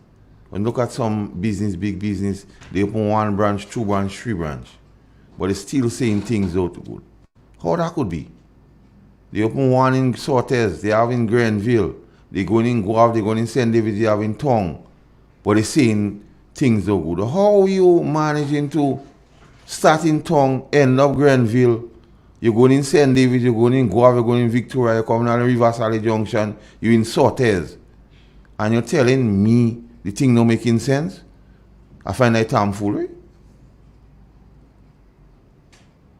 Andre Donald? Well, Carl, we all know what big business is all about. Big business is never about people and how people are able to survive and how people are able to live. Big business does not see you, Carl. They see a number. You're part of the mad crowd. That's what you are to them. They don't care about you. Big business is happy on panic shopping days? Yeah. Okay. Big business looking forward now to some spike to take place so that the country could close down. People will do some run and spend more money than they should, than they should. That's what is happening right now. Now be careful. But it's stewardship of the country under the new national party. And you see that stability and the enabling atmosphere within the country for business to thrive. Like a man say, no picnic can strive in our zone. Stability. And we forgetting all what is done to get to that point. We forgetting all the infrastructure. We forgetting all the plans and programs and so on. But the quintessential thing here, the stability of this country has enabled this present administration to tap into resources. You understand? The homegrown program through it all. And so and a lot of times we don't give the government the credence for that. We look into say what is not done. But we don't give the credence and say, okay, you get in there. You've done that. And when I come here and speak of that, I'm not just speaking for points or to sound good. I'm just stripping anything bare and giving the information and letting you know what is the reality of the situation. And if one thing you could say about this present administration from 2013 to now, Andre, they have been better. That is the best period of governance in this country's history, Andre. And persons talking about agro industries and so forth, yes. But what they forgetting or what they are not being told, during the revolution it was highly subsidized. Are we at a point when corporate grain and all of us buy into the thing that local is better? Are we at the point to say, well, okay, we bring agro industry, so we go support agro industries? Because a lot of us still have the mentality that foreign better than local. So just to speak, and say, oh, bring in agro industry, how much fruit spoiling and thing. Fruit spoiling is a testament to that we don't like it, you know. Because if we really like fruit, all of those spoiling. And the government is trying to put us on a song footing, managing the resources we have. So in times of need, during the COVID, in times when we cry and say gas too high, in times when we say electricity too high, in times when we say goods is high, the government could say, yes, we understand. Yes, we empathize with you and we feel you. Because we are all for and by you. So you bring in these measures here. Boy, all I could say to the NNP car, there's just one thing I can say to you. And I need to say it through this song. Take a little bit of it, my brother, you'd understand. I wonder if you know this one. You don't, right? Why? Do you know this song? Dig this, Carl Caton. Come on, I want to see you clapping your hands. Get with the program, bro. Yeah. You'd want to sing this for your party, wouldn't you? You don't know the song. Dig it. Never. I know you'd like that. You know, stopping you and your party now, is it? Stopping us now is out of context.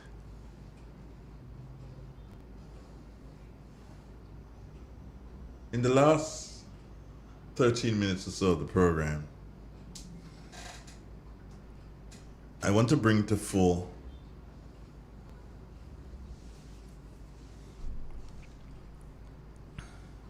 something that is so very important.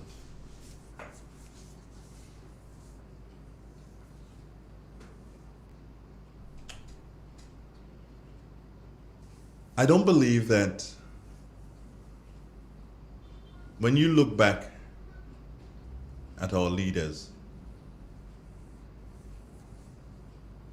we can say,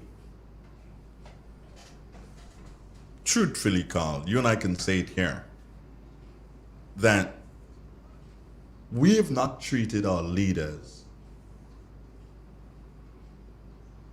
as we should.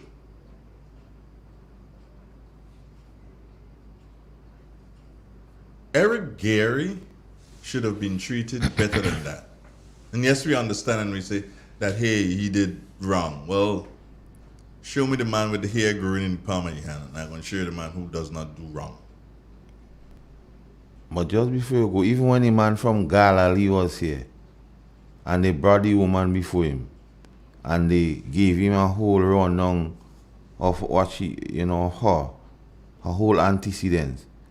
He listened in and then he say, any one of all without any blemish here, stone and force. Yeah. And they walk away. Yeah.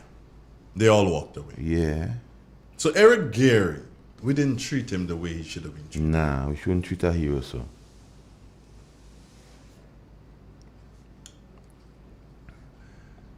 Maurice Bishop, with all that he didn't get just treatment, to be executed like a pig. Although I like pork. Yeah, but to be executed like that. Yeah. He didn't deserve that. No. But what baffles me, I don't taking your thunder, but you're gone. What baffles me, the same Maurice Bishop, who some hold in high esteem in recent times, in comparison with others, is watering down Morrison. The kind of comparison who they comparing to Morris now is watering down Morris. You know? So I wonder if this set of fellas them wasn't part of the men what do Morris what they do him. Because a lot of guys are walking among us now, Dre, with blood dripping from the hand from that period. You know? Literally soiling the pavement, you know. Literally soiling the asphalt. And when they start comparing certain persons to Morris, I sit up in my chair and asking, do I know the same Morris, them men and them bigging up and having so high and say best prime minister? And all of a sudden, you start comparing him to, I don't know. And we're not doing justice to our leaders, eh? Because, when we as a people, I believe we're better than that, Trey.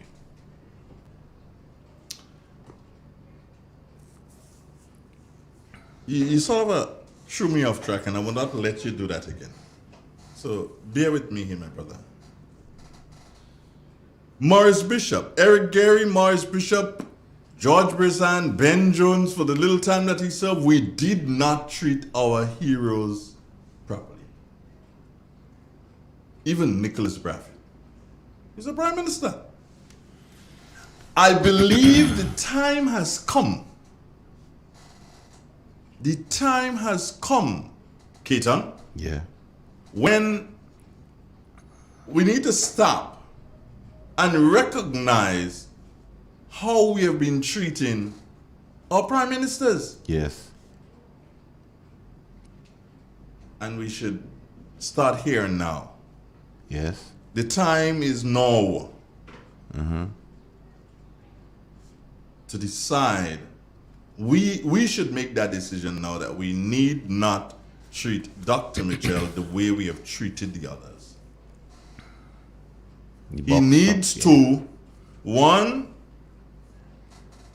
not be treated like Morris Bishop and taken out when you want to take him out. Go out on your own terms. He needs to go out on his own terms.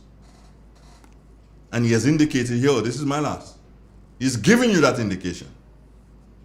Give you a precursor to it. A precursor to the whole thing. For all that he has done. And continues to do. Taking us from the doldrums and brought us to a position which is now the envy of other Caribbean nations. And the wider world. And the wider world. So says Carl. He has done that. We need to recognize and to know that he deserves to be treated with respect. And when he bows out of the Grenadian politics, it should be with a fanfare. We must say to him, Carl, what is the thing in the Bible again? Well done, oh what? Well done, my faithful servant. My faithful servant. We must say that. Well done. Well done, Keith Mitchell. Well done. Well done, Keith Mitchell. Well done. That is what we should be saying to him. You've done us proud. You've done us proud.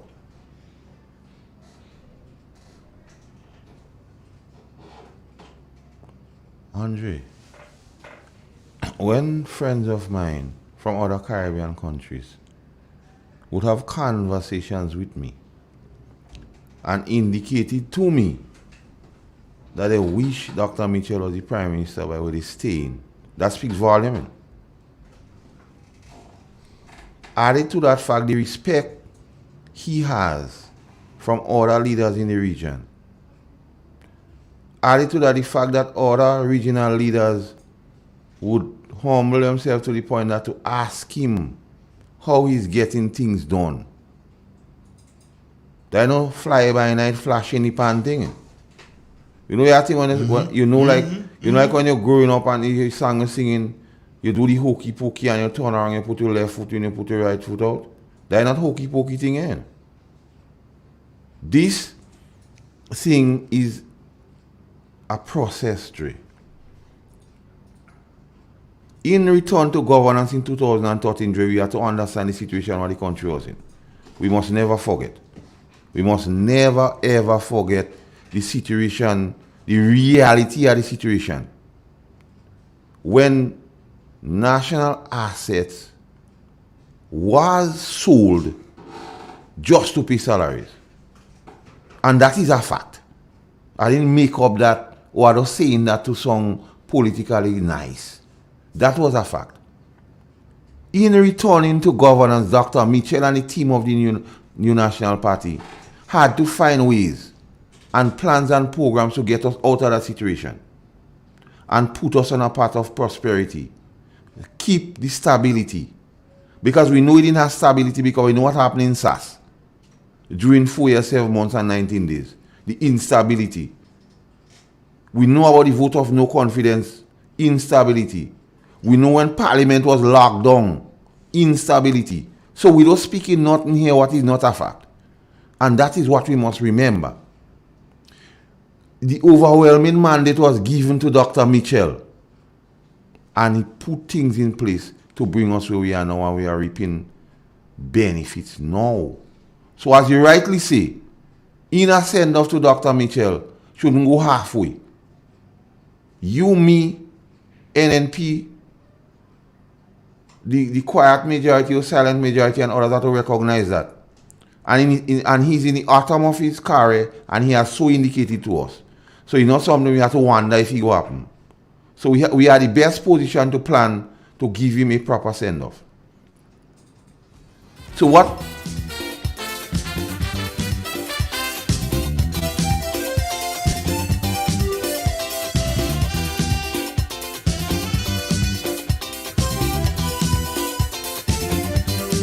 I knew a man, a kind-hearted man,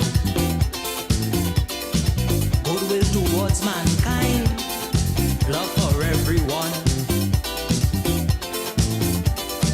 Hezekiah was his name. He helped a lot of people. Many achieved fortune and fame. But one day he got in trouble, and he couldn't believe what he heard coming from the people. Hezekiah mad, oh Lord, so the people say. Hezekiah bad, he bad in every way. Hezekiah mad, he ain't belong in society. Hezekiah bad, they should lock him up, throw away the key.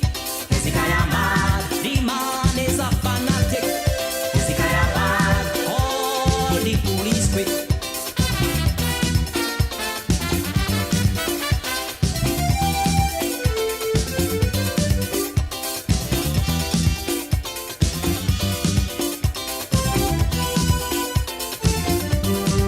You need a favor.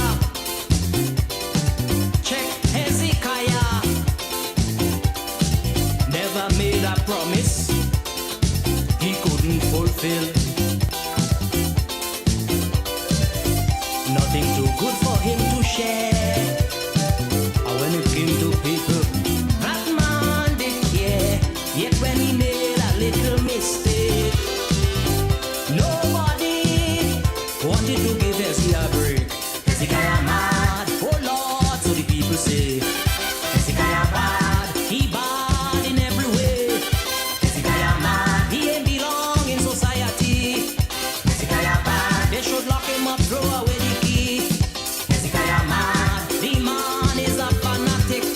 Hezekiah bad, all the police quick. Look, boom, boom, boy, look, boom, boom, boy.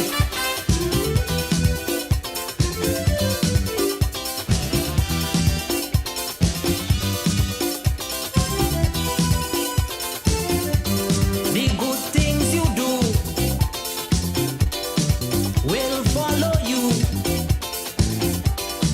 But with Hezekiah, that was so untrue. Never pass you on the road. He would stop his motor car. Open the trunk, put in your load. But one day, Hezekiah slipped in an argument against the neighbor. Hezekiah mad, oh Lord, so the people say. Hezekiah bad, he bad in every way. Hezekiah mad, he ain't belong in society. Hezekiah bad, they should lock him up, throw away the key.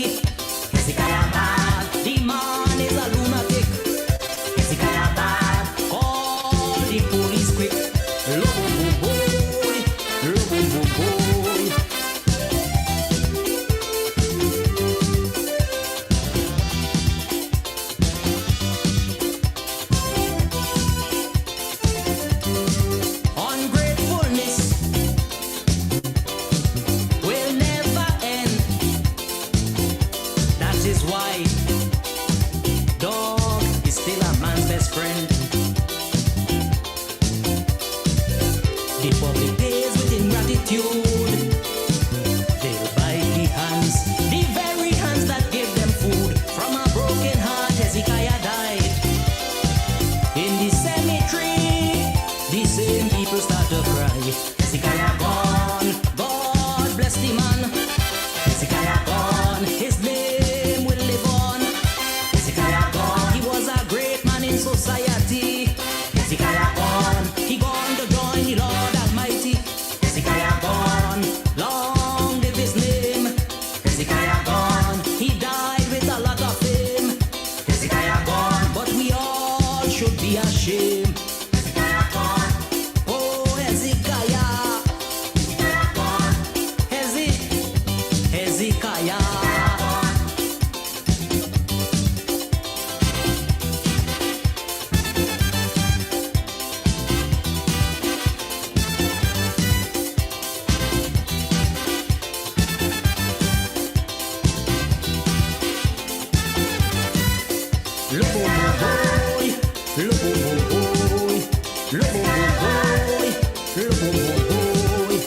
Hezekiah mad, Hezekiah bad.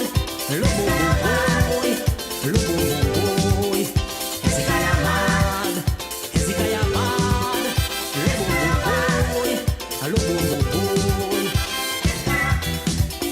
Hezekiah, Hezekiah, Hezekiah. It is real. It's 91.9, 91.5, www.drealfmgrenada.com. The time has now moved on to 29 minutes. That is before the 12 o'clock hour. Well, we take the opportunity, both myself and Carl Caton, to say thank you, but I'll let Carl do that on his own. Carl, you can't say thank you, can you? Thank you to all the listeners. Even the persons who call, even the persons who send message on social media. It's one thing to be doing something, Andre, and one thing to be recognized for doing something good. Well, I hope we did something good today. We did. For persons who calling, when we were speaking about schools and so on, for persons who learn in and support. conform and or whatever, that's support. Okay. Something bad happened, though. My headphones broke. Wow. And the challenge is, I don't have adequate backup. So I have to do see if I can put some tape on that one. I don't have adequate backup. It happens. So you look as a headphone with some vintage? But that particular one? No, Yeah. you see, when you get accustomed to a pair of headphones for a while, but I always, and this is a bad thing, what is that? And I don't know what happened this time around, is that normally a headphones of mine would break and I'd be like, okay, fine, move on to another one. But I don't know. There's something about that one? No, when this one broke now, I'm thinking, okay, fine, where do I have the next one? And I search my mind and realize, no, Andrew, you don't have a spare. No backup? No backup, and that's not good at all. That's not me. That's not me at all. So I'll have to find one within the next, what today is? Friday. Friday? You have to find one for Sunday. I wouldn't find one for Sunday. I may have to use some tape and tape up that one. I might have to find somebody who's coming in from New York, because those that I find here, they're generally not as good as I would like them to be. Yeah. So I'd have to find somebody who's coming in from New York within the next couple of days, so I can get them. I can purchase one, ship it to them, and have them bring it in for me. But hey, it is what it is. But I enjoyed myself this morning as per usual. I look forward to Fridays. I really do look forward to Fridays. And I look forward to interacting with people. And the fact that we're able to bring them information and bring the information in such a manner that it doesn't, yes, it is hard politics, but it is not delivered on the palate of the air. So very hard. You like feeding your garlic and honey? Say again? You like feeding your garlic and honey? If that is good, I've never had garlic and honey. If that is good, yes. So again, love you folks. Thanks once again for choosing Real FM. It's a joy, really and truly, to serve you. And for the NNPites, I play this next song is for all persons who are members of the NNP, who are supporters of the NNP, and who are well-wishers of the NNP. I play this song. Just before you play this song, don't forget to be registered. Registration is key.